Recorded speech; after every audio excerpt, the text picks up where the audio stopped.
So you're a curious lover of science. What do you think of the efforts that Elon Musk is doing with space exploration, with electric vehicles, with autopilot, sort of getting into the space of autonomous vehicles, with boring under LA, and Neuralink trying to communicate, brain-machine interfaces communicate between machines and human brains? Well, it's really inspiring. I mean, look at the fandom that he's amassed. It's not common for someone like that to have such a following, and so engineering nerd. Yeah, so it's really exciting. But I also think that a lot of responsibility comes with that kind of power. So, like, if I met him, I would love to hear how he feels about the responsibility he has when there are people who are such a fan of your ideas and your dreams and share them so closely with you. You have a lot of power, and he didn't always have that. You know, he wasn't born as Elon Musk. Well, he was, but he was named that later. But the point is that I want to know the psychology of becoming a figure like him. Well, I don't even know how to phrase the question right, but it's a question about what do you do when your following, your fans become so, large that it's almost bigger than you. Mm-hmm. And how do you responsibly manage that? And maybe it doesn't worry him at all, and that's fine too. But I'd be really curious. And I think there are a lot of people that go through this when they realize, whoa, there are a lot of eyes on me. There are a lot of people who really take what I say very earnestly and take it to heart and will defend me. And that's that can be dangerous, and you have to be responsible with it. Both in terms of impact on society and psychologically for the individual, just the burden psychologically on Elon. Yeah. How does he think about that part of his persona? Well, let me throw that right back at you, because in some ways you're just a funny guy that gotten a humongous following, a funny guy with a curiosity. You've got a huge following. How do you psychologically deal with the responsibility? In many ways, you have a reach in many ways bigger than Elon Musk. What is the burden that you feel in educating, being one of the biggest educators in the world, where everybody's listening to you, and actually everybody, most of the world that uses YouTube for educational material, trusts you as a source of good, strong scientific thinking? It's a burden, and I try to approach it with a lot of humility and sharing.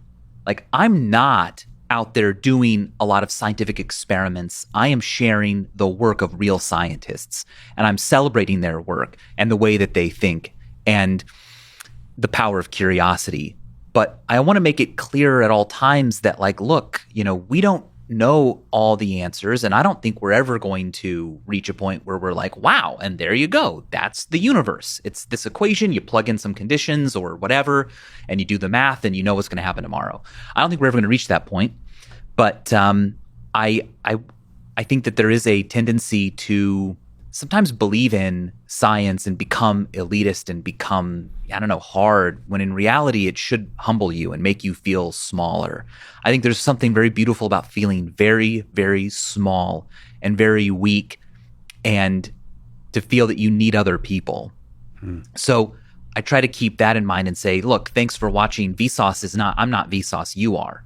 When I start the episodes, I say, hey, Vsauce, Michael here. Vsauce and Michael are actually a different thing in my mind. I don't know if that's always clear, but yeah, I have to approach it that way because it's not about me. Yeah. So it's not even, you're not feeling responsibility. You're just sort of plugging into this big thing that is scientific exploration of our reality.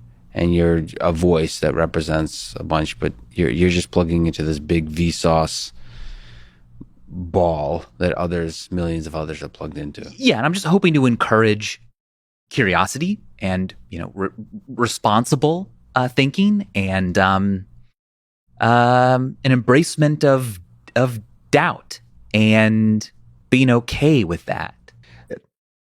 Let me ask for your deep financial analysis on a very important issue. I've just talked a couple of days ago with Elon Musk. He wants to put a literal Dogecoin on the moon. What are your thoughts about Dogecoin? And do you think it'll be the official currency? Maybe reserve currency on the moon and on Mars? My reaction is, that's cute. I remember Elon when he first got his money from PayPal. I think he said to me it was he got $180 million, $90 million. He decided to say, why aren't we going to outer space? And he wanted to take a spaceship that would be modified using Russian technology to put a plant and a watering can on the moon, or on Mars, I think it was. And he said, first life on Mars, or first life on that, as an inspiring notion. And so then there's always what's behind it. I have a lot of respect for Elon's ability to do other things behind it. And so I would take that as symbolic, and I'd be asking him what's behind it. What's next? And I'm also just on the topic of Dogecoin and meme coin, and there's some aspect of humor and lightheartedness that's really interesting about the way we communicate, what ideas become viral, how to captivate people with ideas. There's something about taking things too seriously that somehow slows it all down, and it's interesting. You're right. That's part of human nature somehow. So, like, humor is part of this whole thing. Can we almost, like, as a case study, look at a few people in the tech area that I'm familiar with, that I know well? We can. The only caveat being that I may have no familiarization with them whatsoever. You may have to brief me on them. Yeah. So I'll do my best to I'll do my best to reduce human beings into simple descriptions, and then you can give me insights of why the hell they're such effective leaders. Based on my description, not based on your actual deep knowledge of the human beings. So that caveat of my inability to speak both the English language and describe humans well. Let's talk about first Elon Musk.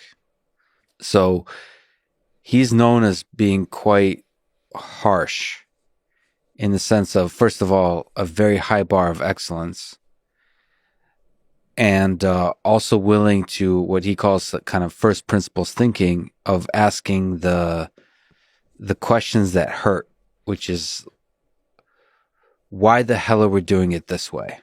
Why can't it be done a lot better? Not just better, but a lot better. So let's,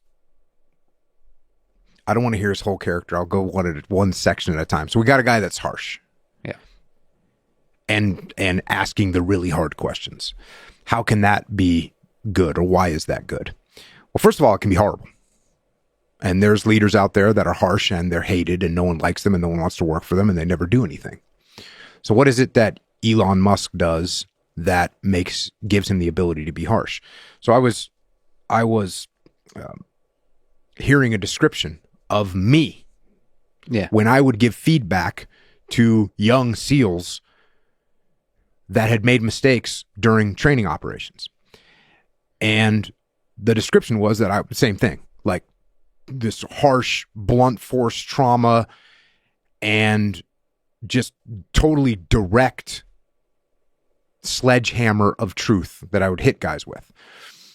But it's interesting because I always talk about, building relationships and making sure you're not offending someone. Yeah. So how do these things match up? Well, I can tell you how they match up.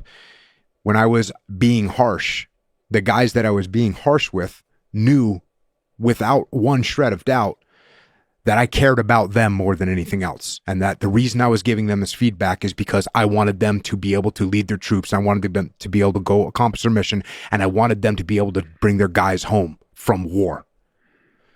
So I wasn't being harsh because it elevated my ego. I wasn't being harsh because I wanted to denigrate them. I was actually being harsh because I wanted them to accomplish the mission. So if that's where Elon comes from, hey, listen, we got to make this happen. This is for the good of the world to do this, and people know that, then it works. I'll bring this point back up with another guy, Steve Jobs, but let me stay on Elon for a second. The other thing he does, which is interesting, I see the value of this. It'd be great to hear you speak about it. Is unlike many of the other CEOs, very rich billionaires, involved in leading a lot of people. He puts a lot of time into making sure he's on the factory floor. He famously sleeps on the sort of like in the middle of things. And he puts a lot of effort. He's also very good at it, is being a low level engineer. So like whatever the task is, he wants to understand the details, and he'll talk to the lowest level person in terms of like, somebody who's working literally on putting parts together. He wants to understand what the problem is, what the challenge is. If there's an emergency, he wants to understand the actual details of the problem, not like delegating it to a manager, but like, because a lot of CEOs, a lot of managers will talk about sort of the power and the importance of delegation. Here, he wants to know if there's a big problem. He wants to know the exact detail. He wants to know the exact problem. He wants to, at the fundamental level, understand how to solve that problem. Whether it has to do with materials, whether it has to do with the actual manufacturing, the mechanical engineering aspect. Like, we're talking about like engineering. This is a guy who wears a suit, is a CEO, tweets about dogecoin, but like an actual job, he's low-level engineering. And that, to me, was always inspiring to see somebody who knows what the fuck they're doing. That's what it, like, he gains the respect of engineers at the lowest level.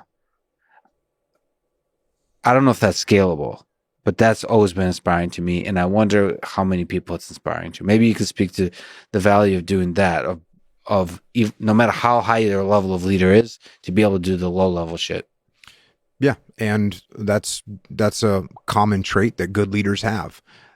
And maybe he doesn't necessarily know how to do everything, a good leader, but they go down there and talk to the frontline troops and say, hey, what is the issue that you're dealing with? Or, how can I support you? How can I give you help? And one key point that you said is, he said, when there's a problem, right, he gets in there. So there's things happening at his companies that they're working. And so he doesn't have to die. I'm not saying he never does, but he doesn't have to spend as much time working on or looking at some subsystem that's functioning well. He's got a good leader in there that's handling it, and he checks in with that leader, and the leader says, yeah, it's working perfectly. He says, great. When there's a problem, that's when he might have to get down there and dig into some details so that he fully understands it, so that when he digs down in the details, and this is important, he's coming from an altitude where he has a bigger perspective, not necessarily better, but a bigger perspective. So if you sit there and work on a problem, whatever, for 8 hours, and you're staring at, if you were planning a mission and you were planning it for 8 hours, you're staring at the maps and the charts, and you're figuring out where all the troops are going to be located. And I come in after 8 hours and I look at your plan from a distant perspective. There's a good chance I'll be able to see holes in your plan that you couldn't see because your perspective was too close. So that's good for me to be able to come in from a higher perspective and have a look at it. But also, there's times where I need to get down there and actually look.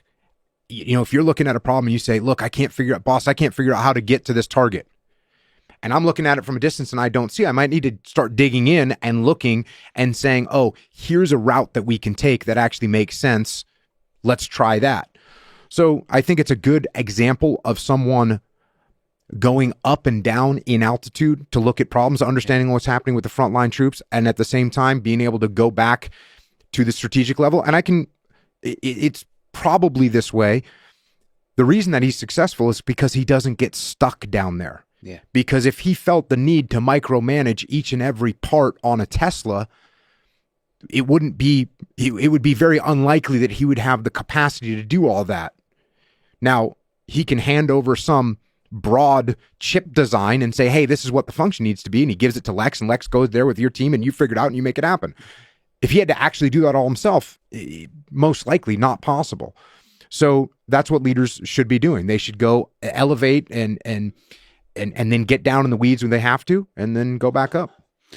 The sad thing this is the part that makes me not want to do a startup, is basically his whole life is dealing with emergencies. Just like you said, he's not dealing, this is not shooting the shit about details of engineering.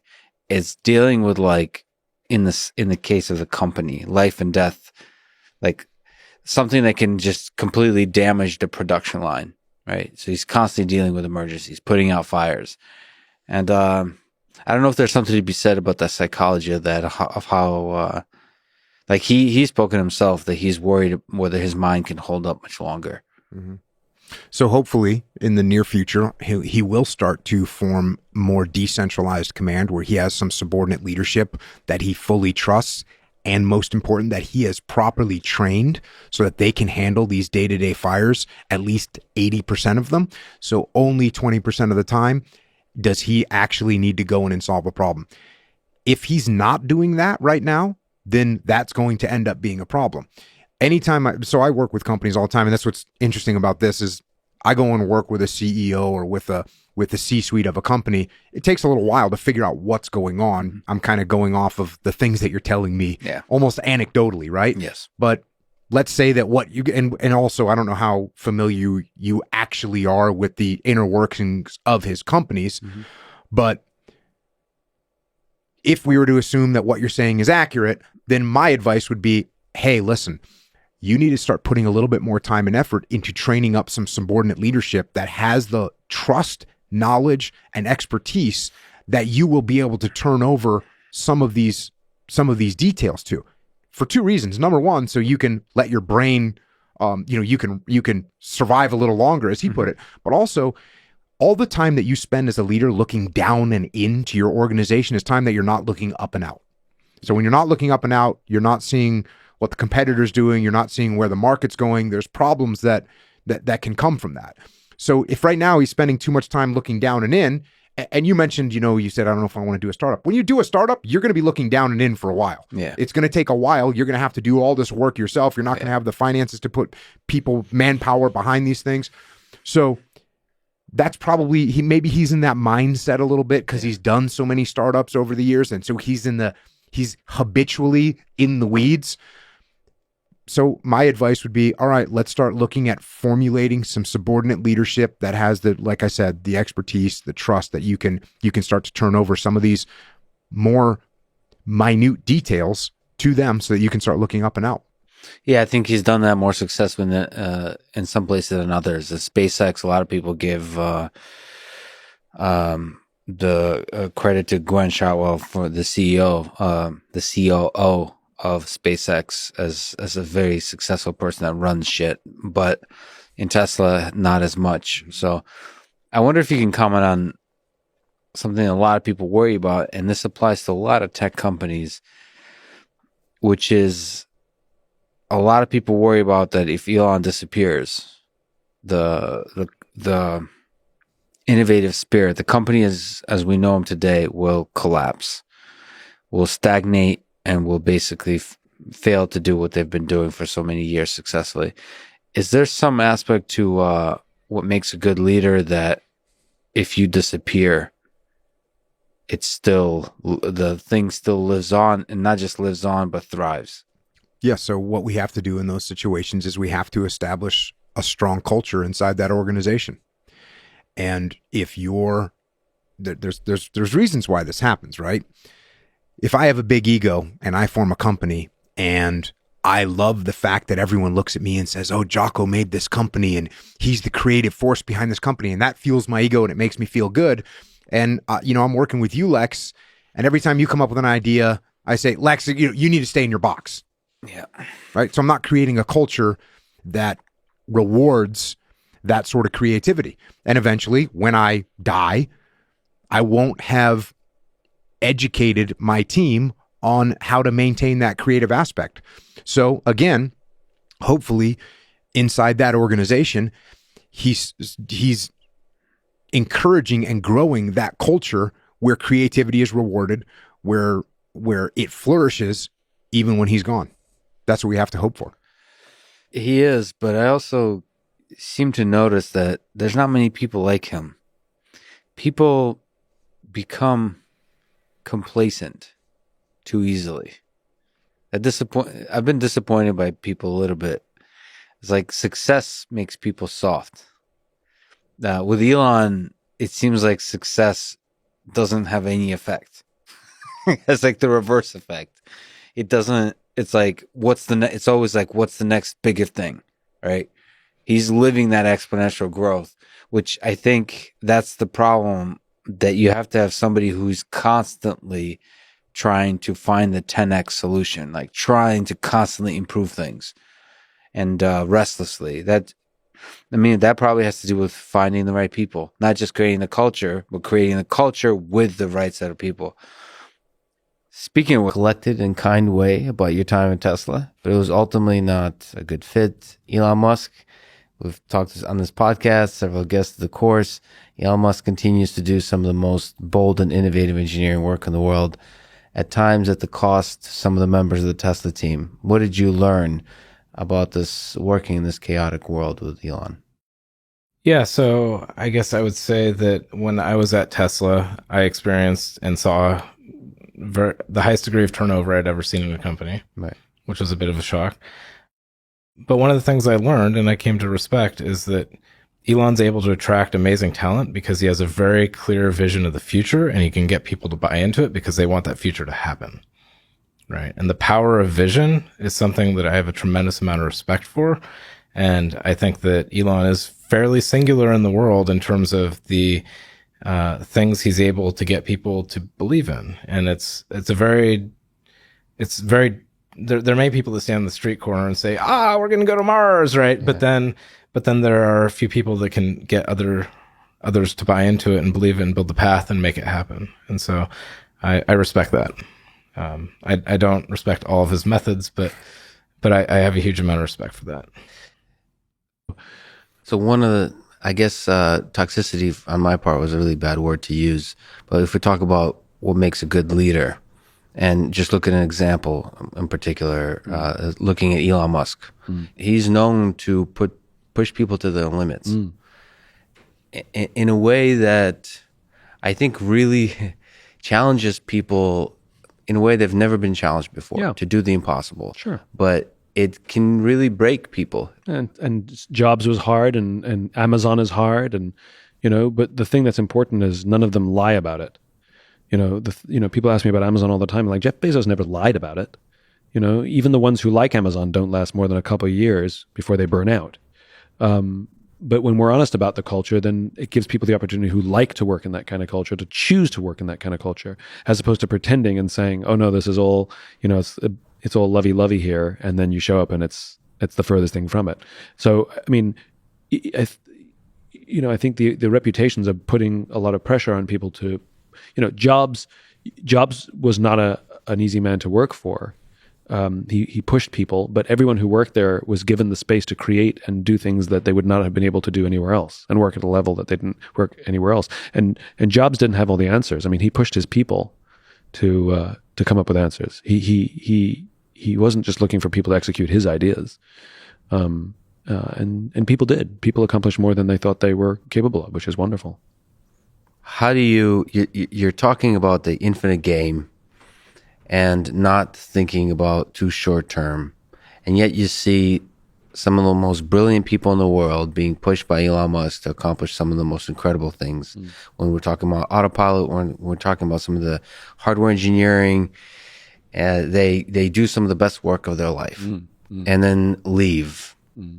How do you balance that in terms of what it takes to be a good leader, what it takes to accomplish great things in your life? Yeah. So I think there's a difference between someone who can get a lot out of people in the short term and building an organization that can sustain beyond any individual. There's a difference. When you say beyond any individual, you mean beyond, like, if the leader dies. Correct. Like, could Tesla continue to do what it's doing without Elon Musk? And you're perhaps implying, which is a very interesting question, that it cannot. I don't know. The argument you're making of this person who pushes everyone arguably is not a repeatable model, right? Is Apple the same without Steve Jobs, or is it slowly moving in a different direction? Or has he established something that could be resurrected with the right leader? That was his dream, I think, is to have to build an organization that lives on beyond him. At least I remember reading that somewhere. I think that's what a lot of leaders desire, which is to create something that was bigger than them. You know, most businesses, most entrepreneurial ventures could not pass the school bus test, which is if the founder was hit by a school bus, would everyone continue the business without them, or would they all just go find jobs? And the vast majority of companies would fail that test. You know, in especially in the entrepreneurial world, that if you take the inspired visionary leader away, the whole thing collapses. So is that a business, or is that just a force of personality? And a lot of entrepreneurs, you know, face that reality, which is they have to be in every meeting, make every decision, you know, come up with every idea, because if they don't, who will? And the question is, well, what have you done to build your bench? It's not, sometimes it's ego, the belief that only I can. Sometimes it's just things did so well for so long that just forgot. And sometimes it's a failure to build the training programs or hire the right people that could replace you, who are maybe smarter and better. And browbeating people is only one strategy. I don't think it's necessarily the only strategy, nor is it always the best strategy. I think people get to choose the cultures they want to work in. So this is why I think companies should be honest about the kind of culture that they've created. You know, I heard a story about Apple where somebody came in from a big company. You know, he had accomplished a lot and his ego was very large, and he was going on about how he did this and he did that and he did this and he did that. And somebody from Apple said, "We don't care what you've done. The question is, what are you going to do?" And that's, you know, for somebody who wants to be pushed, that's the place you go, because you choose to be pushed. Now, we all want to be pushed to some degree. You know, anybody who wants to, you know, accomplish anything in this world wants to be pushed to some degree, whether it's through self-pressure or external pressure or, you know, public pressure, whatever it is.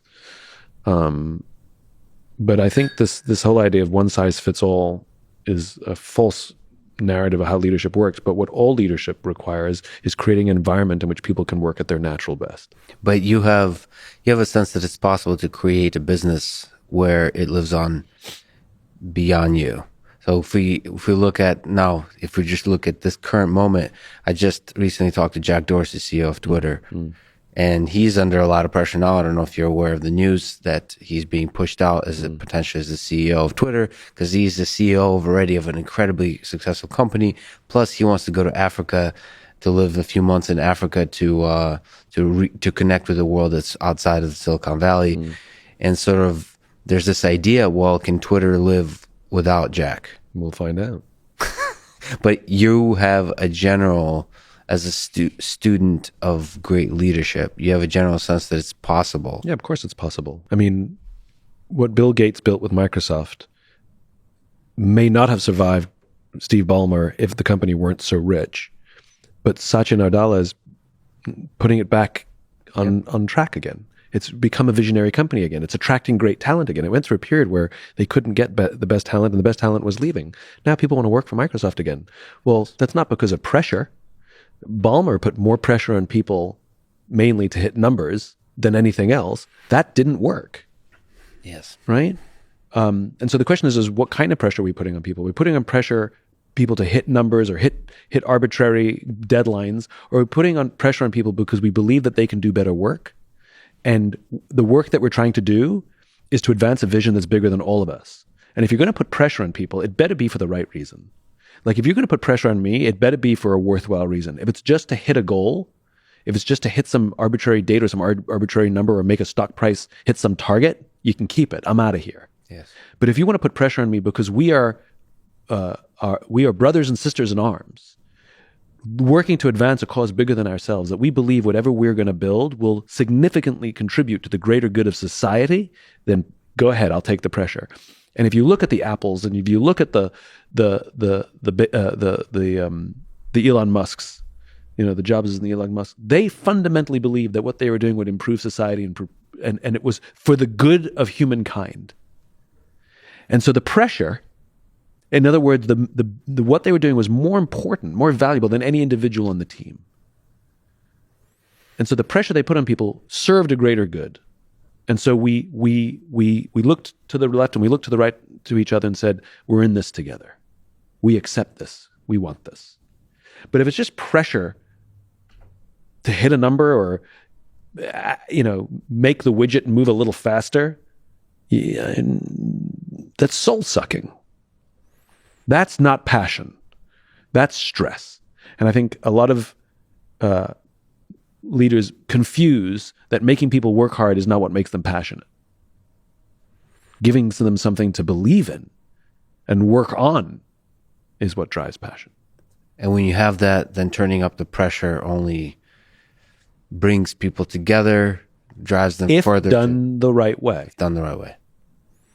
Speaking of pressure, I'm going to give you 90 seconds to answer the last question, which is, if I told you that tomorrow was your last day to live, we talked about mortality, sunrise to sunset, can you take me through the day? What do you think that day would involve? You can't spend it with your family, I told you as well. I would probably want to fill all of my senses with things that excite my senses. I'd want to look at beautiful art. I'd want to listen to beautiful music. I'd want to taste incredible food. I'd want to smell amazing tastes. I'd want to touch, something that's beautiful to touch. I'd want all of my senses to just be consumed with things that I find beautiful. And you talked about this idea of, we don't do it often these days, of just listening to music, turning off all the devices and actually taking in and listening to music. So as a addendum, if we were to talk about music, what song would you be blasting on this last day you're alive? Is it Led Zeppelin? What are we talking about? That I love? No. There's probably going to be a Beatles song in there. There'll definitely be some Beethoven in there. The classics. The classics. Okay. Yeah, exactly. Well, thank you so much for talking today. Thank you for making time for it. Under pressure, we made it happen. Yeah, it was great. Thanks for listening to this conversation with Simon Sinek. And thank you to our sponsors, Cash App and Masterclass. Please consider supporting the podcast by downloading Cash App and using code LEXPODCAST and signing up to Masterclass at masterclass.com/Lex. If you enjoy this podcast, subscribe on YouTube, review it with 5 stars on Apple Podcasts, support it on Patreon, or simply connect with me on Twitter at Lex Fridman. And now, let me leave you with some words from Simon Sinek. There are only 2 ways to influence human behavior. You can manipulate it, or you can inspire it. Thank you for listening, and hope to see you next time.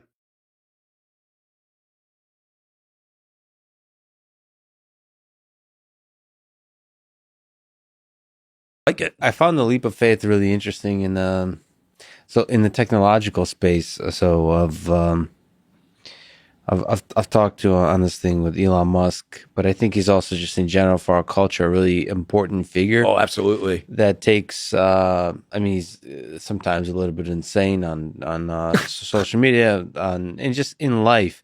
When I met him, it was kind of interesting.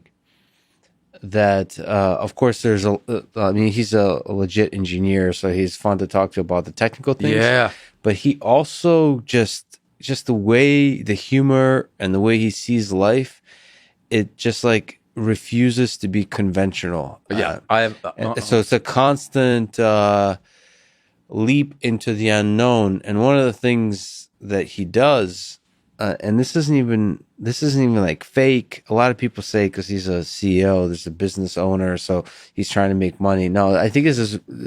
I looked him in his eyes. I mean, this is real.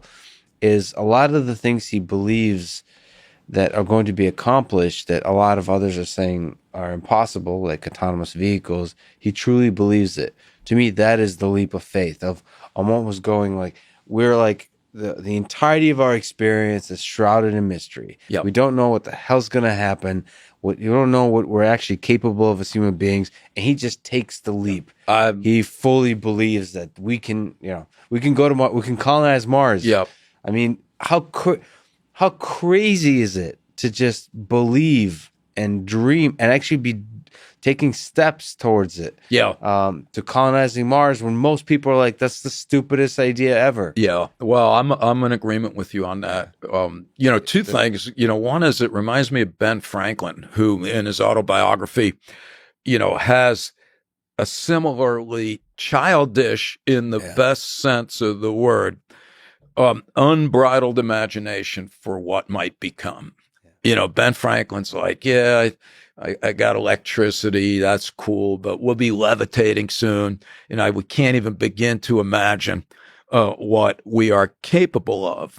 And of course, people are like, dude, that's crazy. And there's a guy it's F.C.S. Schiller, some humanistic guy at the beginning of the 20th century. He's like, lots of things that people think about may appear to be absurd to the point of obscene, but the reality is, historically, every fantastic innovation has generally been initiated by someone who was condemned for being a lunatic. And it's not that anything is possible, but surely things that we don't try will never manifest as possibilities. Yeah, and that's there's something beautiful to that. That's the embracing the abyss, and again, it's like it's the embracing the fear of death, the reality of death, and then turning and to look at all the opportunities before us. Yeah, that's right. Let me ask you. So all the cost is in the equipment to do it. And the trend on equipment is, once you figure out how to build the equipment, the trend of cost is zero. Elon said, first you figure out what configuration you want the atoms in, and then how to put them there. Right? Yeah. Because, right. well, here's right. His great insight is, people are how constrained. I have this thing, I know how it works, and then little tweaks to that will generate something, as opposed to what do I actually want, and then figure out how to build it. It's a very different mindset. And almost nobody has it, obviously. Well, let me ask on that topic. You were one of the key early people in the development of autopilot, at least in the hardware side. Elon Musk believes that autopilot and vehicle autonomy, if you just look at that problem, can follow this kind of exponential improvement. In terms of the how question that we're talking about, there's no reason why it can't. What are your thoughts on this particular space of vehicle autonomy, and you're part of it, and Elon Musk's and Tesla's vision for vehicle autonomy? Computer you need to build was straightforward. And you could argue, well, does it need to be 2 times faster or 5 times or 10 times? But that's just a matter of time or price in the short run. So that's not a big deal. You don't have to be especially smart to drive a car. So it's not like a super hard problem. I mean, the big problem with safety is attention, which computers are really good at, not skills. Well, let me push back on one. You say everything you said is correct, but we as humans tend to take for granted how incredible our vision system is. So you can drive a car with 20/50 vision. And you can train a neural network to extract the distance of any object and the shape of any surface from a video and data. Yeah, but it's really simple. No, it's not simple. That's a simple data problem.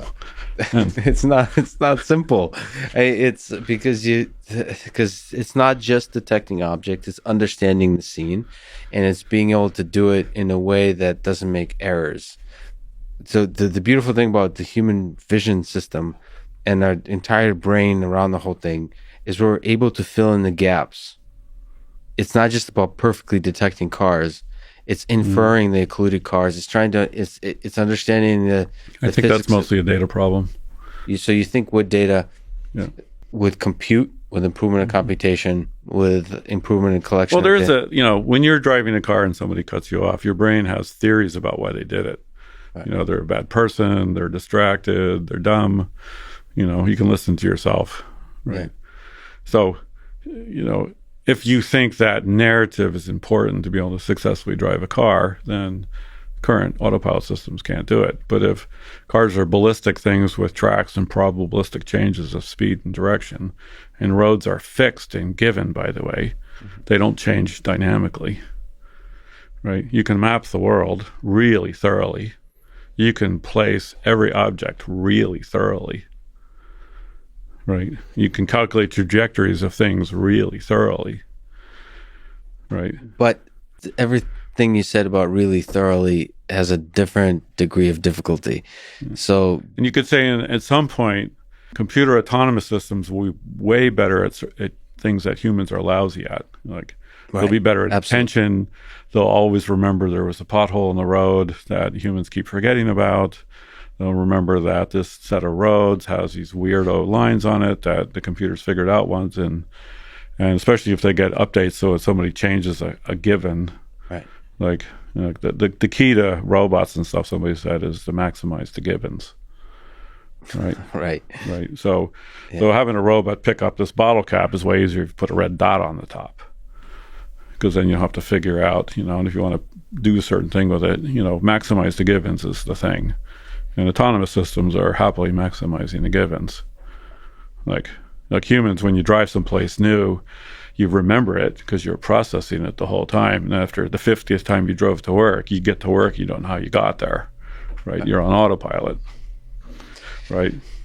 Autonomous cars are always on autopilot. But the cars have no theories about why they got cut off or why they're in traffic. So they that's also never stop paying attention. Right. So I tend to believe you do have to have theories, mental models of other people, especially with pedestrians and cyclists, but also with other cars. So everything you said is actually essential to driving. Driving is a lot more complicated than people realize, I think. So sort of to push back slightly, but to cut into traffic, right? Yep. You can't just wait for a gap. You have to be somewhat aggressive. Yeah. You'll be surprised how simple the calculation for that is. I may be on that particular point, but there's maybe I actually have to push back. I would be surprised. You know what? Yeah, I'll just say where I stand. I would be very surprised, but I think you might be surprised how complicated it is. I tell people, like, progress disappoints in the short run, surprises in the long run. It's very possible. I suspect in 10 years it'll be just like taken for granted. Yeah, probably. But you're probably right, and I'll look like it's going to be a $50 solution that nobody cares about. It's like GPSs. Like, wow, GPSs. We have satellites in space that tell you where your location is. It was a really big deal. Now everything has a GPS in it. Yeah, it's true. But I do think that systems that involve human behavior are more complicated than we give them credit for. So we can do incredible things with technology that don't involve humans, but when I think humans are less complicated than people, frequently ascribe. Maybe we tend to operate out of large numbers of patterns and just keep doing it over and over. But I can't trust you because you're a human.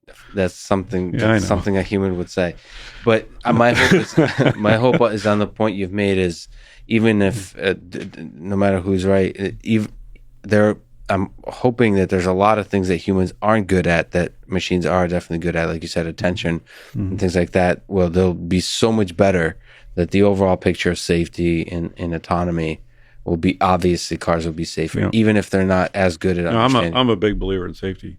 I mean, there are already the current safety systems like cruise control that doesn't let you run into people and lane keeping. There are so many features that you just look at the Pareto of accidents and knocking off like 80% of them is, super doable.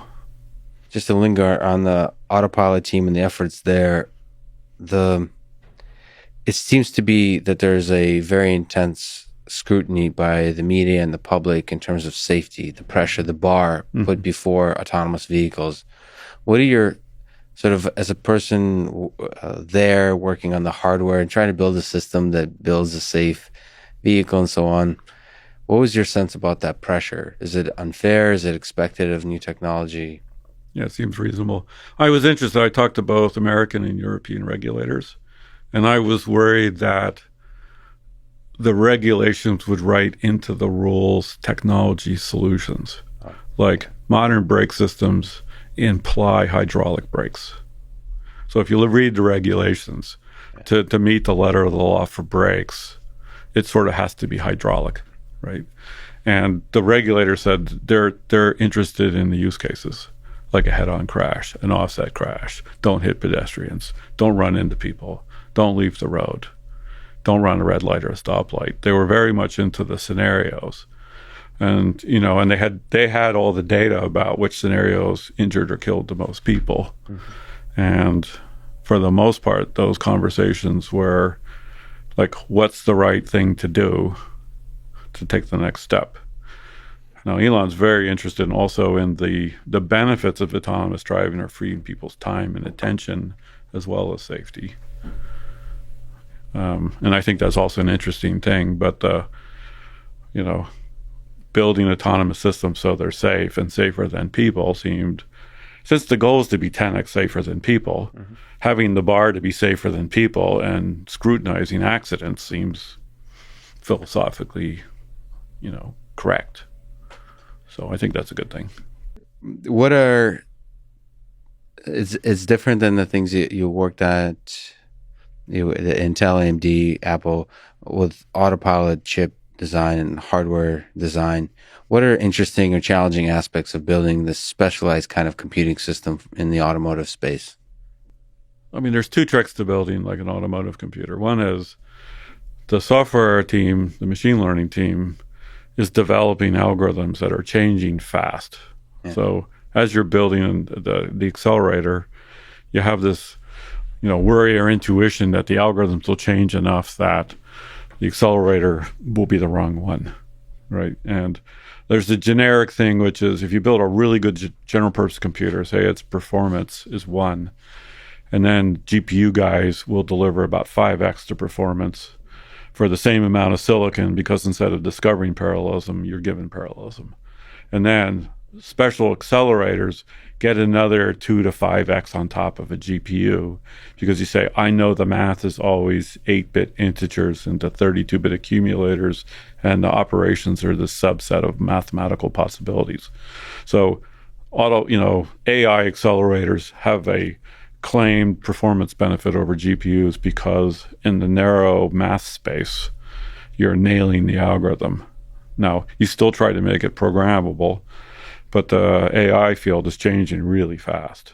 So there's a little creative tension there of, I want the acceleration afforded by specialization without being over-specialized so that the new algorithm is so much more effective that you would have been better off on a GPU. So there is a tension there.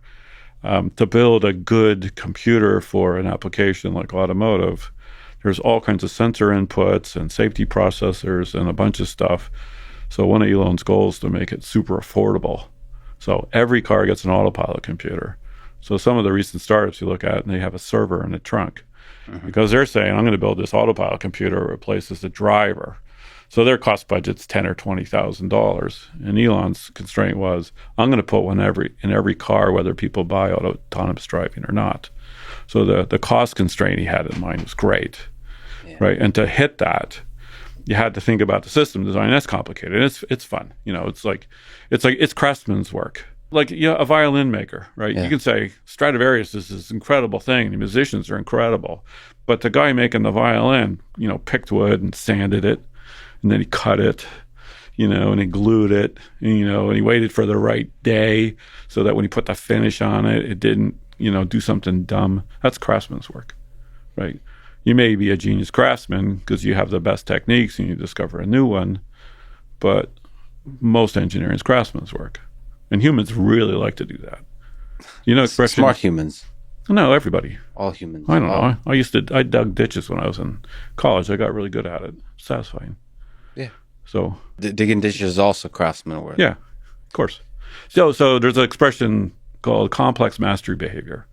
So when you're learning something, that's fun because you're learning something. When you do something that's rote and simple, it's not that satisfying. But if the steps that you have to do are complicated and you're good at them, it's satisfying to do them. And then if you're intrigued by it all, as you're doing them, you sometimes learn new things that you can raise your game. But craftsman's work is good. And engineers, like engineering is complicated enough that you have to learn a lot of skills. And then a lot of what you do is then craftsman's work, which is fun. autonomous driving, building a resource constrained computer. So a computer has to be cheap enough to put in every single car. Yeah. That's essentially boils down to craftsman's work. It's engineering. It's there's innovation. thoughtful decisions and problems to solve and trade-offs to make. You need 10 camera imports or 8. You're building for the current car or the next one. How do you do the safety stuff? There's a whole bunch of details, but it's fun. But it's not like I'm building a new type of neural network which has a new mathematics and a new computer to work. That's like there's more invention than that. But the reduction to practice, once you pick the architecture, you look inside and what do you see? Adders and multipliers and memories and, the basics. So computers is always this weird set of abstraction layers of ideas and thinking that reduction to practice is transistors and wires and, pretty basic stuff. And that's an interesting phenomena. By the way, like factory work, like lots of people think factory work is road assembly stuff. I've been on the assembly line. Like the people who work there really like it. It's a really great job. It's really complicated. Putting cars together is hard, right? And the car is moving and the parts are moving and sometimes the parts are damaged and you have to coordinate putting all the stuff together and people are good at it. They're good at it. And I remember one day I went to work and the line was shut down for some reason and some of the guys sitting around were really bummed because they had reorganized a bunch of stuff and they were going to hit a new record for the number of cars built that day. And they were all gung-ho to do it. And these were big, tough buggers. And, but what they did was complicated and you couldn't do it. Yeah. And I mean... Well, after a while you could, but you'd have to work your way up because, like putting what's called the brights, the trim on a car, on a moving assembly line where it has to be attached 25 places in a minute and a half is unbelievably complicated. And human beings can do it. It's really good. I think that's harder than driving a car, by the way. Putting together, working in a factory. Two smart people can disagree. Yay. I think driving a car... We'll get you in the factory someday, and then we'll see how you do. No, not for us humans. Driving a car is easy. I'm saying building a machine that drives a car is not easy. No, okay. Driving a car is easy for humans because we've been evolving for billions of years. Drive cars. Yeah, I noticed the Paleolithic cars are super cool. Oh, now you join the rest of the internet in mocking me. Okay. I wasn't mocking you. I just, intrigued by your anthropology. Yeah. It's, I'll have to go dig into that. There's some inaccuracies there. Yes. Okay. But in general, what have you learned in terms of thinking about passion, craftsmanship, tension, chaos, Jesus. The whole mess of it? What have you learned, have taken away from your time working with Elon Musk, working at Tesla, which is known to be a place of chaos, innovation, craftsmanship, and all I really those like things. the way you thought. Like, you think you have an understanding about what first principles of something is, and then you talk to Elon about it, and you didn't scratch the surface. He has a deep belief that no matter what you do is a local maximum, right? And I had a friend, he invented a better electric motor, and it was like a lot better than what we were using. And one day he came by, he said, I'm a little disappointed because, this is really great, and you didn't seem that impressed. And I said, when the super intelligent aliens come, are they going to be looking for you? Like, where is he? The guy who built the motor. Yeah. Probably not, but doing interesting work that's both innovative and, let's say, craftsman's work on the current thing is really satisfying and it's good. And that's cool. And then Elon was good at taking everything apart. Like, what's the deep first principle? Oh, no, what's really, that ability to look at it without assumptions and how constraints is super wild. He built rocket ship and using that electric same car process. and everything. And that's super fun. And he's into it too. Like when they first landed 2 SpaceX rockets at Tesla, we had a video projector in the big room and like 500 people came down. And when they landed, everybody cheered and some people cried. It was so cool. All right, but how did you do that? Well, it was super hard. And then people say, well, it's chaotic. Really? To get out of all your assumptions, you think that's not going to be unbelievably painful? And is Elon tough? Yeah, probably. Do people look back on it and say, boy, I'm really happy I had that experience to go take apart that many layers of assumptions? Sometimes super fun, sometimes painful. So it could be emotionally and intellectually painful, that whole process of just stripping away assumptions. Yeah, imagine 99% of your thought process is protecting your self-conception. And 98% of that's wrong. Yeah. Now you got the math right. How do you think you're feeling when you get back into that one bit that's useful? And now you're open and you have the ability to do something different. I don't know if I got the math right. It might be 99.9, but it ain't 50. Imagining it, the 50% is hard enough. Yeah. Now, for a long time, I've suspected you could get better. Like you can think better, you can think more clearly, you can take things apart. And there's lots of examples of that. People who do that. So. And Elon is an example of that. Apparently. You are an example. So I don't know if I am. I'm fun to talk to. Certainly. I've learned a lot of stuff. Right. Well, here's the other thing is, like, I joke, like I read books. Yeah. And people think, oh, you read books. Well, no, I've read a couple of books a week for 55 years. Wow. Well, maybe 50, because I didn't learn to read until I was 8 or something. And it turns out when people write books, they often take 20 years of their life where they passionately did something, reduce it to 200 pages. That's kind of fun. And then you go online and you can find out who wrote the best books and who, like, you know, that's kind of wild. So there's this wild selection process, and then you can read it and, for the most part, understand it. And then you can go apply it. Like I went to one company, I thought, I haven't managed much before. So I read 20 management books. And I started talking to them and basically compared to all the VPs running around. I'd read 19 more management books than anybody else. It wasn't even that hard. Yeah. And half the stuff worked, like first time. It wasn't even rocket science. But at the core of that is questioning the assumptions, or sort of entering the thinking, first principles thinking, sort of looking at the reality of the situation and using that knowledge, applying that knowledge. So So I would say my brain has this idea that you can question first assumptions, but I can go days at a time and forget that, and you have to kind of like circle back to that observation because it is emotionally it's hard, challenging. Well, it's hard to just keep it front and center because you know you operate on so many levels all the time, and you know getting this done takes priority, or you know being happy takes priority, or you know screwing around takes priority. Like how you go through life is complicated.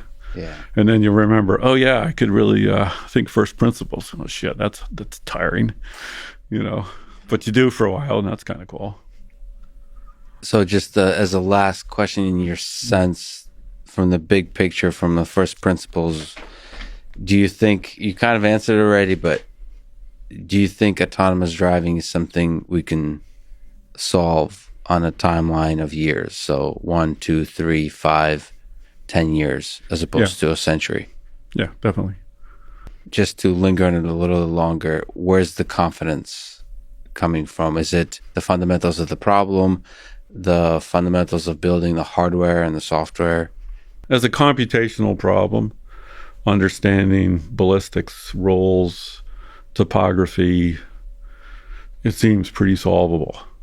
I mean, and you can see this, you know, like speech recognition. For a long time, people are doing, you know, frequency and domain analysis and all kinds of stuff, and that didn't work at all, right? And then they did deep learning about it, and it worked great. And it took multiple iterations. And, you know, autonomous driving is way past the frequency analysis point. You know, use radar, don't run into things.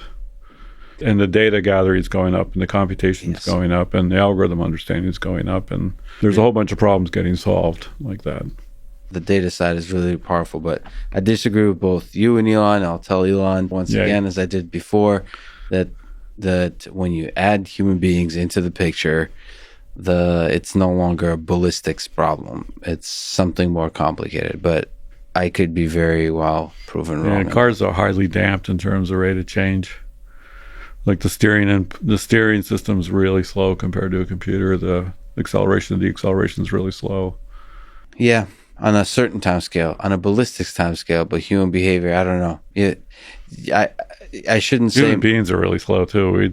Weirdly, we operate, half a second behind reality. Nobody really understands that one either. It's pretty funny. Yeah. So, yeah, we very well could be surprised. And I think with the rate of improvement on all aspects, on both the compute and the software and the hardware, there's going to be pleasant surprises all over the place. Yeah. Tesla, SpaceX, Elon Musk currently invested in Bitcoin, but are openly looking to explore other cryptocurrency investments. What case would you make for Cardano? Well, if they truly care about alternative energy and sustainability, carbon reduction or carbon neutrality, you can't be in a system where there is no built-in mechanism to constrain the energy consumption. With proof of stake, energy consumption is a negative. You want to minimize it. If you can get the same amount of stuff done on a Raspberry Pi as you can a big server, you're going to do it on the Pi, because ultimately that server cost and that energy cost is coming out of your budget. With proof of work, any innovation you come up with to optimize power, you just build more ASICs. Because you say, it's 30% more power efficient. Great, buy 30% more.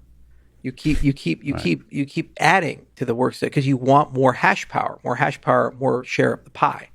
So you have no energy savings component. And I know these people are saying, well, there's a lot of wasted energy in the grid, and this is kind of incentivizing using that wasted energy, and it's a better way of storing it than batteries because you're now storing it as a Bitcoin instead of storing it as energy. Okay, maybe there's some truth to that, but anyway, it's just the energy is a critical point for you. And that's exactly right. The energy is a critical point for me with Tesla because they assert to be an alternative energy company.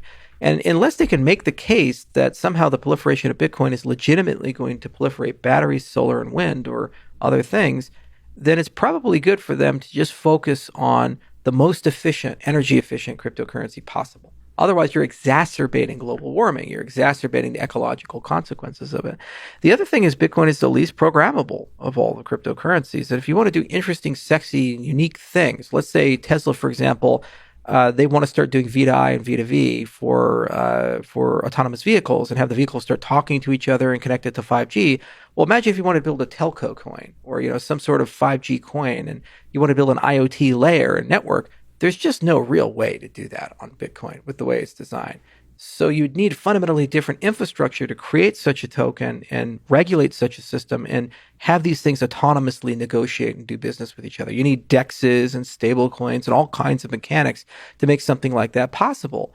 Well, that's really beneficial to Tesla if they could figure that out, because they could create like an information sharing incentive scheme where if the cars talk to each other, including other branded cars like GM cars and Fords, they could now actually get data from those cars through a marketplace and exchange for the benefit of autonomous driving or for the benefit of understanding road conditions or safety enhancement and so forth.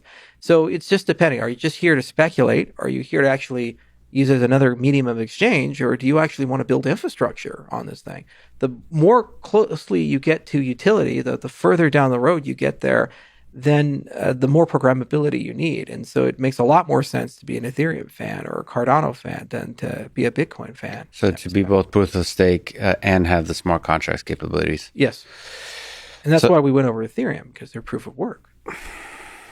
You mentioned God. God spelled backwards is dog. How's that for a transition? And Elon Musk and Tesla are at least a little bit curious about a coin called Dogecoin. Right. You made a video directed to Elon on how to improve Dogecoin. What are your ideas for making Dogecoin even better than it already is? Well, Dogecoin is just it's like that Nine Inch Nails song, a copy of a copy of a copy. Yeah, it's just a copy of a copy. It's Bitcoin gave Litecoin, Litecoin gave Dogecoin, and it was kind of a parody cryptocurrency. And I think Jackson was trying to do it to like prove a point about altcoins, and then true to form, it's like nobody got the doctrine and completely perverted the entire religion. It's almost like the Emperor of Man and Warhammer 40K. It was like this atheist, don't worship me, and now there's like this whole religion built around the Emperor. So Dogecoin has become a thing, and it's become such a large thing that it is a reasonable target for somebody to fix it up and repair it, make it an interesting cryptocurrency. The point of the video was to show what a modern third-generation cryptocurrency really would require. It's a major overhaul, and there are already people doing this. There's the Solanas and the Harmony Ones and the Cardanos, Neoses, and all these other guys, and they have billions of dollars and huge dev teams and all these innovative protocols. If you're really serious about this thing sticking around, being useful and doing stuff, then the point of the video was to show the types of things you'd have to think about and the types of papers that are all open source, patent free, and don't have any notion of intellectual property behind them that his engineers could grab and go and do. And he did mention on Twitter that he was looking for feedback on how to improve Doge. And so I said, all right, well, I'll just put all these things together. It was a little tongue-in-cheek because I figured he'd ignore it. But it was also showing how hard it is to innovate in this entire space. You don't just go and say, I'm going to go build a battery-powered car or rocket or enter a new industry. It's really hard to do that. You spend years and lots of effort. You have to do a series of small learning steps. You have to pick up destroyed rockets on the side of the beach and things like that before you get to the rocket landing itself. Well, analogously, it's really hard to build a cryptocurrency. Satoshi probably spent years thinking carefully, and that work was a derivative of 30 years of work in the digital asset space starting in the 1980s, working its way through. So, and then Bitcoin only did very limited things relative to what Ethereum can do or Cardano can do and so forth. So the minute that you extend that complexity, you're talking about years of R&D, years of engineering effort that needs to be done. So what's the point of Doge? Is it just a meme? Is it actually contending to be useful? Or is it competing as a store of value against Bitcoin? Now, if it's competing as a store of value against Bitcoin, why the hell does it have the monetary policy it does? Also, there's predatory distribution of the underlying asset. And over 90% is consolidated in less than 1% of the holders. For Dogecoin. For Dogecoin at a very, very low price point. So they can sell at almost any price point and make a profit. So, it hits 50 cents, they're billionaires. And it's not like 20,000 people. It's probably less than 100 wallets that have that distribution. So there's this existential ticking time bomb that's in Doge that once the guys who are vested start selling, they can just keep selling and ride it all the way down and make windfall profits regardless of what price they sell at. And who are they selling against? The retail investors. People who make $500 spare money a month or something like that.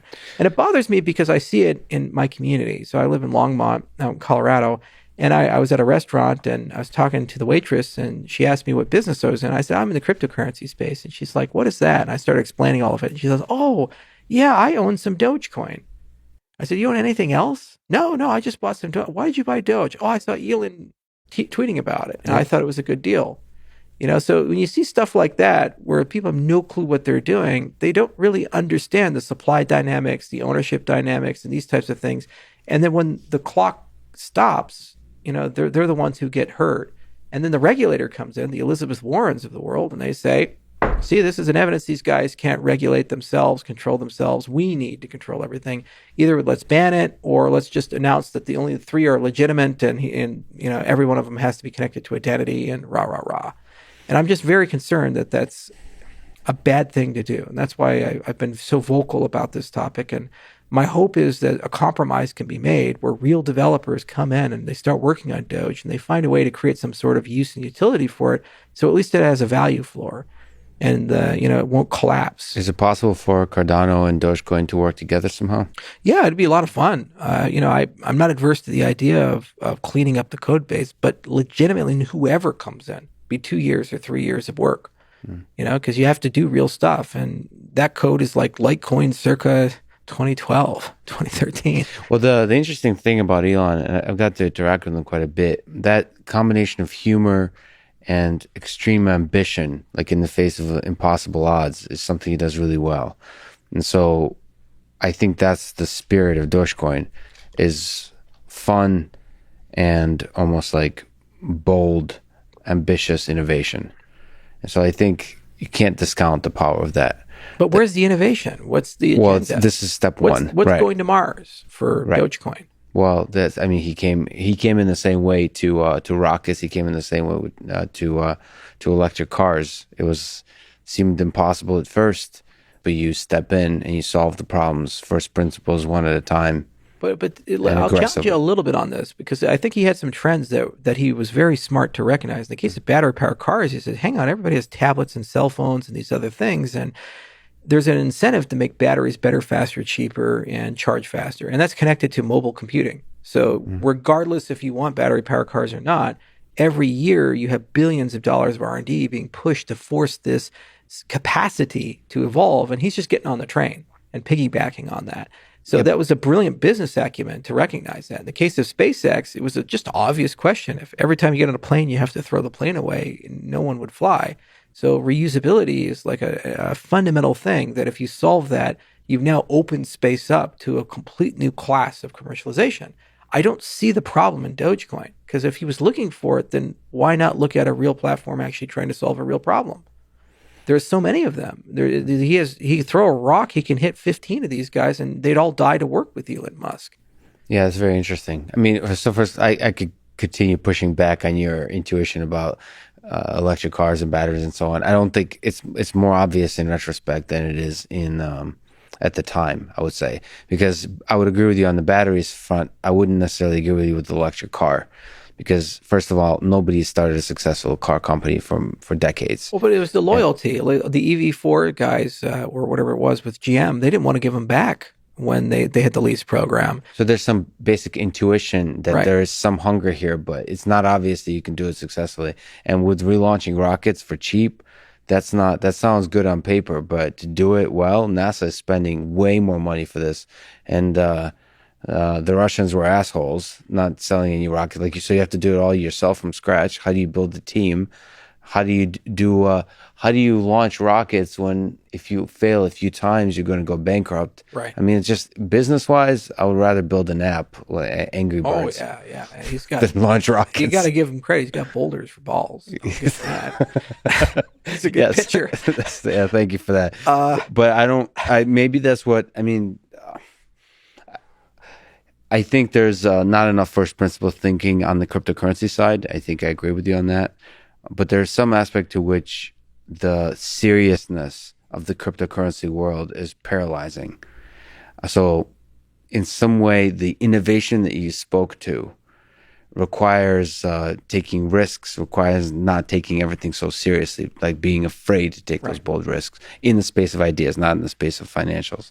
So in that way, I think that's one pro for Bitcoin is there's room. It's hungry for innovation. But I think Cardano in that same way is hungry for innovation, just like as you said, with some more rigor and formalism behind it. And even Ethereum has a hunger for innovation. That's where Bitcoin is a little bit more, I would say, conservative in terms of how much innovating they're willing to do. In terms of the incentives they built into the systems for the evolution of the cryptocurrency. But yeah, I mean, it's difficult to psychoanalyze why Dogecoin is the thing that excites Elon so much. But at the same time, there's some power to the fun. It sounds ridiculous to say, but the fun, this idea that the most entertaining outcome is the most likely. Right. There could be something built into the physics of the universe that makes that true. Because, the viral nature of fun has power. Well, it's a neuroscience thing. We like dopamine. We like these chemicals in our brain, and when we have fun, we want more of it. So you tend to gravitate towards work activities and play activities that are enjoyable to you. And it is nice sometimes to kind of come in and troll an entire industry. Yeah. And I can imagine he's probably having the time of his life. It's the same as like taking Tesla private at 420. Yeah. That kind of stuff. Yeah. And it's one thing when you do it with friends. It's another thing when you do it with the whole industry and it hurts people financially. And also, I understand he hates short sellers, and there's some things there. And I can't speak for him because I only know the guy from a distance. It's just I live in this space, and I have to deal with the consequences and clean up the messes. You feel the pain. Yeah, and if this results in a regulatory event, it's like I'm the guy who has to put on a suit and go to Washington and go and sit in a Senate inquiry and all this stuff. And he's the guy that, just like laugh with his friends about how he crashed the crypto market and how easy it was to do it. And that's my only umbrage about this. On the other hand, if it brings a lot of cool, new, interesting things and people into the space, that's a net positive. And so, it's not universally bad or universally good. And I'd like to give people the benefit of the doubt. And so I'm really hopeful to see what comes about this recent surge of interest. And if Elon actually puts his money where his mouth is and takes some of his enormous engineering talent and, capital and starts contributing and building something in the cryptocurrency space. It'd be really cool to see that happen.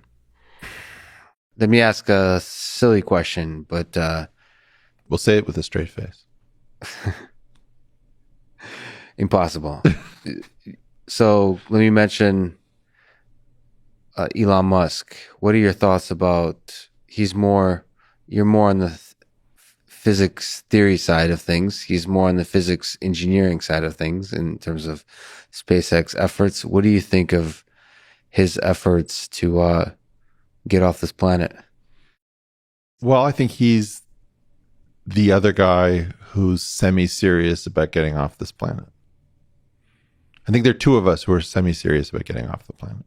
What do you think about his methodology and yours when you look at them? I don't want to be against Elon because I was so excited that your top video was Ray Kurzweil, and then I did your podcast and we had some chemistry, so it zoomed up. Yeah. And I thought, okay, I'm going to beat Ray Kurzweil. So just as I'm coming up on Ray Kurzweil, you're like, and now a Lex Fridman special, Elon Musk, and he blew me out of the water. Yeah. So I don't want to be petty about it. I want to say that I don't, but I am. Yeah. Okay, but here's the funny part. He's not taking enough risk. He's trying to get us to Mars. Imagine that he got us to Mars, the moon, and we'll throw in Titan. Yeah. And nowhere good enough. The diversification level is too low. Now, there's a compatibility. First of all, I don't think Elon is serious about Mars. I think Elon is using Mars as a narrative, as a story, as a dream, to make the moon jealous. To make them no. I think he's using it as a story to organize us, to reacquaint ourselves with our need for space, our need to get off this planet. It's a concrete thing. He's shown that many people think that he's shown that he's the most brilliant and capable person on the planet. I don't think that's what he showed. I think he showed that the rest of us have forgotten our capabilities. And so he's like the only guy who has still kept the faith and is like, what's wrong with you people? So you think the lesson we should draw from Elon Musk is there's a capable person within a lot of us? Elon makes sense to me. In what way? He's doing what any sensible person should do. He's trying incredible things, and he's partially succeeding, partially failing. To try to solve the obvious problems before. Duh. Us. Yeah. But he comes up with things like, I got it. We'll come up with a battery company, but batteries aren't sexy. So we'll make a car around it. It's like, great.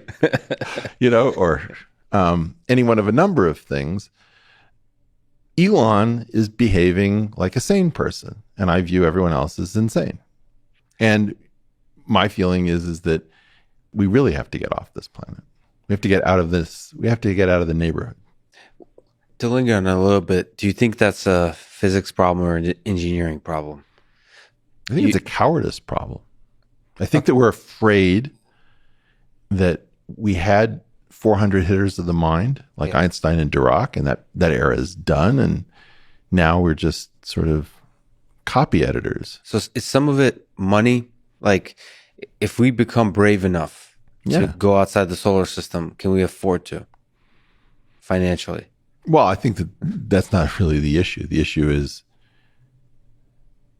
look what Elon did well. He amassed a lot of money. And then he plowed it back in, and he spun the wheel, and he made more money. And now he's got FU money. Now the problem is that a lot of the people who have FU money are not people whose middle finger you ever want to see. I want to see Elon's middle finger. I want to see what do you he's mean by that? Or like when you say, fuck it, I'm going to do the biggest He's going to do possible whatever the fuck he wants. thing. Yeah. Right? Fuck you. Fuck anything that gets in his way that he can afford to push out of his way. And you're saying he's not actually even doing that enough. No, He's not going. Please, I'm going to go. Elon's doing fine with his money. I just want him to enjoy himself, have the most, Dionysian. Well, no, but you're saying Mars is playing it safe. He doesn't know how to do anything else. He No, I knows know. rockets, Yeah. and he might know some physics at a fundamental level. Yeah. I guess, okay, just let me go right back to it. How much physics how much brilliant breakthrough ideas on the physics side do you need to get off this planet? I don't know. Yeah. And I don't know whether, like, in my most optimistic dream, I don't know whether my stuff gets us off the planet, but it's hope. It's hope that there's a more fundamental theory that we can access, that we don't need, whose elegance and beauty will suggest that this is probably the way the universe goes. Like, you have to say this weird thing, which is, this I believe. And this I believe is a very dangerous statement. But this I believe that my theory points the way. Now, Elon might or might not be able to access my theory. I don't know what he knows. But keep in mind, why are we all so focused on Elon? It's really weird. It's kind of creepy too. Why? He's just the person who's just asking the obvious questions and doing whatever he can. But he makes sense to me. You see, Right. Craig Venter makes sense to me. Jim Watson makes sense to me. But we're focusing on Elon because he's somehow is rare. Well, that's the weird thing. Like, we've come up with a system that eliminates all Elon from our pipeline. And Elon somehow snuck through when they weren't quality adjusting everything, So we're kind of there's this beautiful dance between we've been talking about astronomy, that astronomy, the stars, like, inspires everybody. And at the same time, there's this pragmatic aspect that we're talking about. And so I see space exploration as the same kind of way, that it's reaching out to other planets, reaching out to the stars, this really beautiful idea. But if you listen to somebody like Elon Musk, he talks about space exploration as very pragmatic. Like, we have to, if we have to be, he has this ridiculous way of sounding like an engineer about it, which is like, it's obvious we need to become a multiplanetary species if we were to survive long term. So maybe both philosophically, in terms of beauty, and in terms of practical, what's your thoughts on space exploration, on the challenges of it, on how much we should be investing in it, and on a personal level, like how excited you are by the possibility of going to Mars, colonizing Mars, and maybe going outside the solar system? Yeah. Great question. There's a lot to unpack there, of course. Sorry. Humans are by their very nature explorers, pioneers. They want to go out, climb the next mountain, see what's behind it, explore the ocean depths, explore space. This is our destiny, to go out there. And of course, from a pragmatic perspective, yes, we need to plant our seeds elsewhere, really, because things could go wrong here on Earth. Now, some people say that's an excuse to not take care of our planet, that, well, we say we're elsewhere, and so we don't have to take good care of our planet. No, we should take the best possible care of our planet. We should be cognizant of the potential impact of what we're doing. Nevertheless, it's prudent to have us be elsewhere as well. So in that regard, I actually agree with Elon. It'd be good to be on Mars. That would be yet another place for us from which to, explore. Would that be further? Would that be a good next step? Well, it's a good next step. I happen to disagree with him as to how quickly it will happen.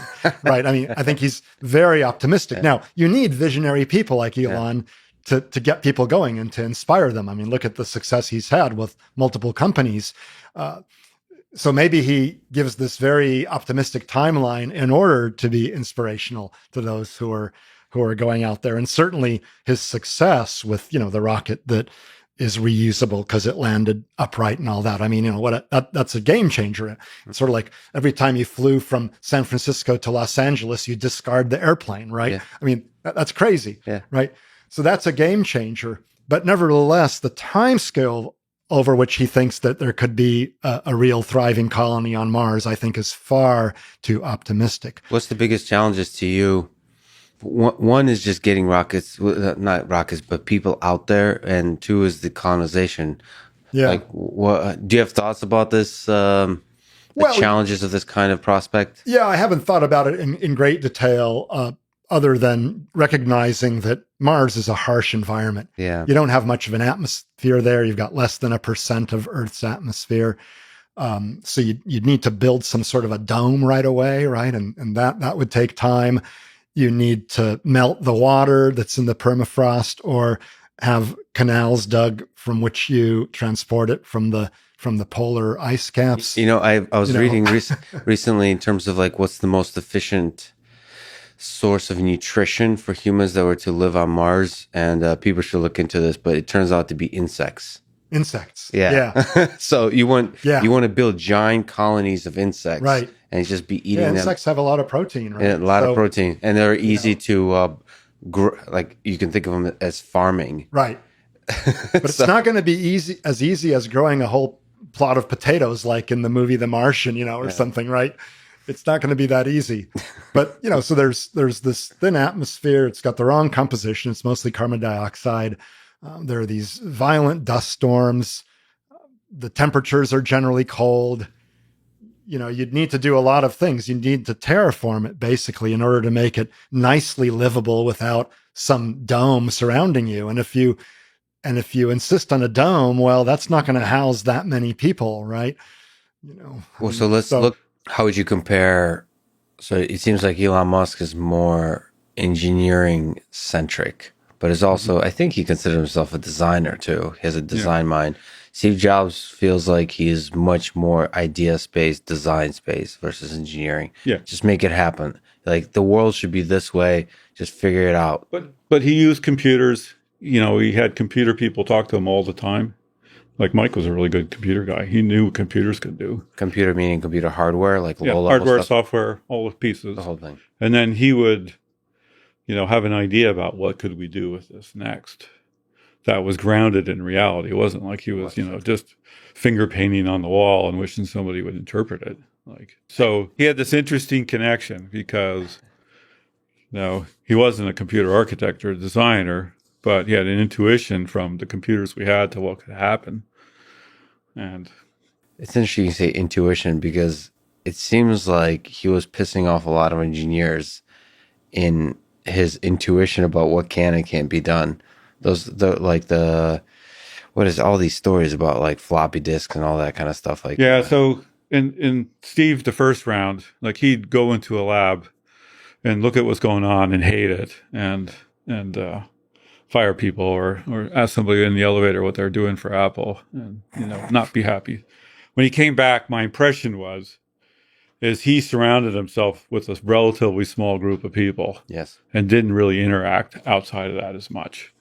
And then the joke was you'd see like somebody moving a prototype through the quad with a black blanket over it. And that was because it was secret, partly from Steve because they didn't want Steve to see it until it was ready. Yeah, the dynamic with Johnny Ive and Steve is interesting. It's like you don't want to... He ruins as many ideas as he generates. Yeah. Yeah. It's a dangerous kind of line to walk. But if you have a lot of ideas, like Gordon Bell was famous for ideas, right? And it wasn't that the percentage of good ideas was way higher than anybody else. It was, he had so many ideas and he was also good at talking to people about it and getting the filters right and, seeing through stuff. Whereas Elon was like, hey, I want to build rockets. So Steve would hire a bunch of rocket guys and Elon would go read rocket manuals. So Elon's a better engineer, a sense or more like a love and passion for the manuals. Yeah, and the details, the data, and the craftsmanship too, right? Well, I guess Steve had craftsmanship too, but of a different kind. Yeah.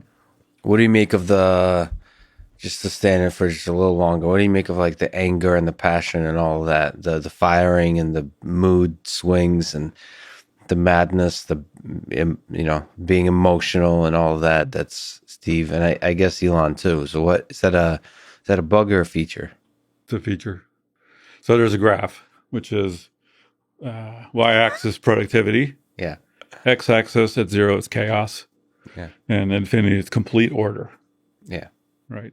So as you go from the origin, as you improve order, you improve productivity. Yeah. And at some point, productivity peaks, and then it goes back down again. Yeah. Too much order, nothing can happen. Yes. But the question is how close to the chaos is that? No. Here's the thing: Yeah. is once you start moving in the direction of order, the force vector to drive you towards order is unstoppable. Oh, it's a And slippery every slope. organization will move to the place where their productivity is stymied by order. So you need. So the question is, who's the counterforce? Like, because it also feels really good as you get more organized, and productivity goes up. The organization feels it; they orient towards it. Right? They hired more people. They got more guys who can run process. You get bigger, right? And then inevitably, the organization gets captured by the bureaucracy that manages all the processes. Yeah. Right. And then humans really like that. And so if you just walk into a room and say, guys, love what you're doing, but I need you to have less order. If you don't have some force behind that, nothing will happen. I can't tell you on how many levels that's profound. So that's why I say it's a feature. Now, could you be nicer about it? I don't know. I don't know any good examples of being nicer about it. Well, the funny thing is, to get stuff done, you need people who can manage stuff and manage people, because humans are complicated. They need lots of care and feeding, and you need to tell them they look nice and they're doing good stuff and pat them on the back, right? I don't know. You tell me. Is that needed? Oh, yeah. Humans need that? I had a friend, he started to manage a group, and he said, I figured it out. You have to praise them before they do anything.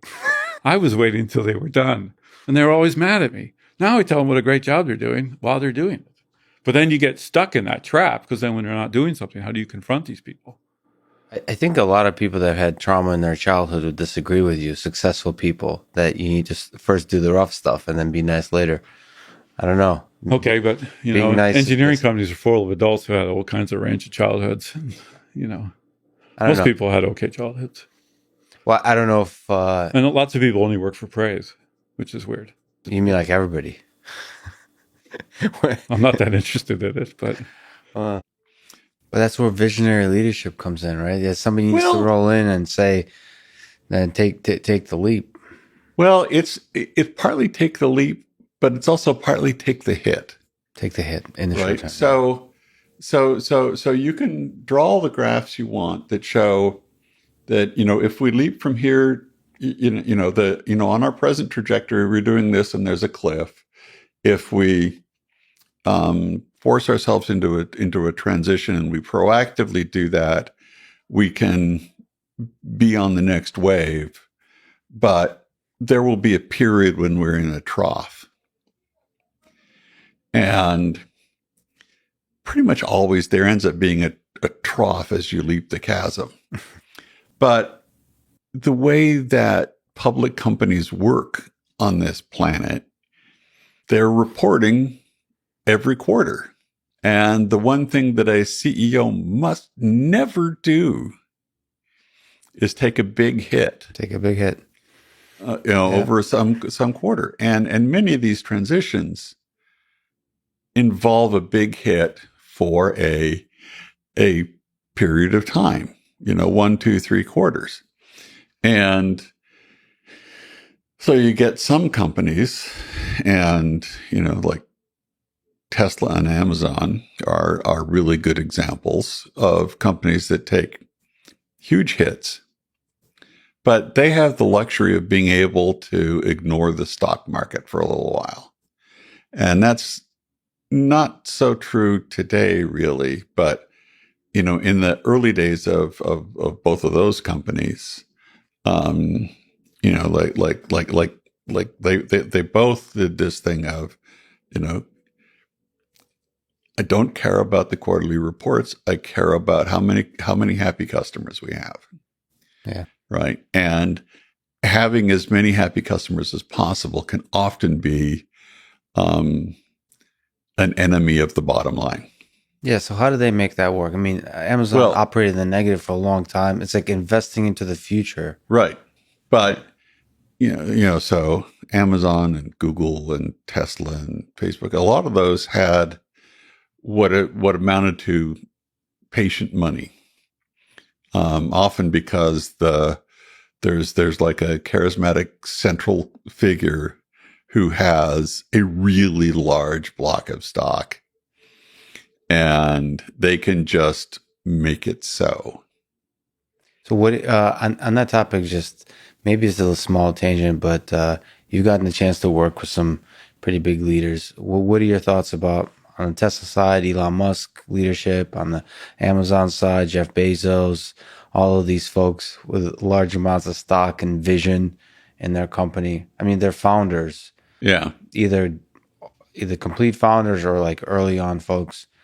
And Amazon have taken a lot of leaps, and that probably at the time people would criticize as like, what is this bookstore thing?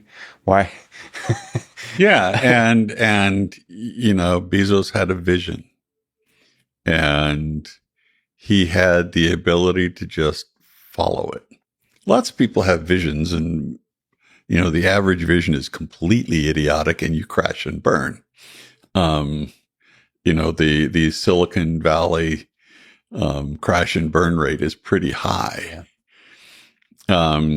And they don't necessarily crash and burn because they were dumb ideas, but often it's just timing.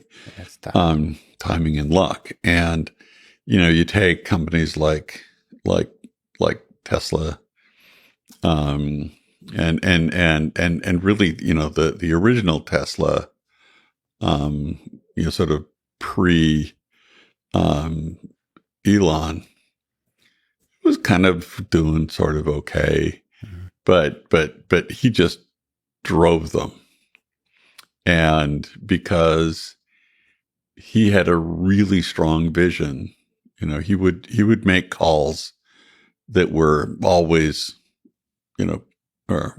mostly pretty good. I mean, the Model X was kind of a goofball thing to do. But he did it boldly anyway. Like, there's so many people that just said, like, there's so many people that oppose them on the Falcon Wind door, like the doors. Yeah. From the engineering perspective, those doors are ridiculous. It's like they are a complete travesty. But they're exactly the symbol of what great leadership is, which is like you have a vision and you just go like. If you're going to do something stupid, make it really stupid. Yeah, and go all in. Yeah, yeah, and to Musk's credit, he's a really sharp guy. So going back in time a little bit to Steve Jobs, Steve Jobs was a similar sort of character who had a strong vision and was really, really smart.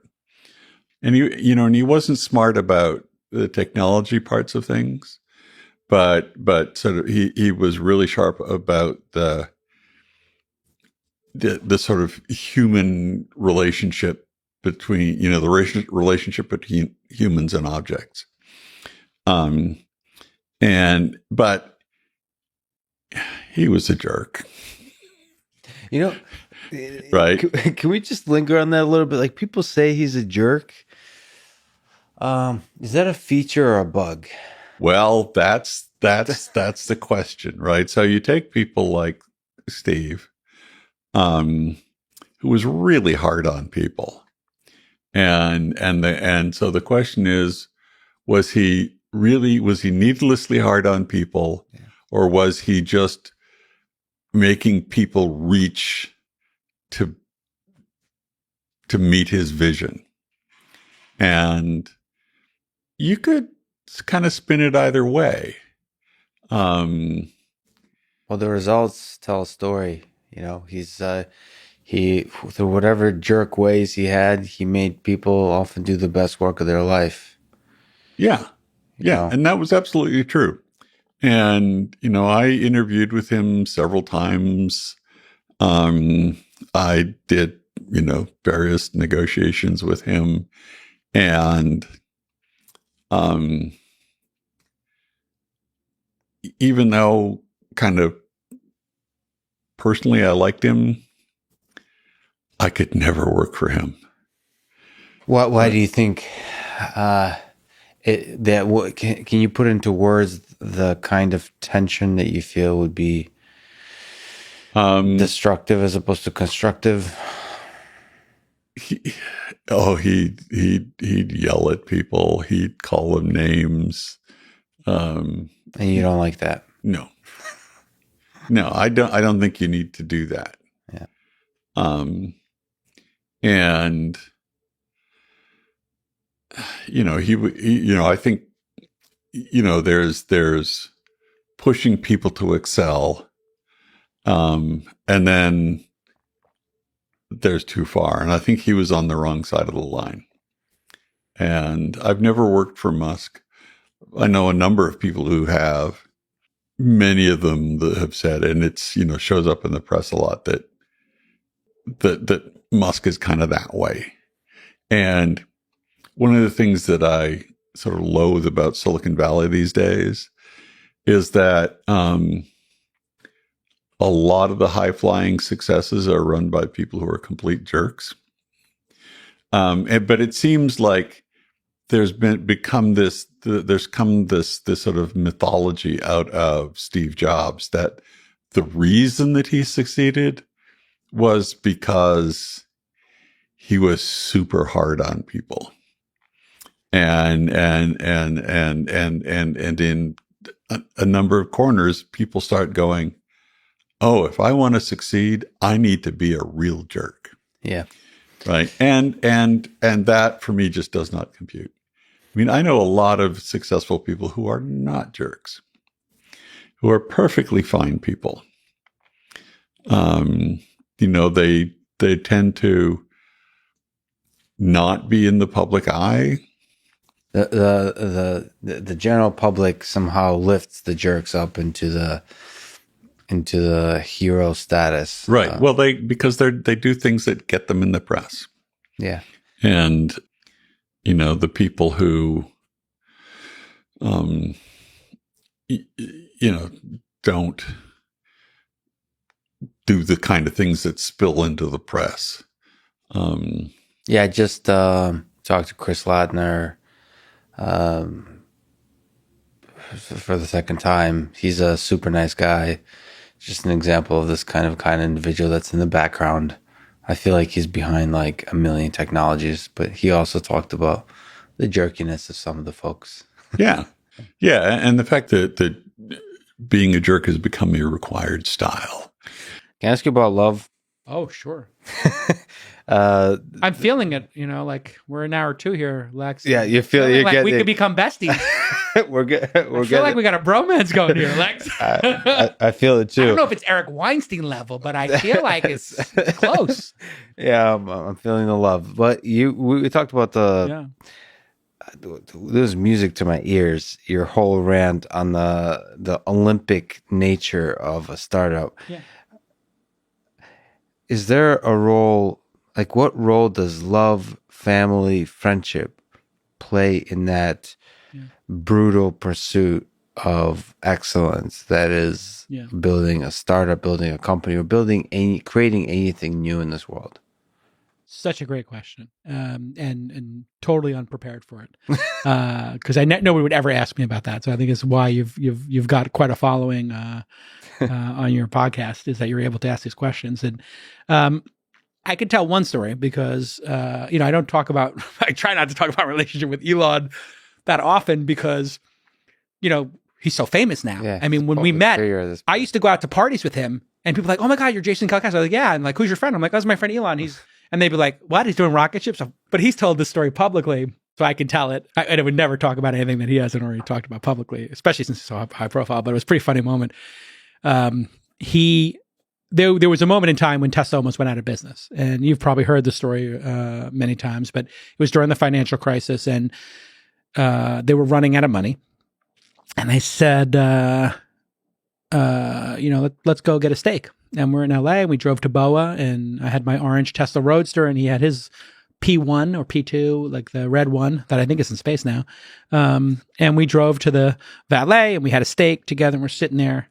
And I said, I read the story in Gawker or whatever, and New York Times, you only got like 5 weeks of money left in Tesla.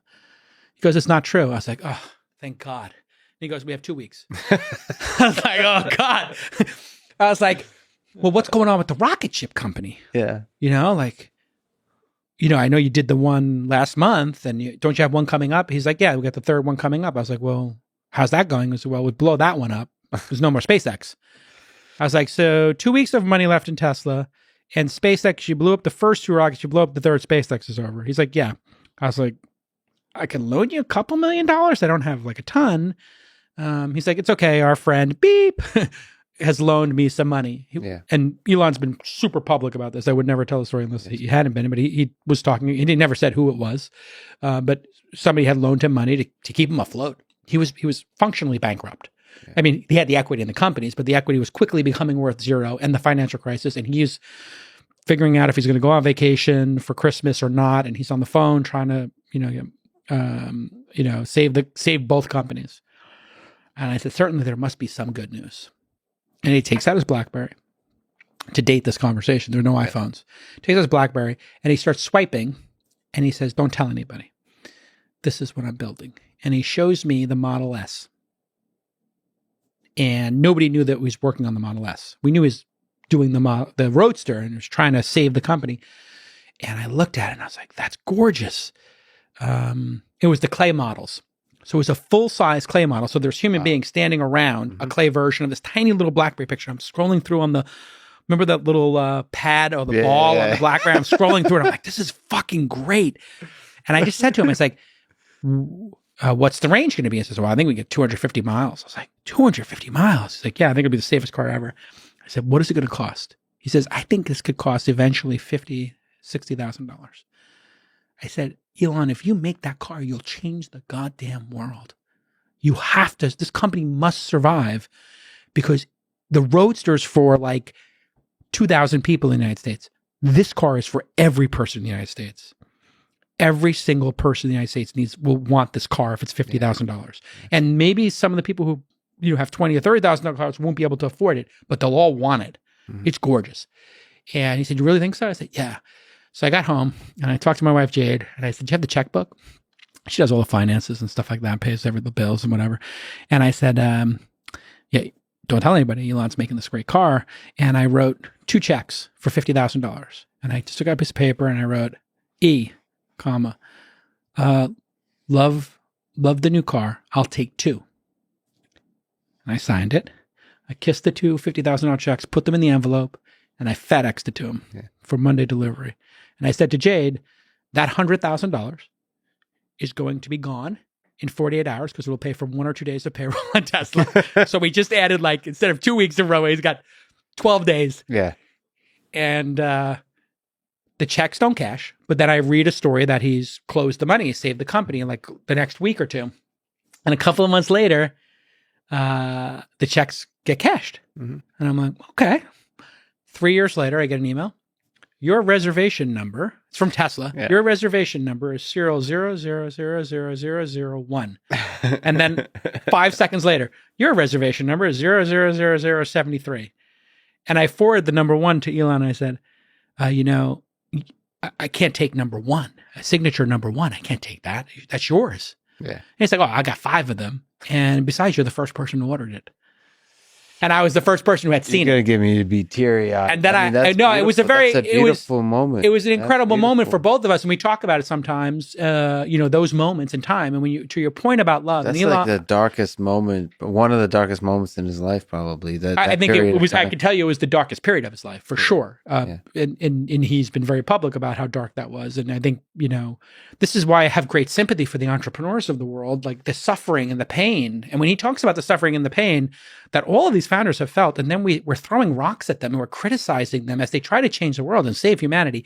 And in Tesla's case, I mean, they weren't, they weren't like delivering pizza. I mean, they were trying to get us off of fossil fuels. Like, this was a big, heady mission to literally save the environment, the planet, humanity.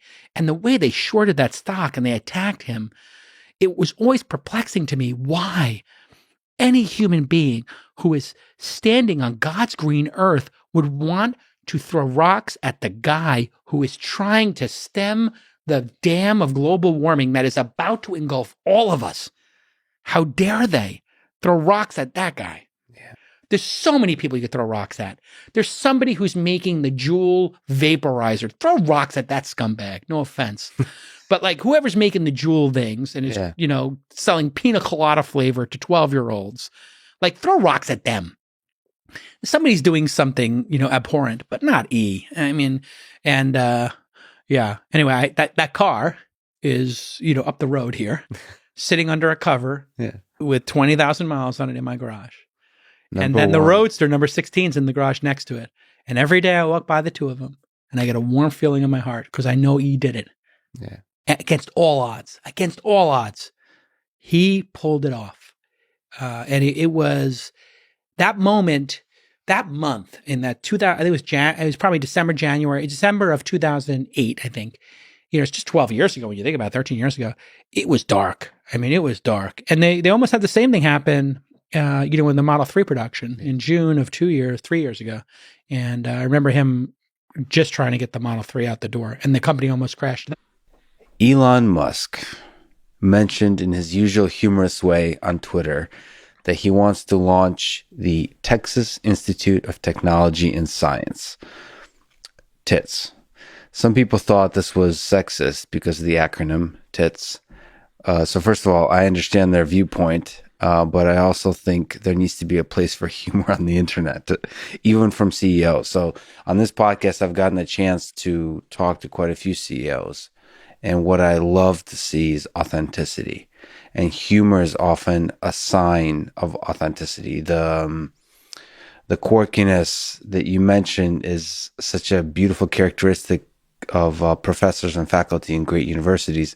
Is also beautiful to see as CEOs, especially founding CEOs. So anyway, the deeper point he was making is showing an excitement for the university as a place for big ideas in science, technology, engineering. So to me, if there's some kind of way, if there is a serious thought that he had behind this tweet, not to analyze Elon Musk's Twitter like it's Shakespeare, but if there's a serious thought, I would love to see him supporting the flourishing of Austin as a place for science, technology, for these kinds of intellectual developments that we're talking about, like make a place for free inquiry, civil disagreements, coupled with great education and conversations about artificial intelligence, about technology, about engineering. So I'm actually gonna.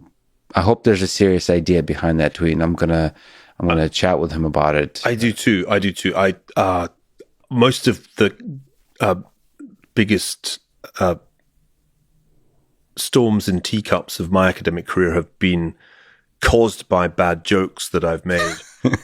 These days, if you want to make bad jokes, being a billionaire is a great idea. I'm not here to defend Elon's Twitter style or sense of humor. He's not going to be remembered for his tweets, I think.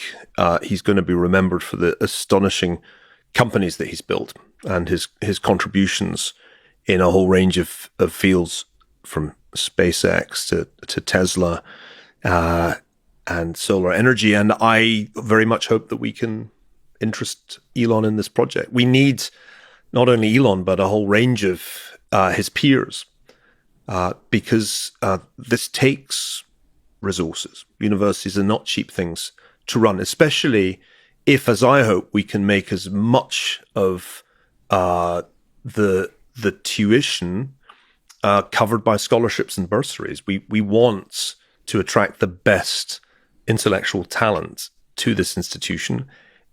The best intellectual talent is somewhat randomly distributed through society, and some of it is in the bottom quintile of the income distribution, and that makes it hard to get to elite education. So this will take resources. The last generation of super wealthy plutocrats the generation of the Gilded Age of the late 19th century did a pretty good job of founding universities. Now, Chicago wouldn't exist but for the money of that era.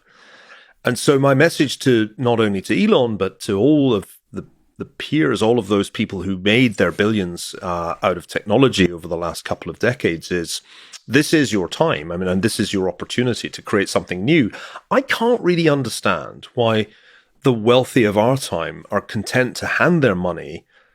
I mean, think of the vast sums Mike Bloomberg recently gave to Johns Hopkins, to his established institutions, when on close inspection, those institutions don't seem to spend the money terribly well. And in fact, one of the mysteries of our time is the lack of due diligence that hard-nosed billionaires seem to do when it comes to philanthropy. So I think there's an opportunity here for this generation of very talented, wealthy people to do what their counterparts did in the late 19th and early 20th century and create some new institutions. And they don't need to put their names on the buildings. They just need to do what the founders of Chicago, University of Chicago did, create something new that will endure. Yeah, MIT is launching a College of Computing, and Steven Schwartzman has given quite a large sum of money, I think in total $1 billion. And as somebody who loves computing, as somebody who loves MIT, I want some accountability for MIT becoming a better institution.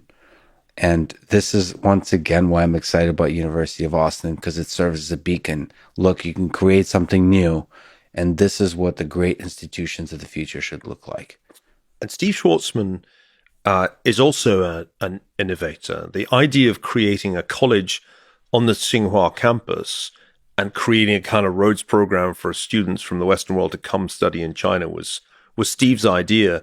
And I was somewhat involved, did some visiting professing there. It taught me that you can create something new in that area of graduate education and quite quickly attract really strong applicants, because the people who finish their 4 years at Harvard or Stanford know that they don't know a lot.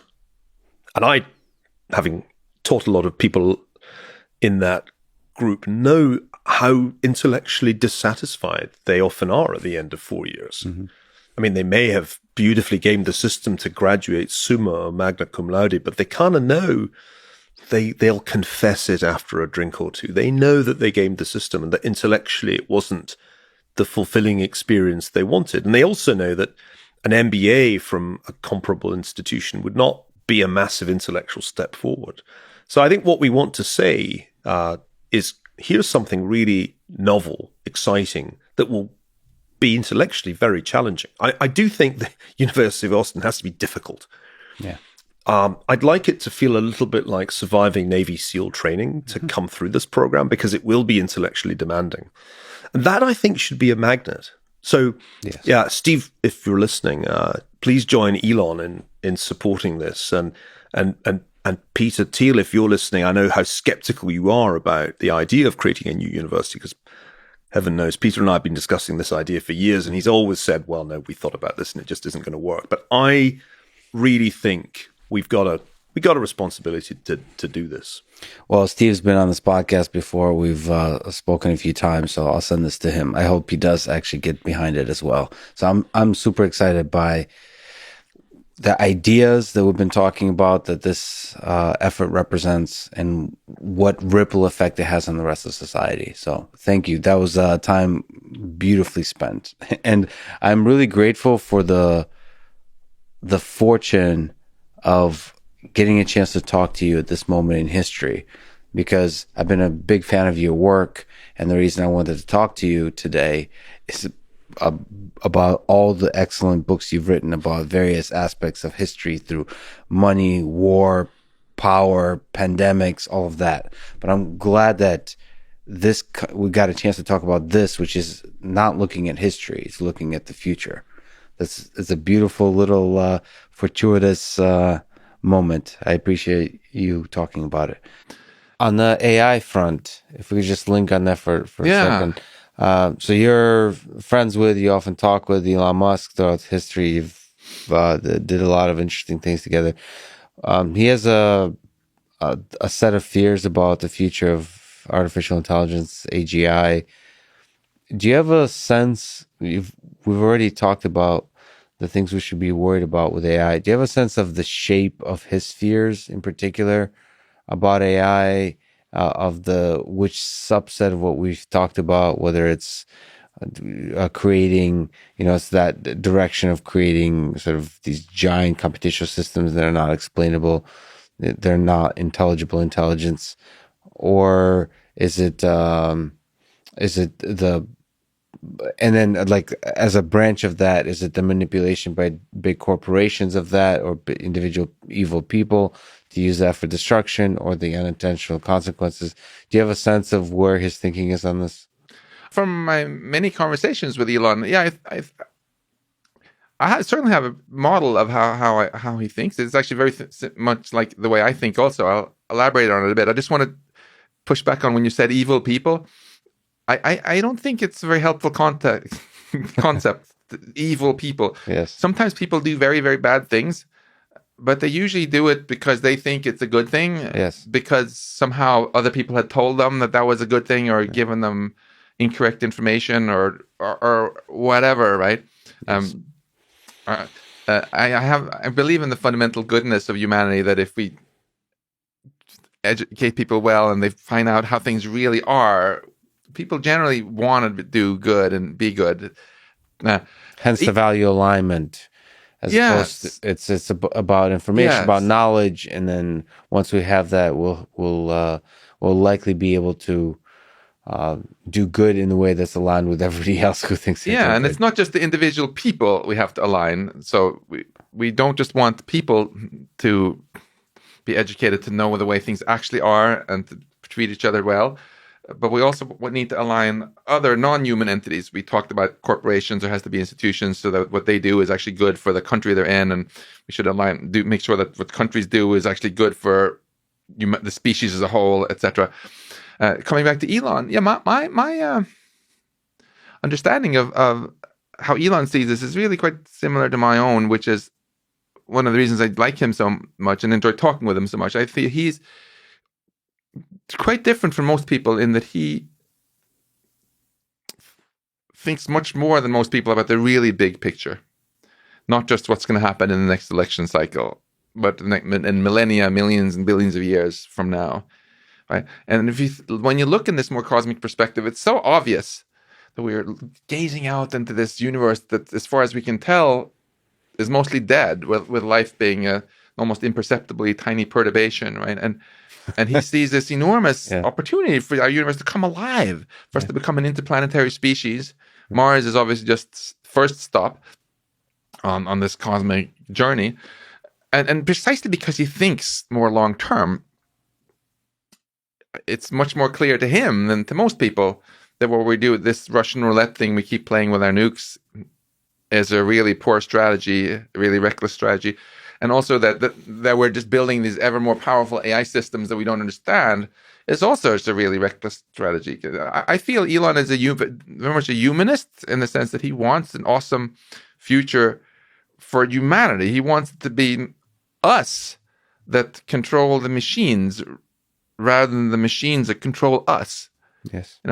And why shouldn't we insist on that? Hey, we're building them after all, right? Why should we build things that just make us into some little cog in the machinery that has no further say in the matter, right? That's not my idea of an inspiring future either. Yeah, if you think on the cosmic scale in terms of both time and space, so much is put into perspective. Yeah. Whenever I have a bad day, that's what I think about. It immediately makes me feel better. It makes me sad that for us individual humans, at least for now, the ride ends too quickly. That we don't get to experience the cosmic scale. Yeah, I mean, I think of our universe sometimes as an organism that has only begun to wake up a tiny bit. Just like when the very first little glimmers of consciousness you have in the morning when you start coming around. Before the coffee. Before the coffee. Even before you get out of bed, before you even open your eyes. It starts start to wake up a little bit. Oh, there's something here, That's very much how I think of what we are. All those galaxies out there. I think they're really beautiful. But why are they beautiful? They're beautiful because conscious entities are actually observing them and experiencing them through our telescopes. If I define consciousness as subjective experience, whether it be colors or emotions or sounds. So beauty is an experience, meaning is an experience, purpose is an experience. If there was no conscious experience observing these galaxies, they wouldn't be beautiful. If we do something dumb with advanced AI in the future here and Earth originating life goes extinct, and that was it for this, if there is nothing else with telescopes in our universe, then it's kind of game over for beauty and meaning and purpose in our whole universe. And I think that would be just such an opportunity lost, frankly. And I think when Elon points this out, he gets very unfairly maligned in the media for all the dumb media bias reasons we talked about, right? They want to print precisely the things about Elon out of context that are really clickbaity. Like, he has gotten so much flack for this summoning the demon statement. Yeah. I happen to know exactly the context because I was in the front row when he gave that talk. It was at MIT, you'll be pleased to know. It was the Aero Astro anniversary. They had Buzz Aldrin there from the moon landing, the whole house, Kresge Auditorium packed with MIT students. And he had this amazing Q&A. It might have gone for an hour, and they talked about rockets and Mars and everything. At the very end, this one student who was actually in my class asked him, what about AI? Elon makes this one comment, and they take this out of context, print it, goes viral. Was it like with AI, we're summoning the demon, something like that? And try to cast him as some sort of doom and gloom dude, Yeah. Elon. He's not the doom and gloom dude. No. He is such a positive visionary, and the whole reason he warns about this is because he realizes more than most what the opportunity cost is of screwing up. That there is so much awesomeness in the future that we can and our descendants can enjoy if we don't screw up, right? I get so pissed off when people try to cast him as some sort of technophobic Luddite. And at this point, it's kind of ludicrous when I hear people say that people who worry about artificial general intelligence are Luddites, because, of course, if you look more closely, you have some of the most outspoken people making warnings are people like Professor Stuart Russell from Berkeley, who's written the best-selling AI textbook, So claiming that he is a Luddite who doesn't understand AI is the joke is really on the people who said it. But I think more broadly, this message is really not sunk in at all. What it is that people worry about. They think that Elon and Stuart Russell and others are worried about the dancing robots picking up an AR-15 and going on a rampage, right? They think they're worried about robots turning evil. They're not. I'm not. The risk is not malice. It's competence. The risk is just that we build some systems that are incredibly competent, which means they're always going to get their goals accomplished, even if they clash with our goals. That's the risk. Why did we humans, drive the West African black rhino extinct? Is it because we're malicious, evil rhinoceros haters? No, it's just because our goals didn't align with the goals of those rhinos, and tough luck for the rhinos, So the point is just we don't want to put ourselves in the position of those rhinos, creating something more powerful than us if we haven't first figured out how to align the goals. And I am optimistic. I think we could do it if we worked really hard on it, because I spent a lot of time around intelligent entities that were more intelligent than me. My mom and my dad. And I was little, and that was fine because their goals were actually aligned with mine quite well. But we've seen today many examples of where the goals of our powerful systems are not so aligned. So those click-through optimization algorithms that are polarized social media, right? They were actually pretty poorly aligned with what was good for democracy, it turned out. And again, almost all problems we've had with machine learning, again, came so far not from malice, but from poor alignment. And that's exactly why we should be concerned about it in the future. Do you think it's possible that with systems like Neuralink and brain-computer interfaces, again, thinking of the cosmic scale, Elon's talked about this, but others have as well throughout history, of figuring out how the exact mechanism of how to achieve that kind of alignment. So one of them is having a symbiosis with AI, which is like coming up with clever ways where we're like stuck together in this weird relationship, whether it's biological or in some kind of other way. Do you think that's a possibility of having that kind of symbiosis, or do we want to instead kind of focus on this distinct entities of us humans talking to these intelligible, self-doubting AIs, maybe like Stuart Russell thinks about it, like these we're self-doubting and full of uncertainty, and then have our AI systems that are full of uncertainty. We communicate back and forth, and in that way achieve symbiosis. I honestly don't know. I would say that because we don't know for sure which of any of our ideas will work, but we do know that if we don't, I'm pretty convinced that if we don't get any of these things to work and just barge ahead, then our species is, probably going to go extinct this century. I think this century. You think we're facing this crisis is a 21st century crisis. Like this century will be remembered on a hard drive somewhere. On a hard drive somewhere, or maybe by future generations as like there will be future of Life Institute awards for people that have done something about AI. It could also end even worse, where we're not superseded by leaving any AI behind either, where we just totally wipe out, like on Easter Island. Our century is long. No, there are still 79 years left of it. Right? Think about how far we've come just in the last 30 years.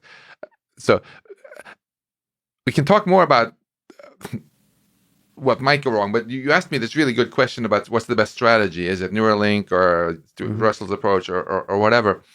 I think, when we did the Manhattan Project, we didn't know if any of our 4 ideas for enriching uranium and getting out the uranium-235 were going to work. But we felt this was really important to get it before Hitler did. So what we did? We tried all 4 of them. Here, I think it's analogous, where there's the greatest threat that's ever faced our species, and of course, U.S. national security by implication. We don't know we don't have any method that's guaranteed to work, but we have a lot of ideas. So we should invest pretty heavily in pursuing all of them with an open mind, in the hope that one of them at least works.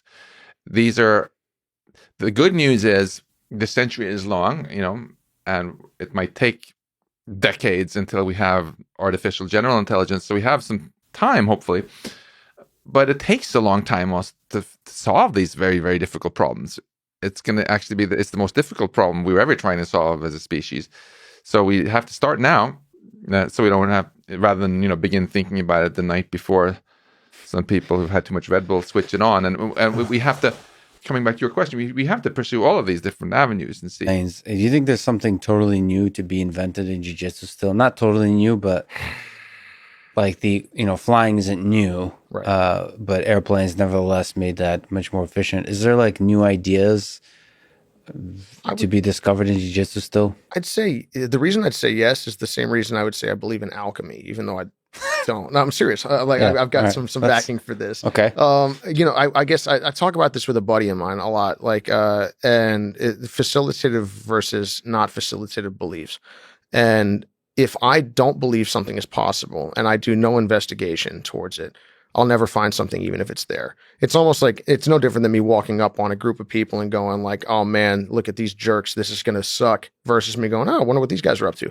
I'm about to have two very different conversations, even though the players in the game are no different. My internal constitution has changed because of how I've decided to approach the situation. So although I wouldn't personally want to spend all my time trying to turn lead into gold because I don't believe that it's likely to work, only a person who's willing to spend his or her life in that pursuit will actually get to the bottom of that. And also in the pursuit of that, they're likely to find other things. So I think a lot of times the idea is that humanity is pushed forward by, again, it's another Orson Scott Card one. It's like, human beings are in this slog. It's paraphrasing, just in this slog over time. And then periodically humanity gives birth to genius, like someone that invents the wheel, invents electricity, pushes us forward, comes up with the idea of governance that doesn't, just start and end with the point of a sword, these aren't common things. These are unbelievable advancements that, just me sitting here, I didn't come up with them, but I just get the benefit of it. So I guess what I would say is a lot of times these ideas are called crazy, like as we discussed on kind of offline, it's like, Einstein was brilliant in his 20s and it was brilliant before that, I would suspect, but basically, gets recognized later on in life. And of course we all thought those were great ideas. The man was probably roundly mocked for giant chunks of his life. Yeah. And I guess, so it's neat I would say there's definitely in my mind things that, even if it's just combinations and new to me, new ways to see things, new ways to understand, different depth of understanding, possibly new things, new positions, new ideas, because even if that's not true, the process of going through and acting as if it is and believing like that and focusing and trying to investigate will make any of us, will push us all forward. Whereas sitting there, obsessing over the cult of our current knowledge, I think is the biggest danger and the biggest cause of stagnation that exists anywhere. Yeah, and it starts with believing the impossible, which is kind of interesting. One of the things that's really inspiring to me is to see people out there, which sadly are rare, who kind of have a combination of two things. One is they have a worldview that includes a lot of ideas that are crazy, and the second part is they're exceptionally focused and competent in bringing that, whatever the ideas in that worldview, to reality. So there's certainly a lot of people with crazy ideas. There's a lot of conspiracy theorists. They have way out there beliefs about things, but they're not doing much to build stuff grounded in them. Like, they're not engineers or whatever. They're just espousing different crazy ideas. But that's why you get the Elon Musk type characters. And the reason I bring him up a lot is because there's not many others to bring up. It's there's not many examples of it through history. The guy's convinced that we're going to colonize Mars. And basically everybody on Earth thinks that's insane. Everyone except the guy that's going to do it, right? Except that's going to do it. And you can imagine a couple 100 years from now, people will, first of all, they certainly won't remember the haters. They won't remember all the people. If they do remember them, they'll remember them in a sense people were silly to think that this isn't the obvious path forward. From a perspective, that's what Elon talks about.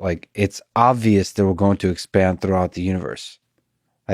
So from his perspective, right. But to me, it is also obvious because either we destroy ourselves or we'll expand beyond Earth. There's not many, it's not completely obvious. I guess I share that worldview. There's the other possibility that we humans find a sort of an inner peace where the forces of capitalism will calm down and we'll all just meditate and do yoga and jiu-jitsu and relax with this whole tech thing, where we keep building new technologies. But it's cool to have those kinds of people that just believe the big, ambitious, crazy dreams, because that's where it starts. If you want to build something special, you have to first believe that.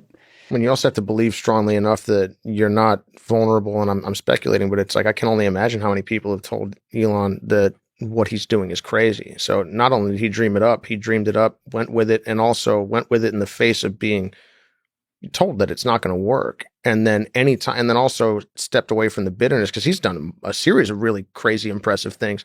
And that's only those little things that I'm aware of, and also staying away from the bitterness of every single time you did something good. Initially, all I do is talk down about you, and then eventually I act as, of course, I never apologize. Yeah. And yet you don't let that dampen your spirits for the next innovation, which is pretty incredible to me to watch. Yeah, it's kind of cool. It's contagious to spend time with the guy, because he's not.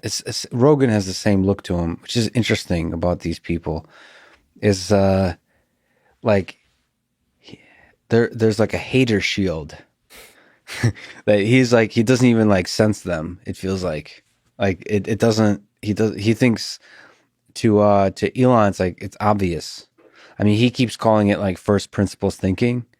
Like physics says it's true, therefore it's true. Like he has convinced himself that like his beliefs are grounded in the fundamental fabric of the way the universe works. Therefore, the haters don't matter. Right. And I mean, that's kind of like a system of thought he developed himself through all the difficulty, through all the doubt. He's able to take huge risks with basically putting everything he owes on the line multiple times throughout his life, amidst all the drama, amidst all the doubts, amidst all like he's still able to make just clear-headed decisions. I don't know what to make of it, but it's inspiring as hell. Well, I think it's something that's funny. I think like I can only imagine that history will look back on him as a brilliant person, but that's not the only. There's a lot of, maybe not not statistically speaking, but a lot numerically on a giant planet of billions of people. A lot of brilliant people. Well, time, place, luck, fortune, all that other stuff. But at the same time, that clearly isn't the only determining thing in making Elon Musk. And obviously I don't know the guy from Adam, but it's an interesting thing that it's not just his intellect, his belief system, his structure, how he's viewing the world. Like that's, did he reason his way to that? Did he not? What other factors came in? I'm really curious about that, because I guess it's again, I feel really strongly about people's belief structure and how they view the world being more important than the engine behind it. It makes someone resilient or not. It makes someone positive or not, because you could have 10,000. I think about this for competitive stuff. You could have 10,000 things going properly and one thing going improperly. If you focus on the improper, you'll probably fix it at a certain point, which is good, facilitative for development in the long term. But if you had to go and try to perform a task in the next 5 minutes, and you're focusing on the negative, your confidence and your belief in the positive outcome of the future is likely to be damaged. Whereas you could have 25 things going wrong, but you go, man, I sure am happy to be alive. How fortunate I am. This is great. I have problems to solve. This is awesome. Versus I list the problems and I start bitching about them. Both of them are technically accurate, but it's, I guess, different lenses. And I think that's a really neat thing to see, someone, exemplifying that for us. So one guy that talks about exponential functions a lot is Elon Musk. Mm-hmm. He seems to internalize this kind of way of exponential thinking. Mm-hmm. He calls it first principles thinking, sort of the kind of going to the basics, asking the question, like what were the assumptions of the past? How can we throw them out the window? How can we do this 10x much more efficiently, and constantly practicing that process, and also using that kind of thinking to estimate sort of when, create deadlines and estimate when you'll be able to deliver on some of these technologies. Now, it often gets him in trouble because he overestimates, like he doesn't meet the initial estimates of the deadlines, but he seems to deliver late, but deliver. Right. And which is kind of an interesting, like, what are your thoughts about this whole way of thinking? I think we can all learn from Elon. I think going to first principles, I talked about two ways of getting more of a grip on the exponential function. And one of them just comes from first principles. If you understand the math of it, you can see what's going to happen. And even if it seems counterintuitive that a couple of dozen of COVID cases could become thousands or tens or hundreds of thousands of them in a month, it makes sense once you just do the math. And I think Elon tries to do that a lot. In fairness, I think he also benefits from hanging out in Silicon Valley, and he's experienced it in a lot of different applications. So, it's not as much of a shock to him anymore. But that's something we can all learn from. In my own life, I remember one of my first experiences really seeing it was when I was a grad student, and my advisor asked me to plot the growth of computer power in the U.S. economy in different industries. And there are all these, exponentially growing curves. And I was like, holy shit, look at this. In each industry, it was just taking off. And, you didn't have to be a rocket scientist to extend that and say, wow, this means that this was in the late 80s and early 90s that, if it goes anything like that, we're going to have orders of magnitude more computer power than we did at that time. And of course we do. Over time. On the topic of adaptive modeling, and you talk about lifelong learning, which is I think a topic that's understudied or maybe because nobody knows what to do with it. But like, if you look at Alexa or most of our artificial intelligence systems that are primarily machine learning based systems or dialogue systems, all those kinds of things, they know very little about you in the sense of the lifelong learning sense that we learn as humans, we learn a lot about each other, not in the quantity of facts, but like the temporally rich set of information that seems to like pick up the crumbs along the way that somehow seems to capture a person pretty well. Do you have any ideas how to do lifelong learning? Because it seems like most of the machine learning community does not. No. Well, by the way, not only does the machine learning community not spend a lot of time on lifelong learning, I don't think they spend a lot of time on learning, period, in the sense that they tend to be very task focused. Everybody is overfitting to whatever problem is they happen to have. They're over engineering their solutions to the task. Even the people, and I think these people too, are trying to solve a hard problem of transfer learning, right? I'm going to learn on one task, I'm going to learn the other task. You still end up creating the task. It's like looking for your keys where the light is, because that's where the light is, right? It's not because the keys have to be there. I mean, and one could argue that we tend to do this in general. We tend to kind of do it as a group. We tend to hill climb and get stuck in local optima. And I think we do this in the small as well. I think it's very hard to do because look, here's the hard thing about AI, right? The hard thing about AI is it keeps changing on us, right? What is AI? AI is the art and science of making computers act the way they do in the movies, right? That's what it is, right? And that's a good definition. But beyond that, and they keep coming out with new movies. Yes, and it's just right, exactly. We are driven by this kind of need to the sort of ineffable quality of who we are, which means that the moment you understand something is no longer AI, right? Well, we understand this. That's just, you take the derivative and you divide by 2, and then you average it out over time in the window. So therefore, that's no longer AI. So the problem is unsolvable because it keeps kind of going away.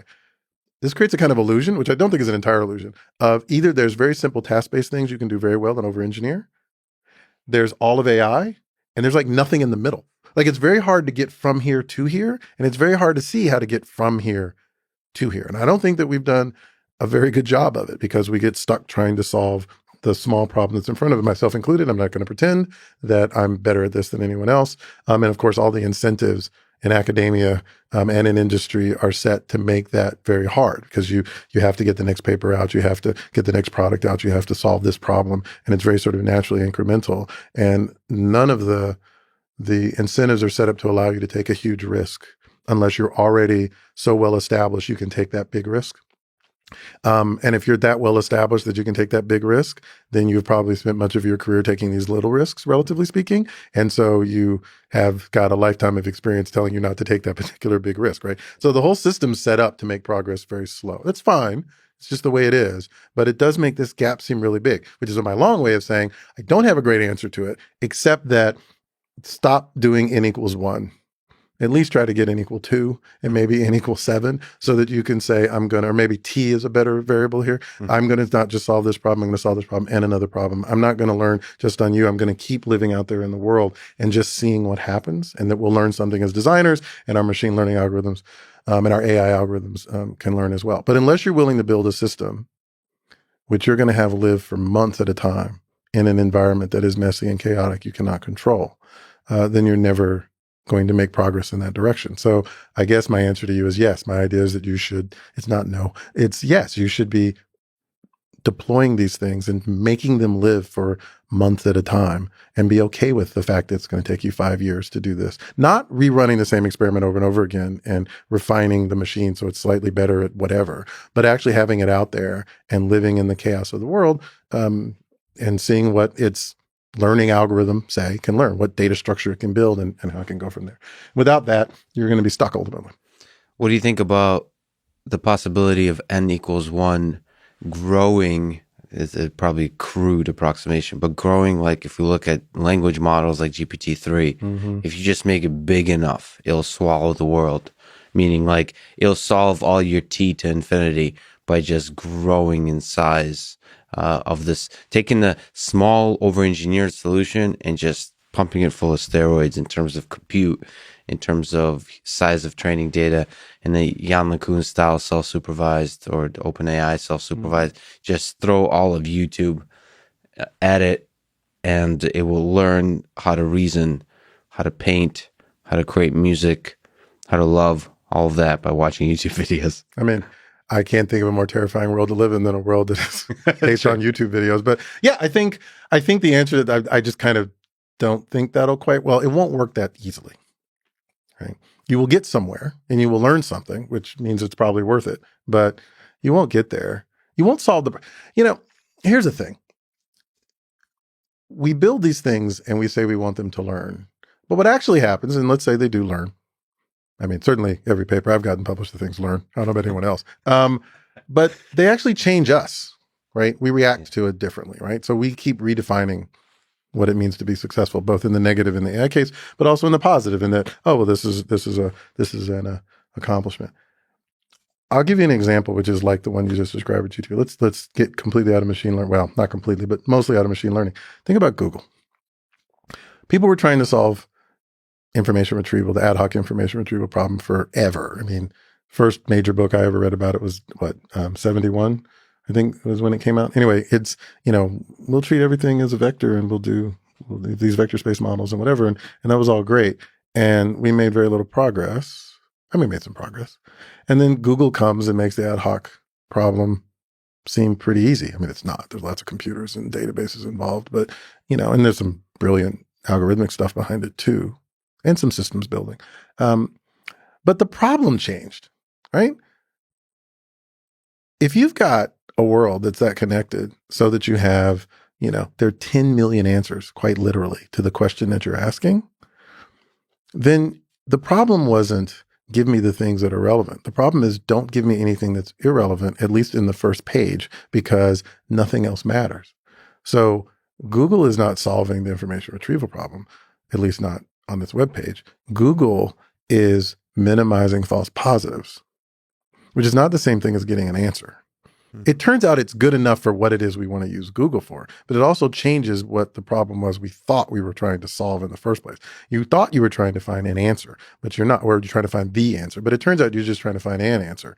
Now, yes, it is true, it's also very good at finding you exactly that web page. Of course, you trained yourself to figure out what the keywords were to get you that web page. But in the end, by having that much data, you've just changed the problem into something else. You haven't actually learned what you set out to learn. Now, the counter to that would be maybe we're not doing that either. We just think we are because we're in our own heads. Maybe we're learning the wrong problem in the first place. But I don't think that matters. I think the point is that Google has not solved information retrieval. Google has done an amazing service. I have nothing bad to say about what they've done. Lord knows my entire life is better because Google exists. And if it weren't for Google Maps, I don't think I would have ever found this place. Where is this? Like 95. I see 110 and I see, but where did 95 go? So I'm very grateful for Google. But, they just have to make certain the first 5 things are right. Yeah. And everything after. Let me give you an alternate version of this dystopia. I do think that there are people who are capable, and there's still places to play and cause things to happen that progress the story forward. But if you look at the fire that some of the people are in who fit that profile, like how much crap has Elon Musk taken? Quite considerable. Right? And not much admiration from the... Craig Venter, Jim Watson. These are very difficult people. Steve Jobs is a very difficult guy, Yeah, it is a bit heartbreaking to me. I mean, everybody is different generations. My mind is a little focused on Elon Musk because he's the modern person. Well, you know him. I mean, he's a person to you.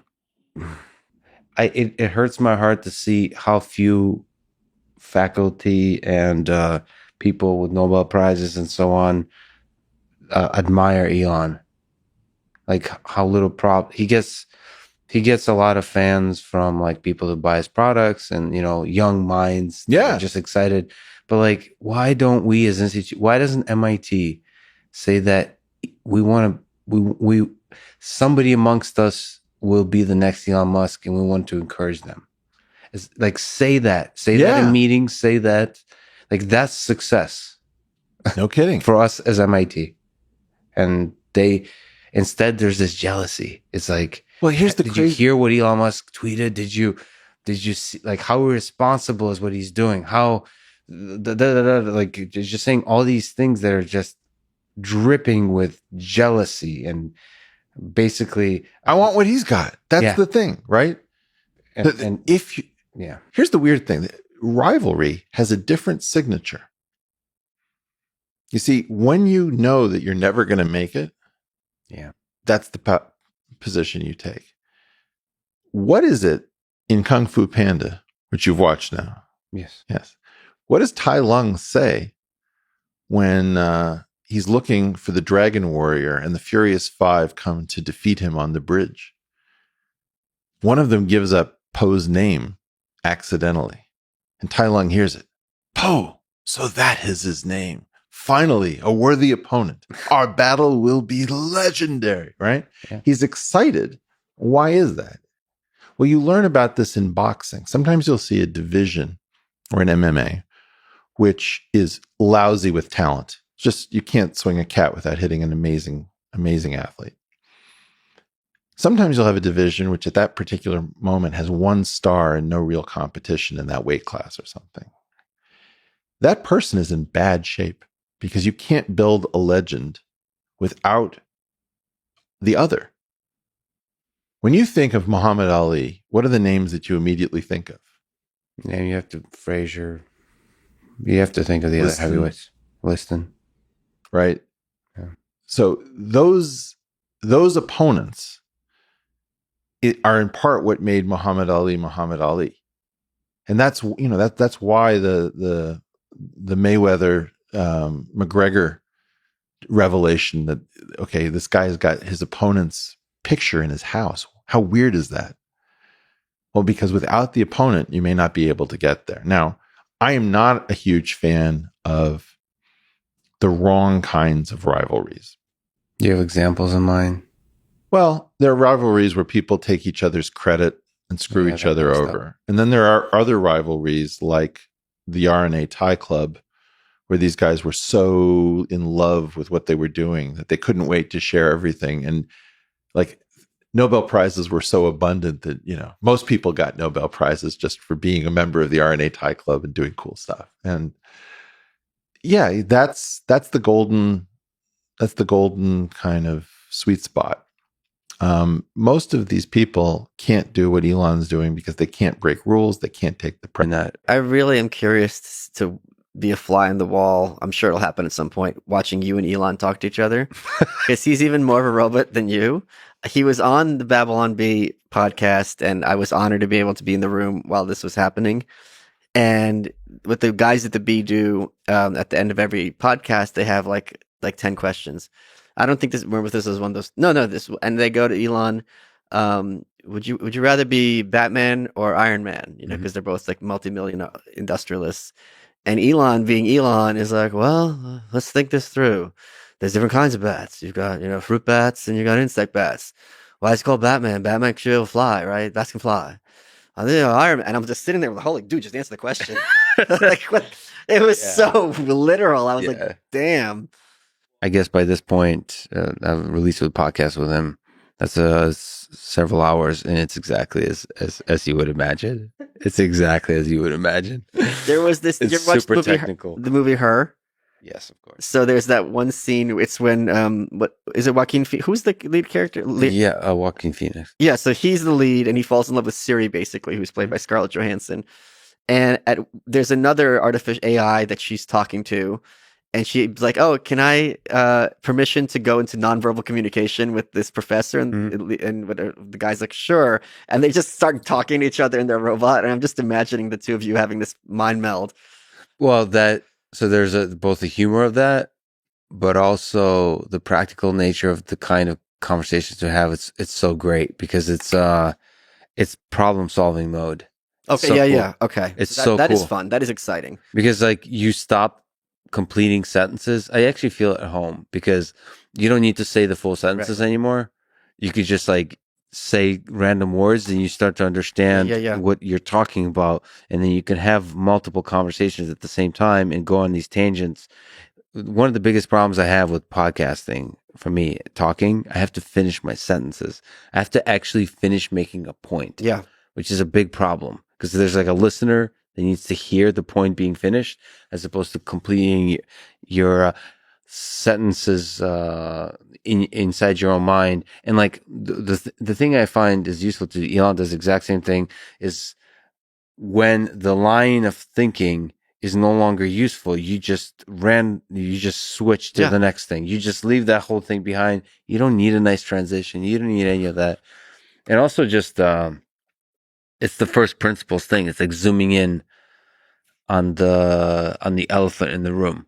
I love that. It's so energizing. Just that's what I love about engineers. It's not the maybe most eloquent communication style, but I love it. What about you? So you said moving. The book. What else?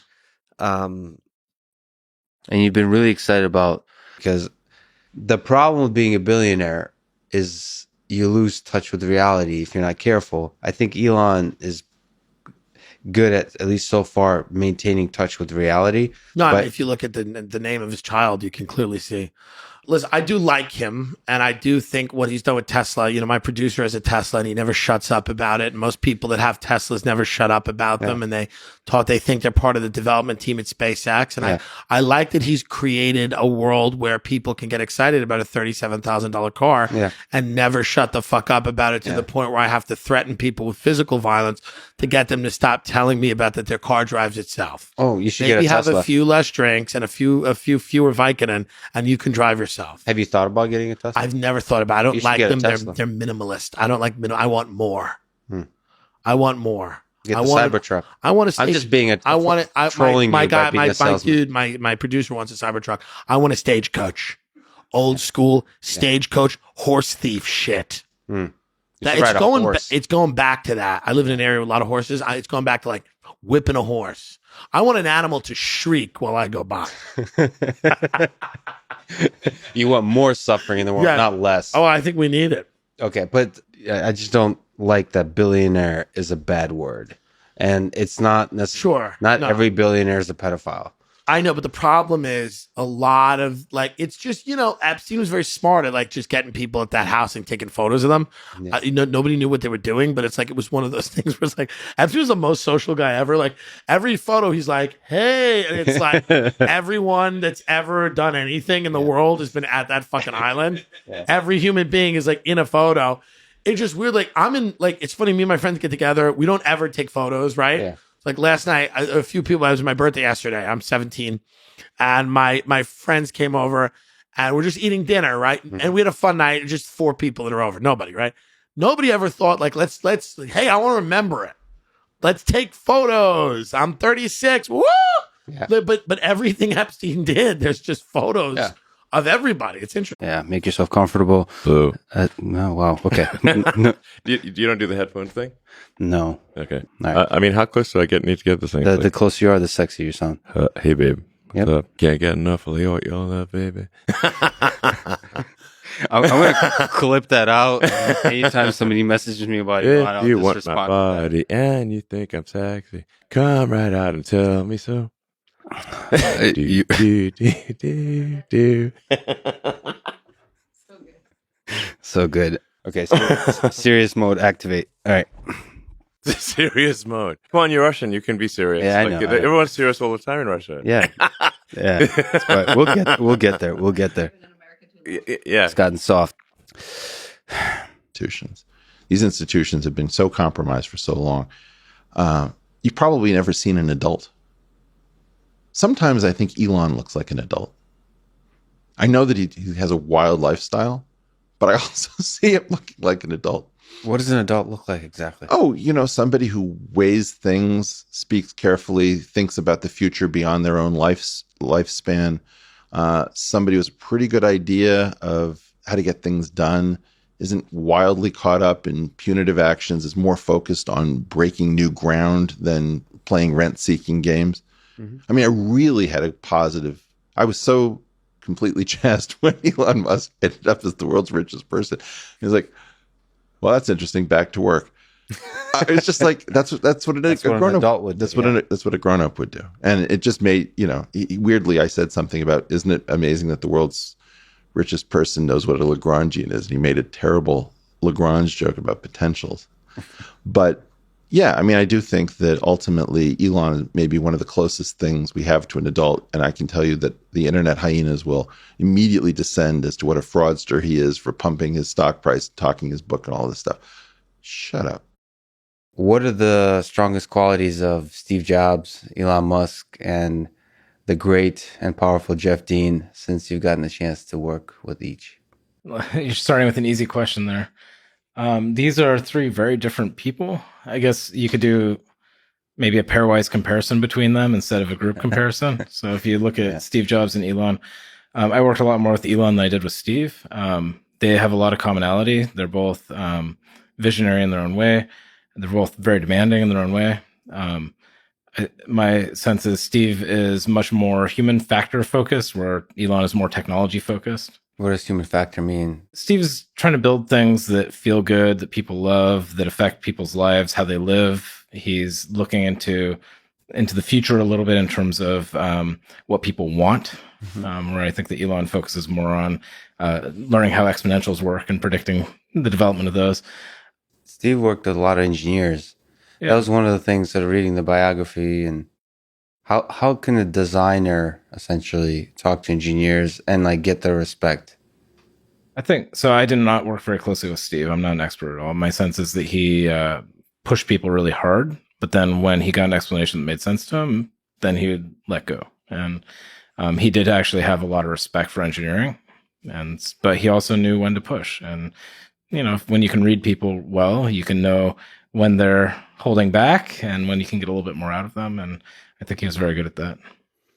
I mean, if you compare the other folks, so Jeff Dean, right? Jeff Dean's an amazing guy. He's super smart, as are the other guys.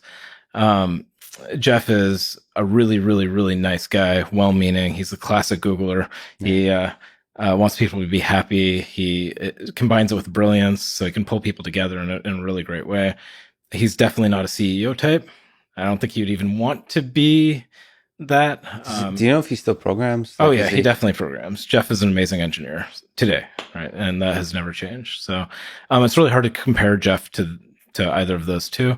I think that Jeff leads through technology and building it himself and then pulling people in and inspiring them. And so I think that that's one of the amazing things about Jeff. But each of these people, you know, with their pros and cons, all are really inspirational and have achieved amazing things. So yeah, I've been very fortunate to get to work with these guys. For yourself, you've led large teams. You've done so many incredible, difficult technical challenges. Is there something you've picked up from them about how to lead? Yeah, well, so I mean, I think leadership is really hard. It really depends on what you're looking for there. I think you really need to know what you're talking about. So being grounded on the product, on the technology, on the business, on the mission is really important. Being understanding what people are looking for, why they're there. One of the most amazing things about Tesla is the unifying vision, right? People are there because they believe in clean energy and electrification and all these kinds of things.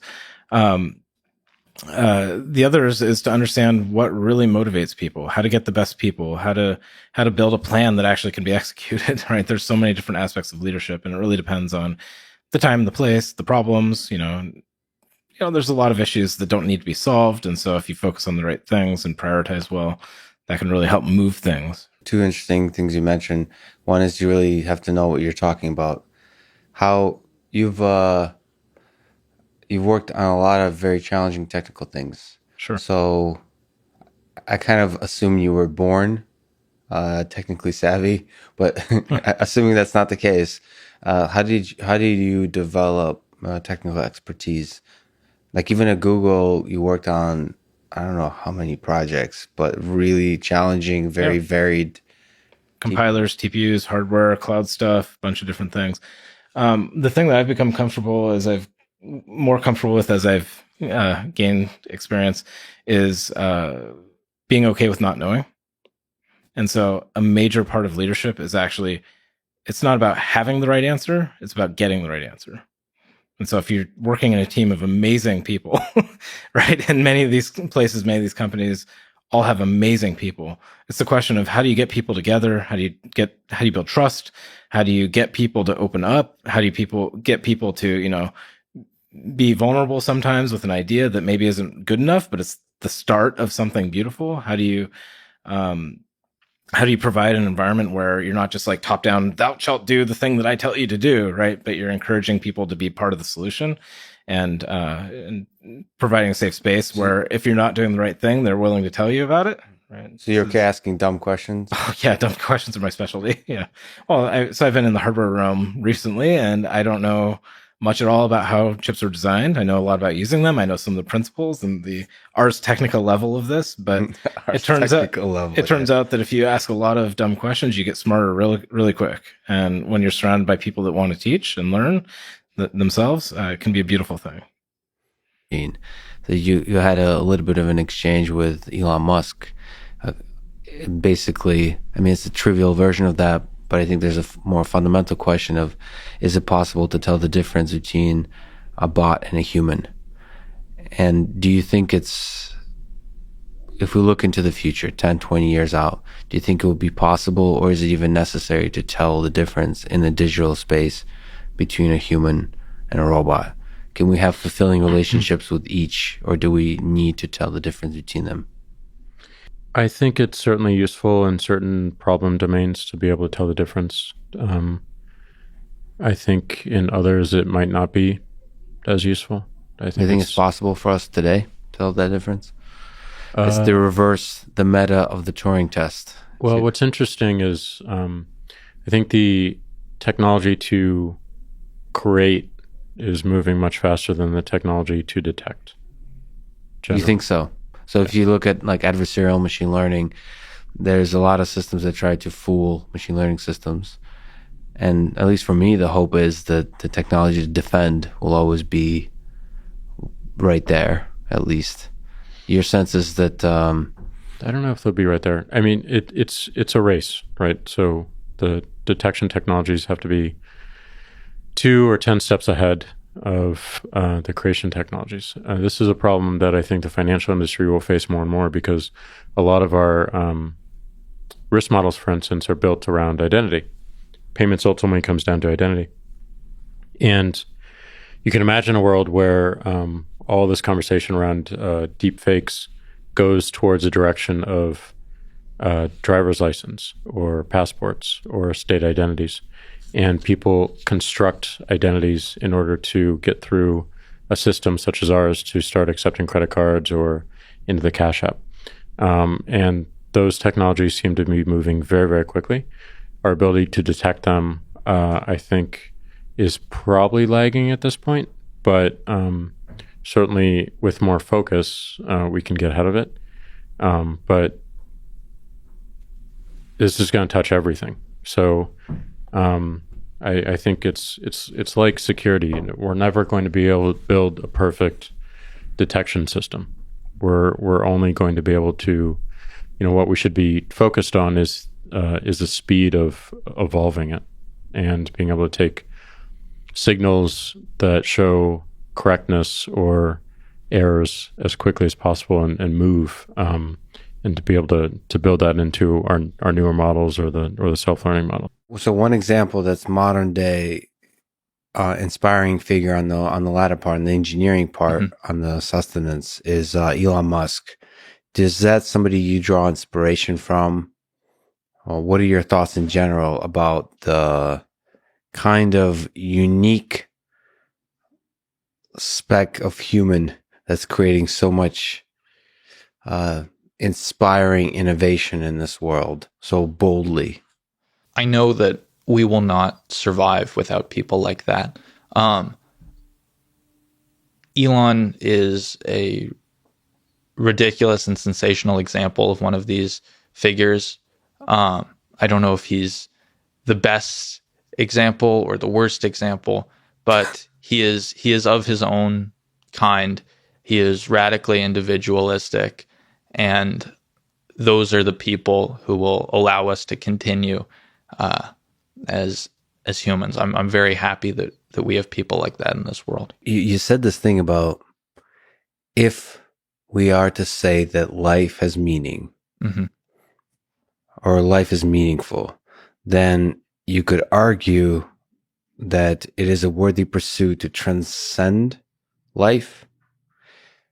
Do you see that another just I'm gonna have to go back and sleep on that one.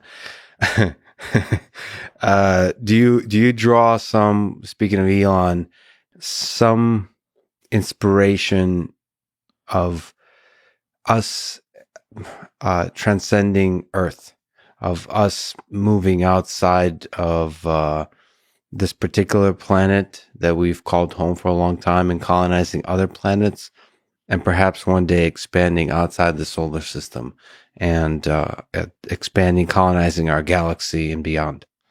Honestly, I know very little about space exploration. I think it makes complete sense to me why we are starting to think very seriously about it. It's an amazing and baffling and innovative solution to a lot of problems we see as a world population. I can't really offer very much of interest on the topic. I think when I'm talking about like transcending humanity and transcending Earth, I'm talking usually about deriving truth. And that's one of the things that makes like theoretical math and physics so interesting. It's like I really, really love biology, for example, but biology is a combination of whatever principles ensure evolution and whatever weird coincidences happened billions of years ago. So to you, it's more interesting to understand the fundamental mechanisms of evolution, for example, than it is the results, the messy results of its processes. I can't say which is more interesting. I can say which I think is more deep.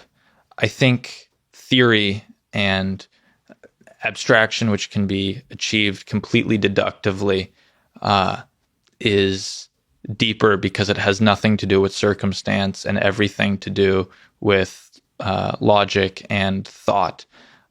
So, like, if we were ever to interact with aliens, for example, we would not have our biology in common.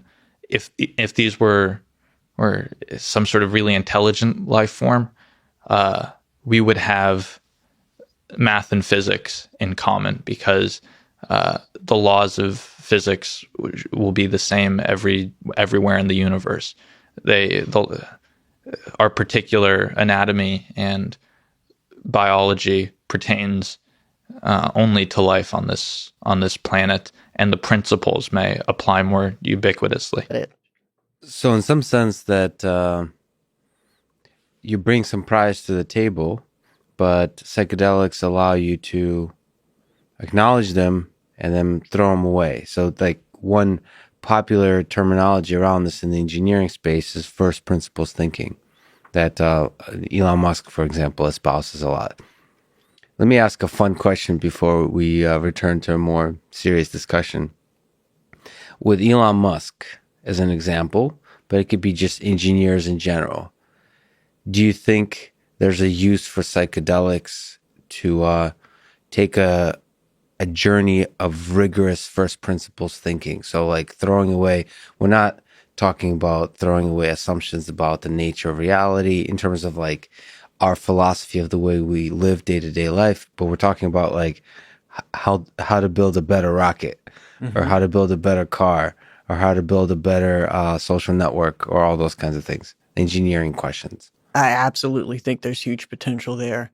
And there was some research in the late 60s, early 70s it was very early and not very rigorous in terms of methodology, but it was consistent with there's just countless anecdotes of folks. I mean, people have argued that just, Silicon Valley was largely influenced by psychedelic experience. I remember I think the person that came up with the concept of freeware or shareware, it's like it kind of was generated, out of or influenced by psychedelic experience, so to this, I think there's incredible potential there, and we know really there's no rigorous research on that, but is there anecdotal stuff like with Steve Jobs? I think there's stories, right?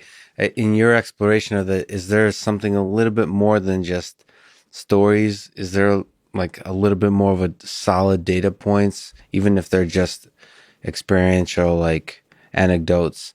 Is there something that you draw inspiration from, like in your intuition? Because we'll talk about you're trying to construct studies that are more rigorous around these questions. But is there something you draw inspiration from the past, from the 80s and the 90s and Silicon Valley, that kind of space?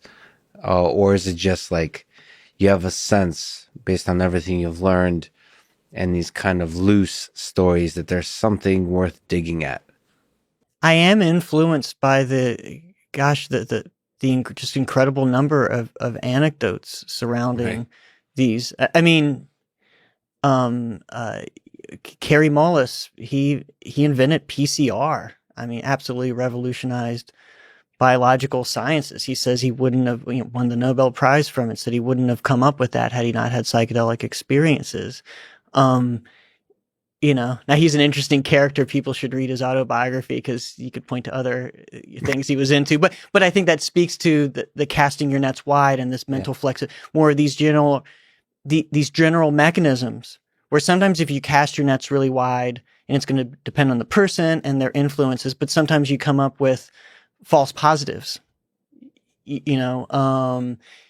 connect the dots where maybe you shouldn't have connected those dots, but I think that can be constrained and so much of our, not only our personal psychological suffering, but our limitations, academically and in terms of technology, are because of these self-imposed limitations and heuristics, these entrenched ways of thinking, those examples throughout the history of science where someone has come up with Kuhn's paradigm shifts.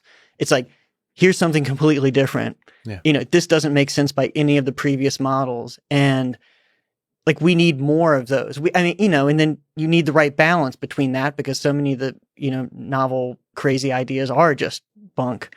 And you need, that's what science is about, separating them from the valid paradigm shifting ideas. But we need more paradigm shifting ideas, like in a big way. And I think you could argue that because of the structure of academia and science in modern times, it heavily biases against those. Right. There's all kinds of mechanisms in our human nature that resist paradigm shift quite sort of obviously. Psychedelics, there could be a lot of other tools, but it seems like psychedelics could be one set of tools that encourage paradigm shifting thinking. So like the first principles kind of thinking. So it's a kind of, you're at the forefront of research here. There's just kind of anecdotal stories. There's early studies. There's a sense that we don't understand very much, but there's a lot of depth here. How do we get from there to where Elon and I can regularly, like, I wake up every morning and have deep work sessions where it's well understood, like what dose to take, like if I want to explore something where it's all legal, where it's all understood and safe, all that kind of stuff. How do we get from where we are today to there? Not speaking in terms of legality in the sense like policy making, all that, like laws and stuff, meaning like, how do we scientifically understand this stuff well enough to get to a place where I can just take it safely in order to expand my thinking, like this kind of first principles thinking, which I'm in my personal life currently doing. Like, how do I revolutionize particular several things? Like, it seems like the only tools I have right now is but my mind doing the first principles, like, wait, okay, why has this been done this way? Can we do it completely differently? It seems like I'm still tethered to the priors that I bring to the table, and I keep trying to untether myself. Maybe there's tools that can systematically help me untether. Yeah. Well, we need experiments, and that's tied to kind of the policy level stuff. And I should be clear, I'd never encourage anyone to do anything illicitly. But yeah, in the future, we could see these compounds used for technical and scientific innovation. What we need are studies that are digging into that. Right now, most of what the funding, which is largely from philanthropy, not from the government, largely what it's for is treatment of mental disorders like addiction and depression, etc. But we need studies. One of the early initial stabs on this question decades ago was they took some architects and engineers and said, what problems have you been working on? Where have you been stuck for months, like working on this damn thing, and you're not getting anywhere? Like your head's butting up against the wall. It's like, come in here, and I think it was 100 micrograms of LSD. So not a big session.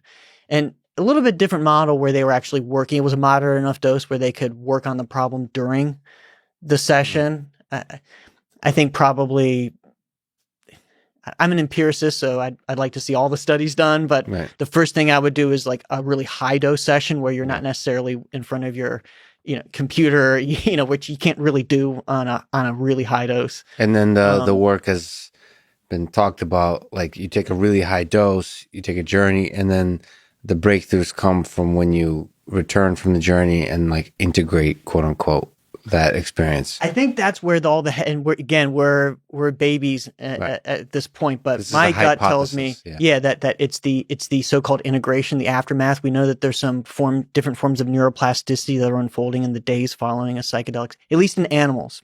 Probably going on humans. We don't know if that's related to the therapeutic effects. My gut tells me it is, although it's only part of the story. But we need big studies where we compare people. Like, let's get 100 people like that, scientists that are working on a problem, and then randomize them to. And then I think you need a even more credible, active controls or active placebo conditions to kind of tease this out. And then also in conjunction with that, and you can do this in the same study, you want to combine that with more rigorous sort of experimental models where we actually there are problem solving tasks that we know, for example, that you tend to do better on after you've gotten a good night's sleep versus not. And my sense is there's a relationship there. People go back to first principles, questioning those first principles they're operating under, and getting away from their priors in terms of creative problem solving. And so I think wrap those things, and you could speak a little more rigorously about those, because ultimately, if everyone's bringing their own problem, I think that's more in the face valid side, but you can't dig in as much and get as much experimental power and speak to the mechanisms as you can with having everyone do the same sort of, canned, problem solving task. So we've been speaking about psychedelics generally. Is there one you find from the scientific perspective or maybe even philosophical perspective most fascinating to study? Therapeutically, I'm most interested in psilocybin and LSD, and I think we need to do a lot more with LSD because it's mainly been psilocybin in the modern era. I've recently gotten a grant from the Hefter Research Institute to do an LSD study, so I haven't started it yet, but I'm going through the paperwork and everything. And therapeutic meaning there's some issue and you're trying to treat that issue. Right. Well, something you've said a few times to me and in general is that he's under a huge amount of stress. And I'm thinking of doing a startup now and kind of thinking about all of this because I enjoy podcasts, I enjoy science, but he says that his life is basically hell. It's very difficult. He looks happy, but he's probably very good at He's fulfilled. Mm-hmm. He's fulfilled, but the stress levels, the constant fires that he has to put out. And he says that most people wouldn't want to be me. And that basically the reason he does what he does is because there's probably something wrong with him. Like it's not he can't help it but do that. It's kind of beautiful. In a kind of Russian masochistic way. Well, I just wonder the stress. I mean, I'm sure you can imagine the kind of stress he's under because it's running 3+ companies, and there's constant like he says that every single meeting is not about like should we install a coffee maker in the kitchen? It's like, this rocket is going to blow up, and we're all fucked. I don't know what to do, and you have to fix Real fix problems. big problems that are, and like, how do you how do you deal with that? What do you think about that kind of life? One, is there a way to walk through that fire? And two, should you walk through that fire? Well, I mean, without knowing, I've never met Elon, but certainly we have common friends in you and in other people that he worked with long ago in the PayPal days, all of whom speak very highly of him and express immense admiration for the number of things that he can maintain. I think it's fair to say that he accomplishes more before 9 a.m. than most people do in a decade, it's clear, and that what he does would dissolve most people into a puddle of tears, mostly because of this whole thing about the brain working hard equates to thinking about duration, path, and outcome, and anticipating outcomes given A, B, C, or D, a lot of very scripted linear thinking and prediction. And that is hard. It's stressful. It requires intense neurochemical output. And he's doing that for multiple projects. So presumably he's buffered himself from the coffee maker issues and the little tiny issues, but he is it himself, unless there's something I don't know. He's walking around in a biological system. He is. Yes.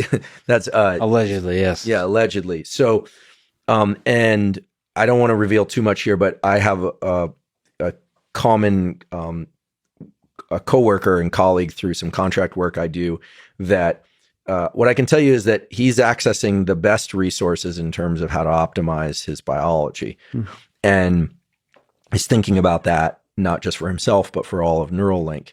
Because I think, I'm not trying to dodge the question, but I think there's the scale of the individual, but then there's the companies that he's creating.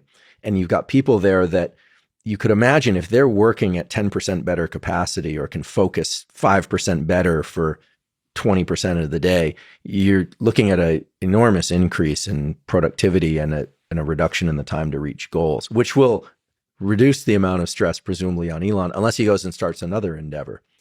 Right. So I think it's certainly not healthy for most people. It seems to be where he gets his dopamine hits. I'm also really struck by the fact that he has a family and he has, he's got kids growing up and a relationship and all that. So it's super impressive. I think that, I don't know, how old is Elon? He's 40, pushing 50, I think 48. So even more impressive. 49. Because, many people who've been at exceedingly high output for a decade or more don't do well. Their system breaks down. Yes. Well, this is what he was saying. He actually, I don't listen to all of his interviews, but on that live on the Clubhouse, he mentioned that he was kind of worried. It's interesting. He was worried that like sometimes what I think he said is, I'm worried that at some point my brain is just going to fail because of the amount of load it's under. Like how much I have to think throughout the day. Like how many like problems you have to think through. Like, it's like puzzles. It's constant puzzle solving. I would be concerned about taking somebody who's in that regime and suddenly putting them into a regime where they don't have enough to bite down into. It's like my bulldog Costello. He's happiest when chewing and tugging with that big old neck of his. And he is just not going to become a retriever. He's not going to, he does well and gets his dopamine hits from chewing and pulling. Yeah. And it seems like Elon has ended up where he is by way of his natural leanings.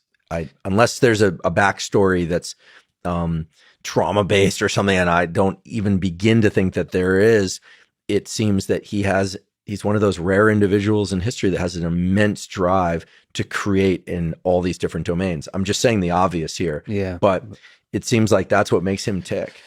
I mean, you're doing an awful lot too. Well, but the problem is not really. The problem is I've been on the verge of pulling the trigger on starting a company which will increase the workload significantly, and I'm attracted to that because of a dream I have, but it's a little bit scary because it can destroy you in a lot of ways. There's two sources of destruction. So one source is I've, for the first time in my life, a few months ago, I think, have gotten, it feels like such a noob thing to say, but I've gotten some hate on the internet.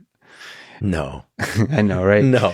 But like, I'm such an idiot. I'm so naive to, it was, I had the question that I guess a lot of people have when they get hate on the internet. It's like, Mom, why are these people making up stuff about me? You know, that kind of feeling of like, why are you saying that? And the reason I mention that is like, well, if you want to go and start a business and do, as I think people should when they start a big, ambitious business, really try to go big. Like, what does success look like in terms of your emotional journey? You're going to have a lot of people who make up stuff about you, who say negative things. I mean, majority, hopefully, if you do a good job, will be supportive, but there's still going to be this army of people there, and like that was scary to me because of how much emotional impact that had on me. Well, and I also know a little bit, I have some glimpse into the fact that you put your heart and soul into everything you do. Right. You're lighthearted about certain things, but you're even lighthearted about being full gas pedal 24/7. There's kind of this, was it Laird Hamilton always says, the big wave surfer, he always says, bright light, dark shadow, and I think it's that intensity. And when you do that, and then suddenly people are starting to like throw some paint on your picture, you're like, wait, hold on, you're going max capacity. Yeah. But I think the company is an interesting one because you've talked about doing this company before. I've been afraid. I've just not been pulling the trigger out of fear because I enjoy this life. I'm sorry to interrupt, but it's ultimately this question of taking a leap. It's like, say you're in academia, like you're at MIT. I really love doing research at MIT. I really love that life. Why take a leap out? But I did because it's been a dream. But now, accidentally along the way, I found this podcasting thing, which is also really fulfilling. And it's like, why take a leap? Because you have a huge lust for life. Yeah. I mean, that's you. I mean, sometimes when I'm on the internet and I think, is this, you hear about it like, oh, it's addicting, YouTube's addicting, all that. Actually, sometimes I think maybe that's true, but a lot of times I just think there's so much here. There's a lot of garbage, but there's so many gems out there in the world now. It's almost like, sure, how you allocate time is key, but I think you can do it all. Maybe not 5 more things, but all. Yes. Exactly. And one thing, I just had this idea, and this is not grounded in any scientific paper, but I think the answer might come to you during this this torture that you're about to put yourself through with David, because in those mental states, you're really asking the question, right? You're asking the question, where is my capacity? And am I even close to my capacity? And if I am, what's of the most value? I think we find the answers to those things in those nonverbal, non-analytic states. It just comes to us. I hope you're right. And I hope it's a profoundly fulfilling experience as opposed to one that leads to my demise. But you have a will, right? It all goes to the hedgehog. Yeah, exactly. To the hedgehog. Now it all makes sense. Andrew, like we talked about offline on this podcast, I do hope we write some stuff together, do some research together. You're one of the most inspiring scientists, speaking of communicating to the world. So I can't wait to see what you do with the podcast. I'm already a huge fan. I've been telling everybody about it. I can't wait to see you talk to Joe as well soon. And I can't wait to see what kind of paper we write together. Thanks so much for talking today. No, thank you. That project's going to be a lot of fun. Can't wait. And thanks again for having me on. Appreciate you, brother. Thanks for listening to this conversation with Andrew Huberman. And thank you to our sponsors. masterclass online courses, Four Sigmatic mushroom coffee, Magic Spoon low-carb cereal, and BetterHelp online therapy. Click the sponsor links to get a discount. And remember, now is the time to sign up to Masterclass if that's something you've been on the fence about. And now, let me leave you with some words from Woodrow Wilson. We should not only use the brains we have, but all that we can borrow. Thank you for listening, and hope to see you next time.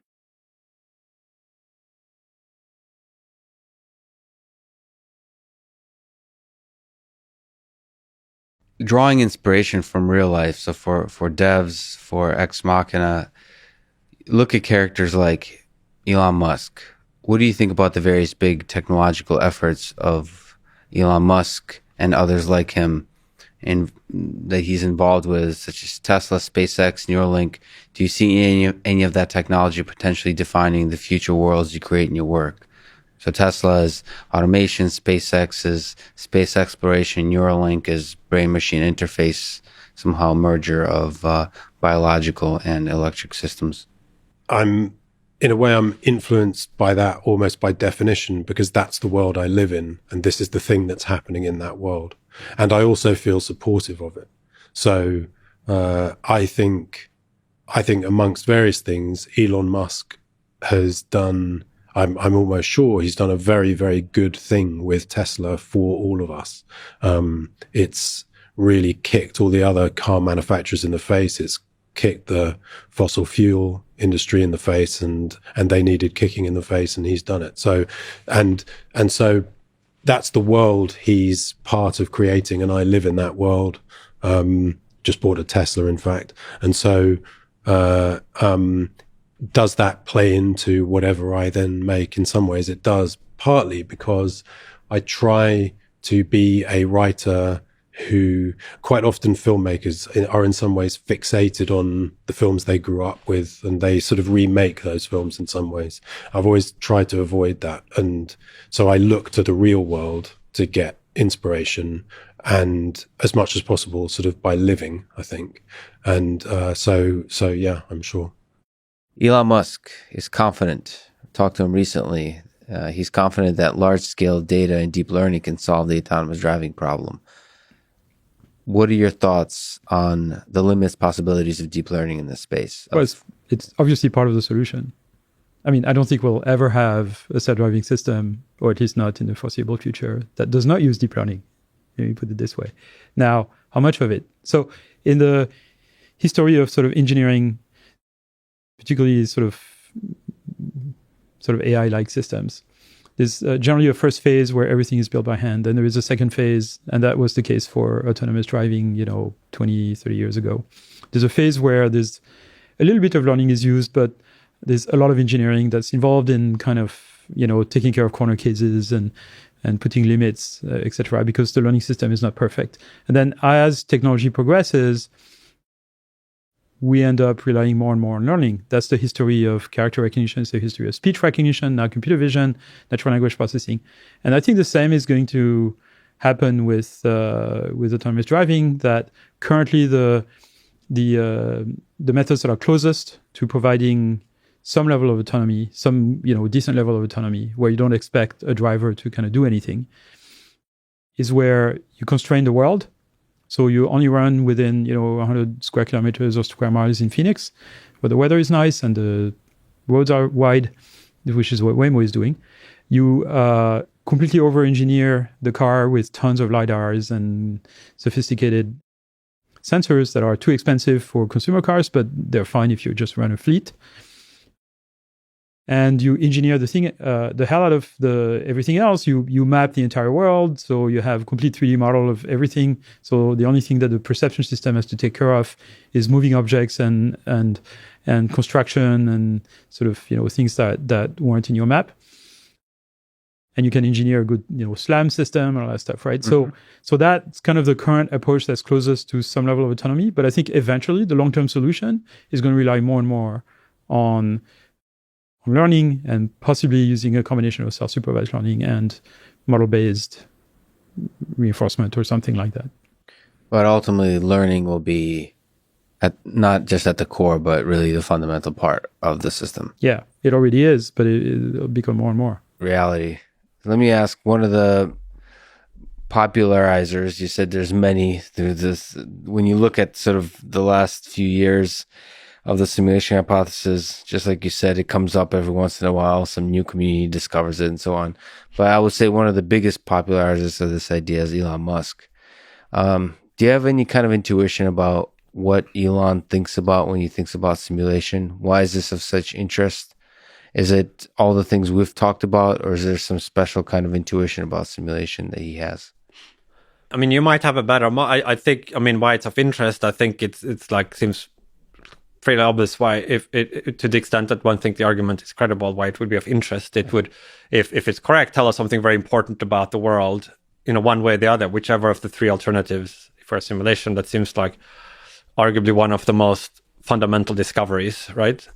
Now, interestingly, in the case of somebody like Elon, so there's like the standard arguments for why you might want to take the simulation hypothesis seriously, the simulation argument, right?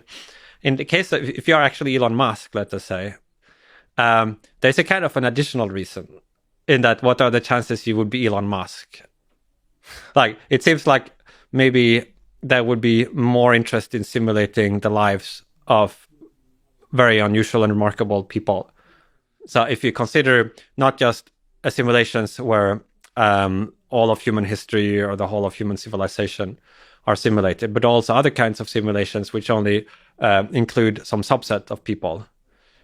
Like in those simulations that only include a subset, it might be more likely that they would include subsets of people with unusually interesting or consequential lives. If you're Elon Musk, you got to wonder, right? It's more likely that or you're if you're like if you're Donald Trump, or if you're Bill Gates, or you're like some particularly like distinctive character. You might think that add. I mean, if you just think of yourself into the shoes, right? It's got to be like an extra reason to think, that's kind of so interesting. Right. So on a scale of like farmer in Peru to Elon Musk, the more you get towards the Elon Musk, the higher the probability. You'd imagine there would be some extra boost from that.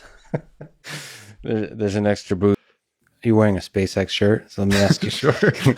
Let me ask you. One person who talks about exponential, just the miracle of the exponential function in general is Elon Musk. So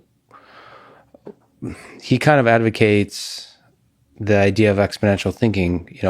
Realizing that technological development can, at least in the short term, follow exponential improvement, which breaks apart our intuition, our ability to reason about what is and isn't impossible. So he's a big one. It's a good leadership kind of style of saying, like, look, the thing that everyone thinks is impossible is actually possible because exponentials. But what's your sense about that kind of way to see the world? Well, so I think it can be very inspiring to note when something like Moore's law is another great example where you have this exponential pattern that holds shockingly well, and it enables just better lives to be led. I think the people who took Moore's law seriously in the 60s were seeing that, wow, it's not going to be too long before like these giant computers that are either batch processing or time shared, you could actually have one small enough to put on your desk, on top of your desk, and you could do things. And if they took it seriously, like you have people predicting smartphones like a long time ago. And it's only out of like kind of this, I don't want to say faith in exponentials, but an understanding that that's what's happening. What's more interesting, I think, is to really understand why exponential growth happens, and that the mechanism behind it is when the rate of change is proportional to the thing in and of itself. So the reason that technology would grow exponentially is only going to be if the rate of progress is proportional to the amount that you have. So that the software you write enables you to write more software. And I think we see this with the internet. Like the advent of the internet makes it faster to learn things, which makes it faster to create new things. I think this is oftentimes why like investment will grow exponentially, that the more resources a company has, if it knows how to use them well, the more it can actually grow. So, I mean, you referenced Elon Musk. I think he seems to really be into vertically integrating his companies. I think a big part of that is because you have the sense what you want is to make sure that the things that you develop, you have ownership of, and that they enable further development of the adjacent parts, right? So it's not just this you see a curve and you're blindly drawing a line through it. What's much more interesting is to ask, when do you have this proportional growth property? Because then you can also recognize when it breaks down. Like in an epidemic, as you approach saturation, that would break down. As you do anything that skews what that proportionality constant is, you can make it maybe not break down as being an exponential, but it can seriously slow what that exponential rate is.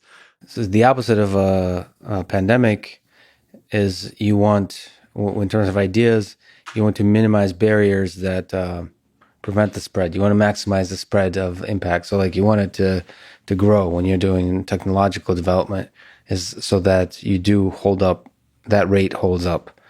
And that's almost like an operational challenge of like how you run a company, how you run a group of people, is that any one invention has a ripple that's unstopped. And that ripple effect then has its own ripple effects and so on. And that continues. Yeah, like Moore's law is fascinating. And like on a psychological level, on a human level, because it's not exponential. It's just a consistent set of like what you would call like S-curves, which is like it's constantly like breakthrough innovations nonstop. That's a good point. Like it might not actually be an example of exponential because of something which grows in proportion to itself, but instead it's almost like a benchmark that was set out that everyone's been pressured to meet. And it's like all these innovations and micro inventions along the way, rather than some consistent sit back and just let the lily pad grow across the lake phenomenon. And it's also like there's a human psychological level for sure of like the 4-minute mile. Like there's something about it, like saying that, look, there is, Moore's law. It's a law. So like it's certainly an achievable thing. You know, we've achieved it for the last decade, for the last 2 decades, for the last 3 decades. You just keep going, and it somehow makes it happen. I mean, it makes people. I'm continuously surprised in this world how few people do the best work in the world, like in that particular, whatever that field is. Like it's very often that like the genius, I mean, you could argue that community matters, but it's certain, like I've been in groups of engineers where like one person is clearly like doing an incredible amount of work and just is the genius. And it's fascinating to see, basically it's kind of the Steve Jobs idea, is maybe the whole point is to create an atmosphere where the genius can discover themselves, like have the opportunity to do the best work of their life.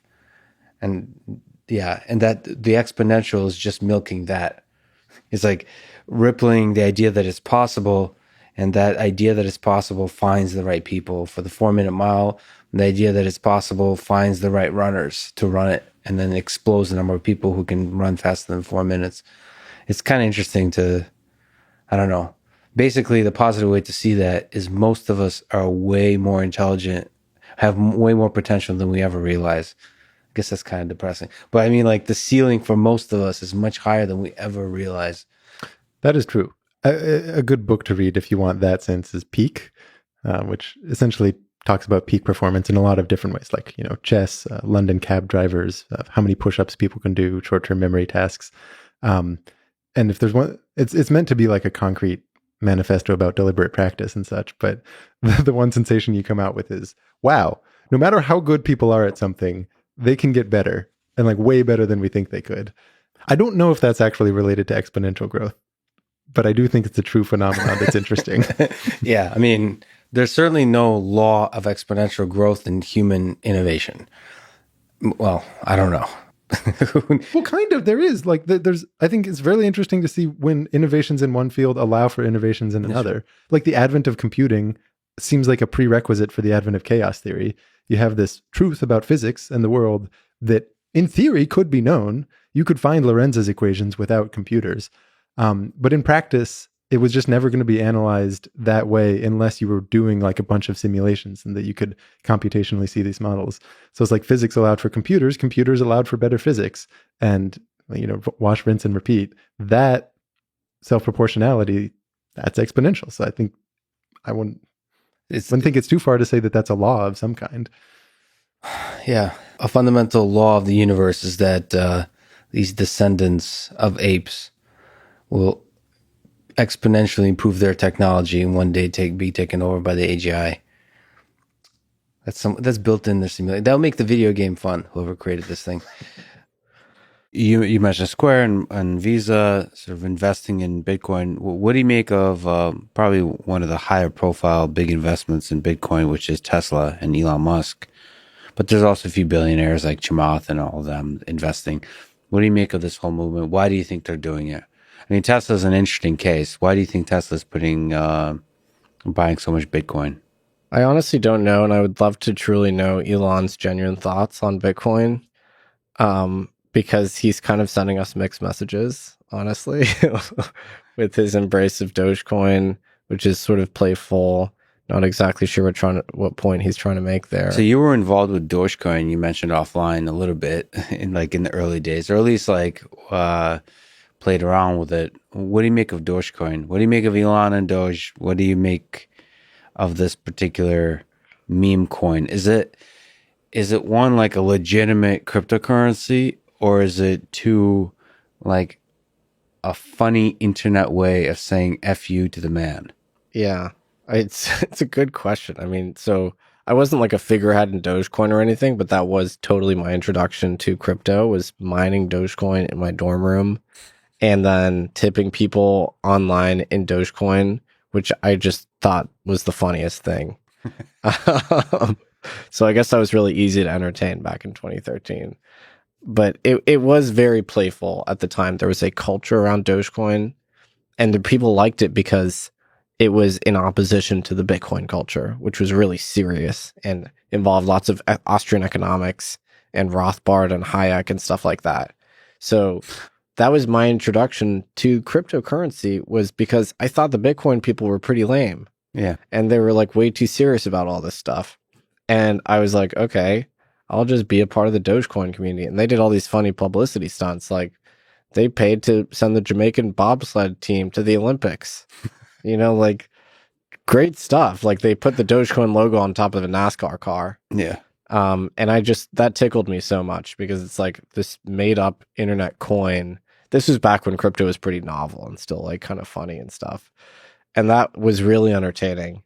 Fast forward 7-8 years, Dogecoin is way less entertaining now, frankly, because the leadership left, the community spirit evaporated.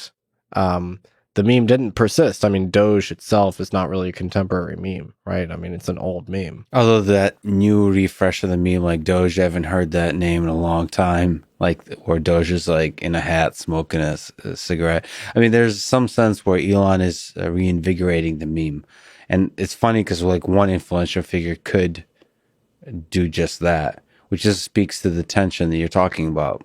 Like Tesla is investing Bitcoin, and yet Elon, he also tweets about Bitcoin, but yeah, he's I mean, who am I to question the meme, right? Like, yeah, I can't dissect internet culture and pedantically sit here and tell you it's an invalid meme. Yeah. If people believe in it, then it's real. Is there a space for meme coins at this time, like Doge or somebody else, to almost like, it does serve a lot of purposes, which is, like you said, it pulls in people into this whole space of digital currency and into cryptocurrency, allow them to explore, allow them to have fun as opposed to taking everything very seriously. Is there still space for that? Yeah. And I mean, the crypto landscape is very broad today. So whatever, cultural element you seek to find within crypto, you will find. It was a bit different in 2013 because Bitcoin was kind of the only game in town. There were a couple altcoins. And so Dogecoin made a lot of sense as a counterpart to Bitcoin, as a less serious counterpart. Today, crypto is just this like gigantic cultural and economic trend. So it's, very multifaceted.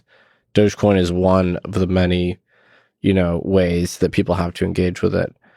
I think a lot of people that buy Dogecoin based on Elon's implied guidance are going to lose money because fundamentally there's nothing enduring about Dogecoin. It's an ancient fork of Bitcoin. It's unmaintained. It's probably at risk, actually, from a protocol perspective. It's merge mined with Litecoin, I think. If there was an inflation bug on Dogecoin, it's unclear who would sort of be able to remediate that. So it's not technologically very sound. So I wouldn't recommend that anyone stores wealth in it.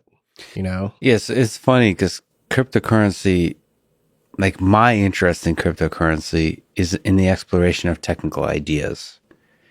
But cryptocurrency is also, like in the case of Dogecoin, like for lulz, at least originally, like a meme coin, but it's also a mechanism for investment. And so those are sometimes at tension. And, 100%. And it's unclear, sort of like, there's the meme with Doge has almost become to take it to, I guess, to $1, trying to drive the price of the value up to $1. But, implied in that is like this overlap of the meme coin and like legitimate investment. And so you have a lot of young people, I think, who almost start getting greedy and want to make money, like as opposed to having fun. And that becomes a different beast then, because you're essentially making financial decisions that can have a long lasting, like, money is freedom. And if you make stupid financial decisions, you can remove freedom from your life. And it can be detrimental in that sense. So it's difficult. I don't know what to do with that set of ideas, because a lot of cryptocurrency, including Bitcoin, is very volatile because it's new. So you're trying to figure out the space of like what's actually going to be a large part of, like you speak of network effects, like what's going to take over the world. And through that process, there's going to be a lot of volatility. And if you're talking about cryptocurrency as a investment mechanism, then it can have a real detrimental effects on people's lives. Yeah, and that's really the challenge with operating in the crypto space, talking about it, overlaid on top of everything that's interesting politically or culturally about it is the financial incentive. Yeah. And so, it's not all fun and games, because there are literally billions, over $1 trillion at stake now. So if you buy Dogecoin because some influencer on TikTok said so, you've now made a financial decision, right? So I'm not going to scold any Dogecoin buyers or any crypto asset buyer for that matter, but be aware that there are like billions of dollars of really elite hedge funds that are trying to front run all of your decisions and evaluate social sentiment, things like that. So it's a water full of sharks, basically. And by the way, if you're listening to this, don't take this podcast or anything I ever say as financial advice. That's definitely not my interest or expertise level. The interest here is to explore different ideas. Could you maybe try to psychoanalyze Elon Musk for a brief second? So what are your thoughts about Tesla and Elon Musk's journey through the cryptocurrency world? So first with Bitcoin and then with Dogecoin. So holding a large amount of Bitcoin. And I believe, at least considering the acquiring and holding a large amount of Dogecoin. Positives, negatives. What do you think the future for Tesla and SpaceX in the cryptocurrency space looks like? Do you think they'll consider Ethereum? I'm sure that if they stay in the cryptocurrency ecosystem at all, then they have to at some point. Right? Bitcoin number 1, Dogecoin number. Come on, it deserves to be number 3, and then or number 2, and then Ethereum can be whatever that other number is. If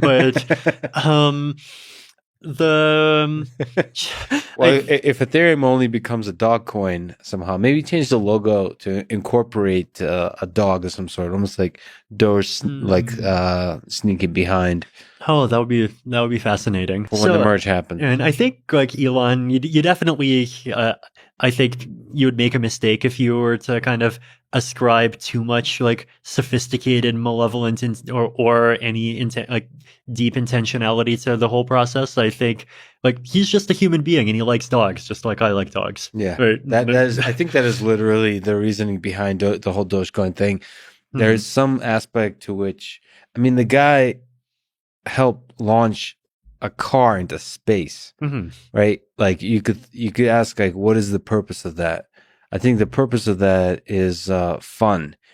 I think he truly is more and more, especially lately, embodying the whole idea that the most entertaining outcome is the most likely, and he's fully embracing the most entertaining outcome.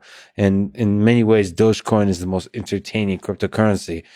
As cryptocurrency becomes more and more impactful in the world, people are getting more and more serious about it. And so he's selecting the cryptocurrency that is the least serious and the most fun. And there's something to that, like coupling fun with technological sophistication, and somehow figuring out a way to do that. Absolutely. To do that well. And I want the world to be fun. I think the world being fun is great. I wonder why somebody, I don't know if you were paying attention, but somebody like an Elon Musk type character. So he was really into doing some like obvious engineering solution. Like this at home rapid test seems like a very Elon Musk thing to do. I don't know if you saw, but I had a little Twitter conversation with Elon Musk. Does he not like what is he? Do you know what his thoughts are on rapid testing? Well, he was using a slightly different one of these, but that requires an instrument called the BD Veritor. And he got a false positive. Or no, I shouldn't say he didn't necessarily get a false positive. He got discrepant results. He did this test 4 times. Yes. He got 2 positives, 2 negatives. But then he got a PCR test and it was a very low positive result. So I think what happened is he just tested himself at the tail end of, and this was actually right before he was about to send those. It was the day of, essentially, that he was sending the astronauts up to the space station the other day. So he was using these rapid tests because he wanted to make sure that he was good to go in, and he got discrepant results. Yes. Ultimately, they were correct, but 2 were negative, 2 were positive. But what really happened once he shared his PCR results, and they were very low positive. So really what was happening is, my guess is he found himself right at the edge of his positivity, of his infectiousness. And so, the test worked how it was supposed to work. It probably, had he used it 2 days earlier, it would have been screaming positive. He wouldn't have gotten discrepant results. But he found himself right at the edge by the time he used the test. So the PCR would always pick it up because it will still stay positive then for weeks potentially. But the rapid antigen test was starting to falter, not in a bad way, but just he probably was really no longer particularly infectious. And so it was kind of, when it gets to be a very low viral load, it becomes stochastic. It's fascinating, this duality. So one, you can think from an individual perspective, it's unclear when you take 4 and half are positive, half are negative, like what are you supposed to do? But from a societal perspective, it seems like if just one of them is positive, just stay home for a couple of days, for a while. So if when you're a CEO of a company, you're launching astronauts to space, you may not want to rely absolutely on the antigen test as a thing by which you steer your decisions of like 10,000 plus people companies. But us individuals just living in the world, if it comes up positive, then you make decisions based on that, and then that scales really nicely to an entire society of hundreds of millions of people, and that's how you get that virus to stop spreading. That's exactly That's the whole right. point. You don't have to catch every single one, and the nice thing is that these will catch the people who are most infectious. So with Elon Musk, it generally, that test, we don't have the counterfactual. We don't have his results from 3 days earlier when he was probably most infectious. But my guess is the fact that it was catching 2 out of the 4, even when he was down at a CT value of really, really very, very low viral load on the PCR test, suggests that it was doing its job. And you just want to, and the nice thing is, because these can be produced at such scale, getting one positive doesn't immediately have to mean 10 days of isolation. That's the CDC's more conservative stance, to say, if you're positive on any test, stay home for 10 days and isolate. But here, people would just have more tests. So the recommendation should be test daily. If you turn positive, test daily until you've been negative for 24, 48 hours, and then go back to work. And the nice thing there is, right now people just aren't testing because they don't want to take 10 days off. Yeah. They're not getting paid for it, so they can't take 10 days off. Do you know what Elon thinks about this idea of rapid testing for everybody? So I understood. I need to look at that whole Twitter thread. So I understand his perhaps criticism of he had like a conspiratorial tone from my vague look at it of like what's going on here with these tests. But what does he actually think about this very practical, to me, engineering solution of just deploying rapid tests to everybody? It seems like that's a way to open up the economy in April. Well, to be honest, I've been trying to get in touch with him again. I think take somebody like Elon Musk with the engineering prowess within his ranks, to easily build these at the tens of millions a day. He could build the machines from scratch. A lot of the companies, they buy the machines from South Korea or Taiwan, I believe. We don't have to. Like, we can build these machines. They're simple to build. Put somebody like Elon Musk on it. Take some of his best engineers and say, look, the U.S. needs a solution in 2 weeks. Build these machines. Figure it out. He'll do it. He could do it. This is a guy who is literally... He has started multiple entirely new industries. He has the capital to do it without the U.S. government if he wanted to. And you know what? The return on investment for him would be huge. But frankly, the return on investment in the country would be hundreds of billions of dollars because it means we could get society open. So I know that his first experience with these rapid tests was confusing, which is how I ended up having this Twitter kind of conversation with him very briefly.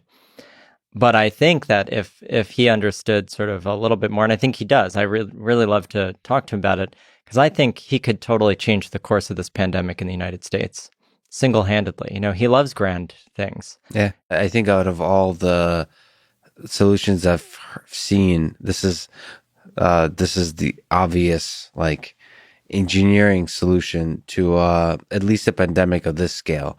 I love that you say the engineering solution. So this is something I've been really trying to. I'm an engineer. My previous history was all engineering, and that's really how I think. I then went into medicine and PhD world, but I think that the world, like, one of the major catastrophes or one of the major problems is that we have physicians making the decisions about public health and a pandemic when really we need engineers. This is an engineering problem. And so what I've been trying to do, I actually really want to, start a whole new field called public health engineering. And so I love that. Eventually I want to try to bring it to MIT and get MIT to want to start a new department or something. That's a doubly awesome idea. Yeah. This is really okay. I love this. I love every aspect. I love everything you're talking about. You've talked to Elon quite a bit. You've written about him quite a bit. Just it'd be cool to hear you talk about what are your ideas of what the magic sauces you've written about with Elon. What makes him so successful? His style of thinking, his ambition, his dreams, his the people he connects with, the kind of problems he tackles. Is there kind of comments you can make about what makes him special? I think that obviously there's a lot of things that he's very good at. He's obviously super intelligent. His heart is very much in, like, I think, the right place. Like, and, I really, really believe that. Like, and I think people can sense that. He just doesn't seem like a grifter of any kind. He's truly trying to do these big things for the right reasons. And he's obviously crazy ambitious and hardworking, right? Not everyone is. Some people are as talented and have cool visions, but they just don't want to spend their life that way. Mm-hmm. So, but that's none of those alone is what makes Elon. I mean, if it were, there'd be more of him, because there's a lot of people that are very smart and smart enough to accumulate a lot of money and influence, and they have great ambition and they have, their heart's in the right place. To me, it is the very unusual quality he has is that he's sane in a way that almost every human is crazy. What I mean by that is we are programmed to trust conventional wisdom over our own reasoning. For good reason. If you go back 50,000 years, and conventional wisdom says, don't eat that berry, or this is the way you tie a spearhead to a spear. Mm-hmm. and you're thinking, oh, I'm smarter than that. Like, you're not. You know, that comes from the accumulation of life experience, accumulation of observation and experience over many generations, and that's a little mini version of the collective superintelligence. It's like, you know, it's equivalent of like making a pencil today. Like, people back then, like the conventional wisdom, like had this knowledge that no human could ever accumulate. So we're very wired to trust it. Plus, the secondary thing is that the people who, you know, just say that they believe the mountain is they worship the mountain as their god, right? And the mountain determines their fate. That's not true, right? And the conventional wisdom's wrong there, but believing it was helpful to survival because you were part of the crowd and you stayed in the tribe. And if you started to, you know, insult the mountain god and say that's just a mountain, it's not, you know, you didn't fare very well, right? So for a lot of reasons, it was a great survival trait to just trust what other people said and believe it. And truly, you know, obviously, you know, the more you really believed it, the better.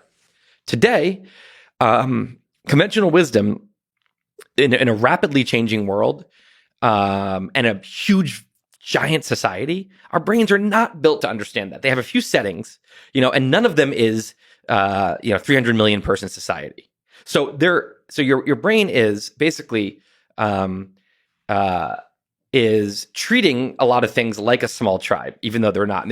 And they're treating conventional wisdom as you know, very wise in a way that it's not. If you think about it this way, it's like picture a bucket that's not moving very much, moving like a millimeter a year, and so it has time to collect a lot of water in it. That's like conventional wisdom. In the old days, when very few things change, like your 10, you know, great grandmother probably lived a similar life to you, maybe on the same piece of land, and so old people really knew what they were talking about. Today, the bucket's moving really quickly, and so, you know, the wisdom doesn't accumulate, but we think it does because our brain settings doesn't have the quickly moving bucket setting on it. So my grandmother gives me advice all the time, and I have to decide, is this, so there are certain things that are not changing, like relationships and love and, you know, loyalty and things like this.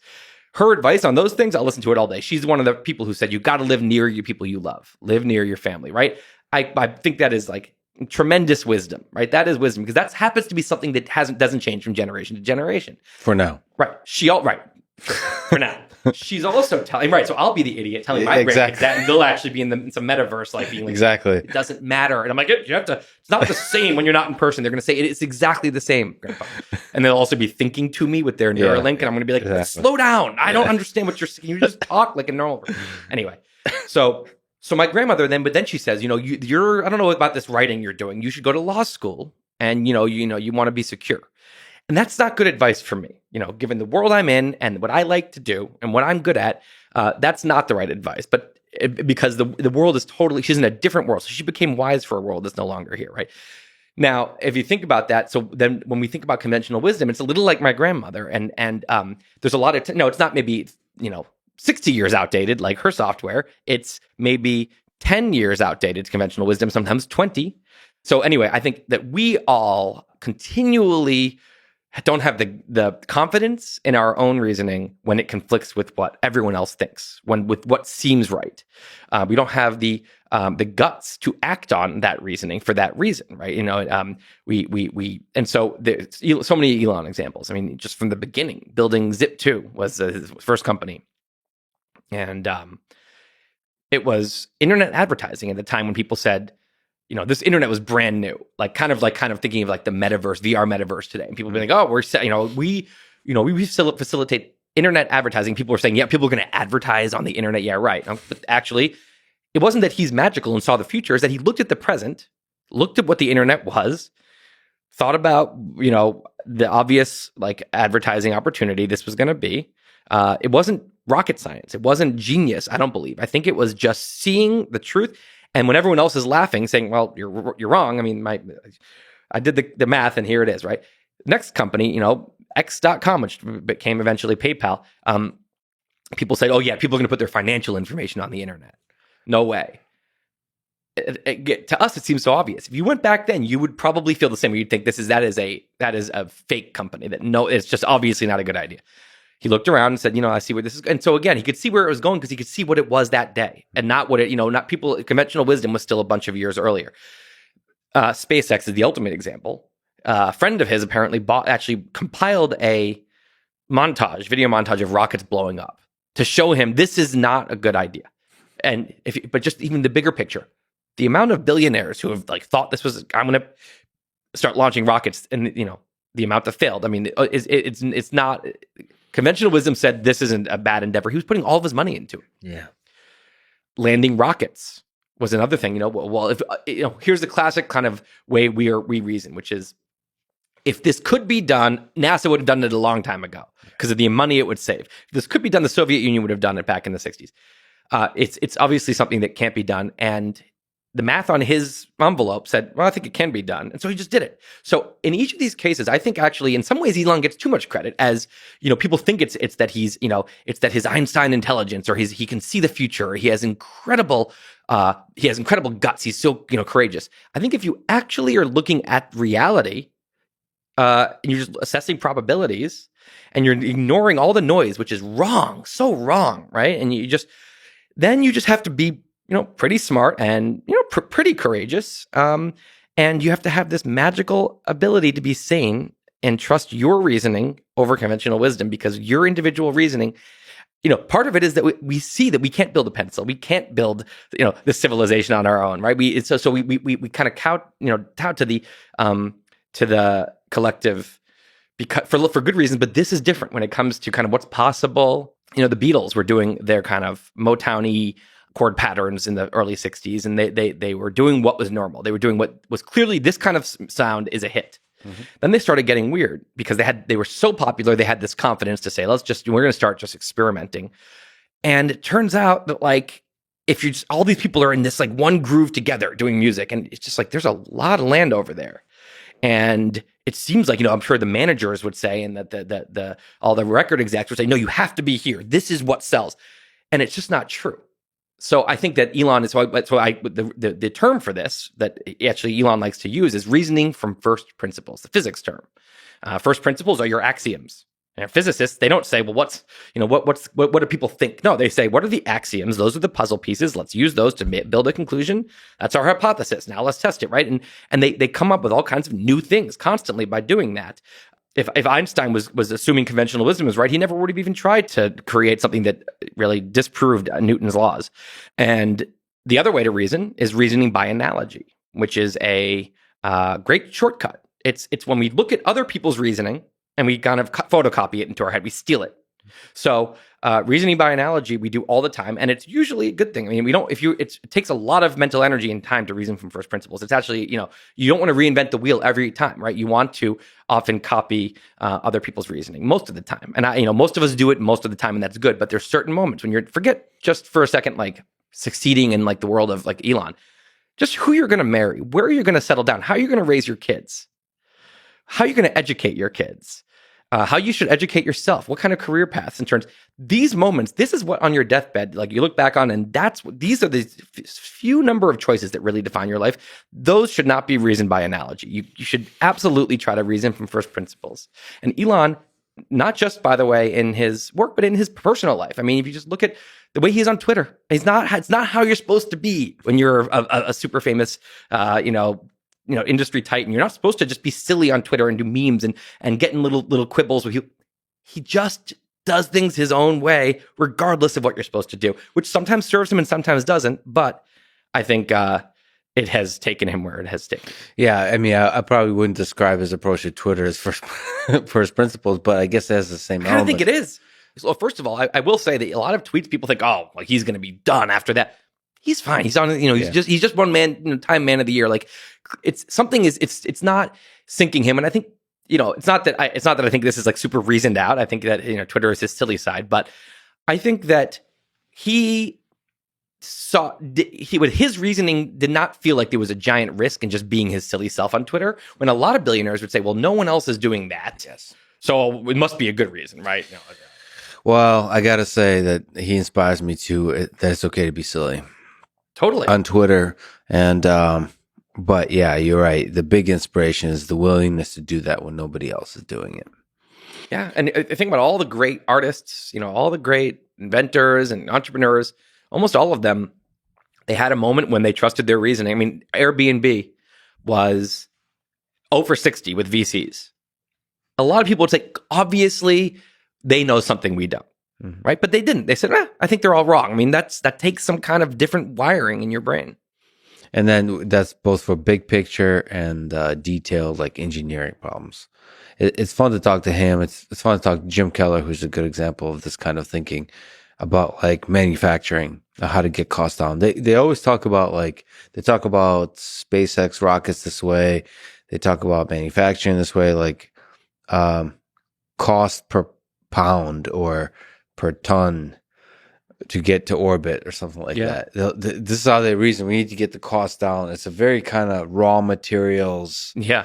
Like just very basic way of thinking. First principles. It's really, yeah. And the first principles of a rocket are like the price of raw materials and gravity, and wind. I mean, these are your first principles and fuel. Henry Ford, what made Henry Ford blow up as an entrepreneur? The assembly line, right? I mean, he thought for a second and said, this isn't how manufacturing is normally done this way, but I think this is a different kind of product. And that's what changed it. Because, and then what happens is when someone reasons from first principles, they often fail. You're going out into the fog with no conventional wisdom to guide you. But when you succeed, what you notice is that everyone else turns and says, wait, what are they doing? And they flock over. Look at the iPhone. Steve Jobs was famously good at reasoning from first principles because that guy had crazy self-confidence. He just said, if I think this is right, like everyone, and that, I mean, I don't know how he does that. And I don't think Apple can do that anymore. I mean, they lost that. That one brain's ability to do that made that in a totally different company, even though there's tens of thousands of people there. He didn't say, and I'm giving a lot of credit to Steve Jobs, but of course it was a team at Apple who said they didn't look at the flip phones and say, okay, what kind of, let's make a keyboard that's like clicky and, really cool Apple-y keyboard. They said, what should a mobile device be? What the axioms? What are the axioms here? And none of them involved a keyboard necessarily. And by the time they pieced it up, there was no keyboard because it didn't make sense. Everyone suddenly is going, wait, what? What are they doing? And now every phone looks like the iPhone. I mean, that's how it goes. You tweeted, what's something you've changed your mind about? That's the question you've tweeted. Elon replied, brain transplants. Sam Harris responded, nuclear power. There's a bunch of people with cool responses there. In general, what are your thoughts about some of the responses, and what have you changed your mind about, big or small, perhaps in doing the research for some of your writing? So I'm writing right now, just finishing a book on kind of why our society is such a shit place at the moment, just polarized. And, we have all these gifts like we're talking about, just the supermarket, we have this exploding technology, fewer and fewer people are in poverty. It's Louis C.K. Likes to say, everything's amazing and no one's happy, right? And but it's really an extreme moment right now where it's like hate is on the rise, like crazy things, right? And if I could interrupt briefly, you did tweet that you just wrote the last word. I sure did. And then there's some hilarious asshole who said, now you just have to work on all the ones in the middle. Yeah, I earned that. I mean, when you earn a reputation as a tried and true procrastinator, you're just going to get shit forever, and that's fine. I accept my fate there. So do you mind sharing a little bit more about the details of what you're writing? So how do you approach this question about the state of society? I wanted to figure out what was going on because what I noticed was a bad trend. It's not that, things are bad. It's that things are getting worse in certain ways, not in every way. And if you look at Max Roser's stuff, he comes up with all these amazing graphs. This is what's weird, is that things are getting better in almost every important metric you can think of. Except the amount of people who hate other people in their own country and the amount of people that hate their own country, that the amount of Americans that hate America is on the rise, right? The amount of Americans that hate other Americans is on the rise. The amount of Americans that hate the president is on the rise. All these things, like on the very steep rise. So what the hell? What's going on? Like there's something causing that. It's not that, a bunch of new people were born who were just dicks. It's that something is going on. So I think of it as a very simple, oversimplified equation, human behavior. And it's the output. And I think the two inputs are human nature and environment, right? And this is basic, super, super kindergarten level, animal behavior. But I think it's worth thinking about. You've got human nature, which is not changing very much, right? And then you throw that nature into a certain environment and it reacts to the environment, right? It's shaped by the environment, and then eventually what comes out is behavior, right? Human nature is not changing very much, but suddenly we're behaving differently, right? We are, again, look at the polls. Like, it used to be that the president, was liked by, I don't remember the exact numbers, but 80% or 70% of their own party and 50% of the other party. And now it's like 40% of their own party and 10% of the other party.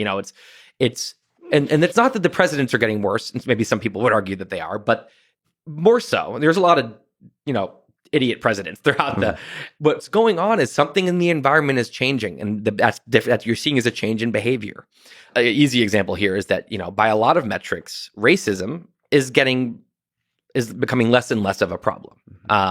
It's hard to measure, but there's metrics like how upset would you be if your kid married someone of another race, and that number is plummeting, but racial grievance is skyrocketing, right? There's a lot of examples like this. So I wanted to look around and say, and the reason I took it on, the reason I don't think this is just an unfortunate trend, unpleasant trend that hopefully we come out of, is that all this other stuff I like to write about, all this future stuff, right? And is this magical? I always think of this, I'm very optimistic in a lot of ways. And I think that our world would be a utopia. It would seem like actual heaven. Like whatever Thomas Jefferson was picturing as heaven, other than maybe the eternal life aspect, I think that if you came to 2021 US, it would be better. It's cooler than heaven. But we live in a place that's cooler than 1700s heaven. Yeah. Again, other than the fact that we still die. Now, I think that the future world actually probably would have, quote, eternal life. I don't think anyone wants eternal life, actually, if people think they do. Eternal is a long time. But I think the choice to die when you want, maybe we're uploaded, maybe we can refresh our bodies. I don't know what it is. But the point is, I think about that utopia. And I do believe that, like, if we don't botch this, we'd be heading towards somewhere that would seem like heaven, maybe in our lifetimes. Of course, if things go wrong, now think about the trends here. Just like the 20th century would seem like some magical utopia to someone from the 16th century, the bad things in the 20th century were kind of the worst things ever in terms of just absolute magnitude. World War II, the biggest genocides ever. You've got maybe climate change, if it is the existential threat that many people think it is. I mean, we never had an existential threat on that level before. I mean, so the good is getting better and the bad is getting worse. And so when I think about the future, I think of us as in some kind of big, long canoe as a species, 5 million mile long canoe, each of us sitting in a row. And we each have one oar, and we can paddle on the left side or the right side. Yeah. And what we know is there's a fork up there somewhere. And the river forks, and there's a utopia on one side and a dystopia on the other side. And I really believe that we're probably not headed for just an okay future. It's just the way tech is exploding. Like, it's probably going to be really good or really bad. The question is, which side should we be rowing on? We can't see up there, right? But it really matters. So I'm writing about all this future stuff, and I'm saying none of this matters if we're squabbling our way into kind of like a civil war right now. So what's going on? So it's a really important problem to solve. What are your sources of hope in this?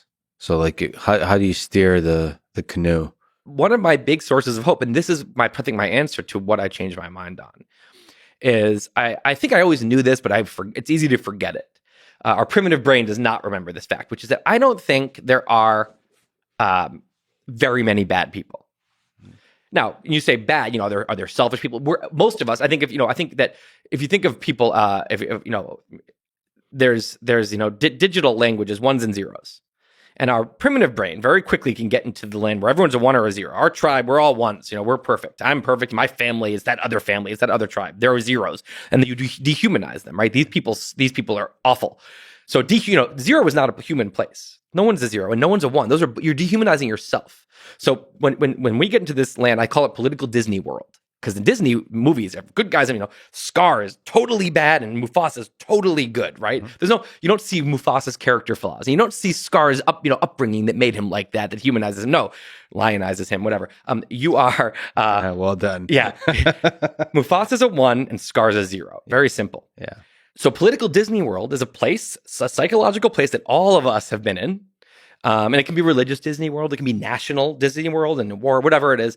But it's a place where we fall into this delusion that there are protagonists and antagonists, and that's it, right? That is not true. We are all 0.5s or maybe 0.6s to 0.4s in that. We are also, on one hand, it's not. I don't think there's that many really great people, frankly. I think if you get into it, people are kind of, a lot of people, most of us have, if you get really into our most shameful memories, the things we've done that are worse, the most shameful thoughts, the deep selfishness that some of us have in areas we wouldn't want to admit, right? Most of us have a lot of unadmirable stuff, right? On the other hand, if you actually really got into someone else's brain and you looked at their upbringing, you looked at the trauma that they've experienced, and then you looked at the insecurities they have, and you look at all if you assembled a highlight reel of your worst moments, the meanest things you've ever done, the worst, the most selfish, the times you stole something, whatever, and you just people think, wow, Lex is an awful person. If you did a montage of your best moments, people would say, oh, he's a god, right? Mm-hmm. But of course, we all have both of those. So I've started to really try to remind myself that everyone's a 0.5, right? And 0.5s are all worthy of criticism, and we're all worthy of compassion. And the thing that makes me hopeful is that I really think that there's a bunch of 0.5s, and 0.5s are good enough that we should be able to create a good society together. There's a lot of love in every human, and I think there's more love in humans than hate. I always remember this moment. This is a weird anecdote, but I'm a Red Sox fan, Boston Red Sox baseball, and Derek Jeter is who we hate the most. He's on the Yankees. Yes. And hate, right? Ugh, Jeter, right? Yeah. He was his last game in Fenway. He's retiring. And he got this rousing standing ovation. And I almost cried. And it was like, what is going on? We hate this guy. But actually, there's so much love in all humans. It felt so good to just give a huge cheer to this guy we hate, because it's like this moment of like a little fist pound being like, of course, we all actually love each other. Yeah. And I think there's so much of that. Yeah. And so the thing that I think I've come around on is I think that we are in an environment that's bringing out really bad stuff. I don't think if I thought it was the people, I would be more hopeful. Like if I thought it was human nature, I'd be more upset. It's the two independent variables here, or that there's a fixed variable, there's a constant, which is the human nature, and there's the independent variable, environment, and the behavior is the dependent variable. I like that the thing that I think is bad is the independent variable, the environment, which means I think the environment can get better. And there's a lot of things I can go into about why the environment I think is bad, but I have hope, because I think the thing that's bad for us is something that can change. The first principles idea here is that most people have the capacity to be a 0.7 to a 0.9 if the environment is properly calibrated with the right incentives. I think maybe if we're all 0.5s, I think that environments can bring out our good side. So maybe we're all on some kind of distribution, mm-hmm.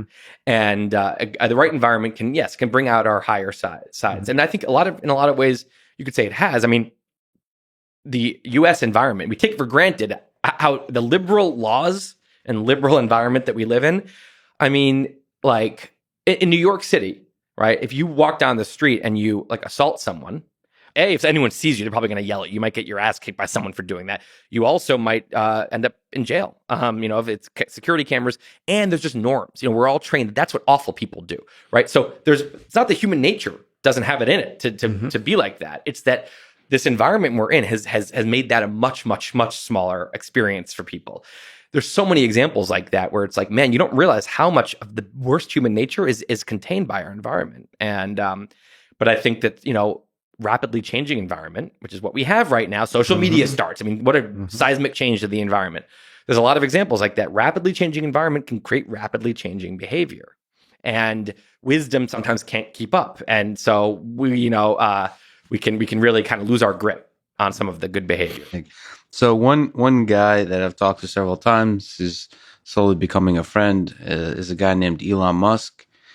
He's a big fan of hardcore history, especially Genghis Khan series of episodes, but really all of it.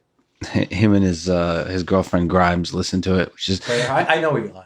Yeah, you know Elon? Yeah. Okay, awesome. So that's like relationship goals. Like listen to hardcore history on the weekend with your loved one. Okay.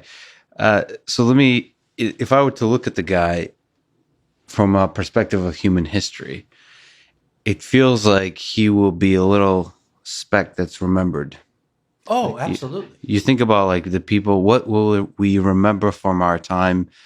Who are the people we'll remember, whether it's the Hitlers or the Einsteins, who's going to be? It's hard to predict when you're in it, but it seems like Elon would be one of those people remembered. And if I were to guess what he's remembered for, it's the work he's doing with SpaceX and potentially being the person, now we don't know, but being the person who launched a new era of space exploration. If we look, centuries from now, if we are successful as human beings, surviving long enough to venture out into toward the stars. It's weird to ask you this. I don't know what your opinions are, but do you think humans will be a multiplanetary species in the long arc of history? Do you think Elon will be successful in his dream? And he doesn't shy away from saying it this way, right? He really wants us to colonize Mars first, and then colonize other Earth-like planets in other solar systems throughout the galaxy. Do you have a hope that we humans will venture out towards the stars? So here's the thing, and this actually, again, dovetails to what we were talking about earlier. I actually, first of all, I toured SpaceX, and it is when it's hard to get your mind around because he's doing what it took governments to do before. Yes. Okay. So it's incredible that we're watching individual companies and stuff doing this, doing it faster and cheaper. Yeah. Well, and pushing the envelope, right? Faster than the governments at the time were moving. It really is. I mean, there's a lot of people who I think who think Elon is overrated, and you have no idea, right? When you go see it, you have no idea. But that's actually not what I'm most impressed with. It's Tesla I'm most impressed with. And the reason why is because in my mind, we just talked about what I think is the greatest threat, the environmental stuff. And I talked about our inability maybe all at the same time to be willing to sacrifice our self-interests in order for the goal.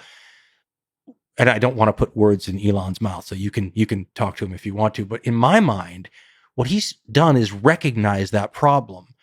And instead of building a car that's a piece of crap, but it's good for the environment, so you should drive it, he's trying to create a car that if you're only motivated by your self-interest, you'll buy it anyway. Yep. And it will help the environment and help us transition away from one of the main causes of damage. I mean, one of the things this pandemic and the shutdown around the world has done is show us how amazingly quickly the Earth can actually rejuvenate. We're seeing clear skies in places, species come, and you would have thought it would have taken decades for some of this stuff. So what if, to name just one major pollution source, we didn't have the pollution caused by automobiles, right? And if you had said to me, Dan, what do you think the odds of us transitioning away from that were 10 years ago? I would have said, well, people aren't going to do it because it's inefficient. It's this, it's that. Nobody wants to. But what if you created a vehicle that was superior in every way so that if you were just a self-oriented consumer, you'd buy it because you wanted that car? That's the best way to get around that problem of people not wanting to. I think he's identified that. And as he's told me before, when the last time a car company was created that actually, blah, blah, blah, he's right. And so I happen to feel that even though he's pushing the envelope on the space thing, I think somebody else would have done that someday. I'm not sure, because of the various things he's mentioned, how difficult it is to start I'm not sure that the industries that create vehicles for us would have gone where he's going to lead them if he didn't force them there through consumer demand by making a better car that people wanted anyway. They'll follow, they'll copy, they'll do all those things. And yet who was going to do that? So I hope he doesn't hate me for saying this, but I happen to think the Tesla idea may alleviate some of the need to get off this planet because the planet's being destroyed, right? And we're going to colonize Mars probably anyway if we live long enough. And I think the Tesla idea, not just Elon's version, but ones that follow from other people, is the best chance of making sure we're around long enough to see Mars colonized. Does that make sense? Yeah, totally. And one other thing from my perspective, because I'm now starting a company, I think the interesting thing about Elon is he serves as a beacon of hope, like pragmatically speaking, for people that, sort of to push back on our doom conversation from earlier, that a single individual could build something that allows us as self-interested individuals to gather together in a collective way to actually alleviate some of the dangers that face our world. So it gives me hope as an individual that I can build something that can actually have impact that counteracts the Stalins and the Hitlers and all the threats that face that human civilization faces, that an individual has that power. I didn't believe that the individual has that power in the halls of government. Like, I don't feel like any one presidential candidate can rise up and help the world, unite the world. It feels like, from everything I've seen, and you're right with Tesla, it can bring the world together to do good. That's a really powerful mechanism of, whatever you say about capitalism, that you can build companies that start, it starts with a single individual. Of course, there's a collective that grows around that, but the leadership of a single individual, their ideas, their dreams, their vision can catalyze something that takes over the world and does good for the entire world. But I think the genius of the idea is that it doesn't require us to go head to head with human nature, right? He's actually built human nature into the idea by basically saying, I'm not asking you to be an environmental activist. I'm not asking you to sacrifice to make I'm going to sell you a car you're going to like better, and by buying it, you'll help the environment. That takes into account our foibles as a species and actually leverages that to work for the greater good. And that's the sort of thing that does turn off my little doomcaster cynicism thing a little bit, because you're actually hitting us where we live, right? You're not, you can take somebody who doesn't even believe the environment's a problem, but they want a Tesla. So they're inadvertently helping anyway. I think that's the genius of the idea. Yeah. And I'm telling you, that's one way to make love much more efficient mechanism of change than hate. Making it in your self-interest to love make this just creating a product that leads to more love than hate. You're going to want to love your neighbor because you're going to make a fortune. Exactly. Right? Okay, I get it. There you go. That's why he said, said, I'm on board. That's why Elon said, "Love is the answer." That's, I think, exactly what he meant. Okay, let's try something difficult.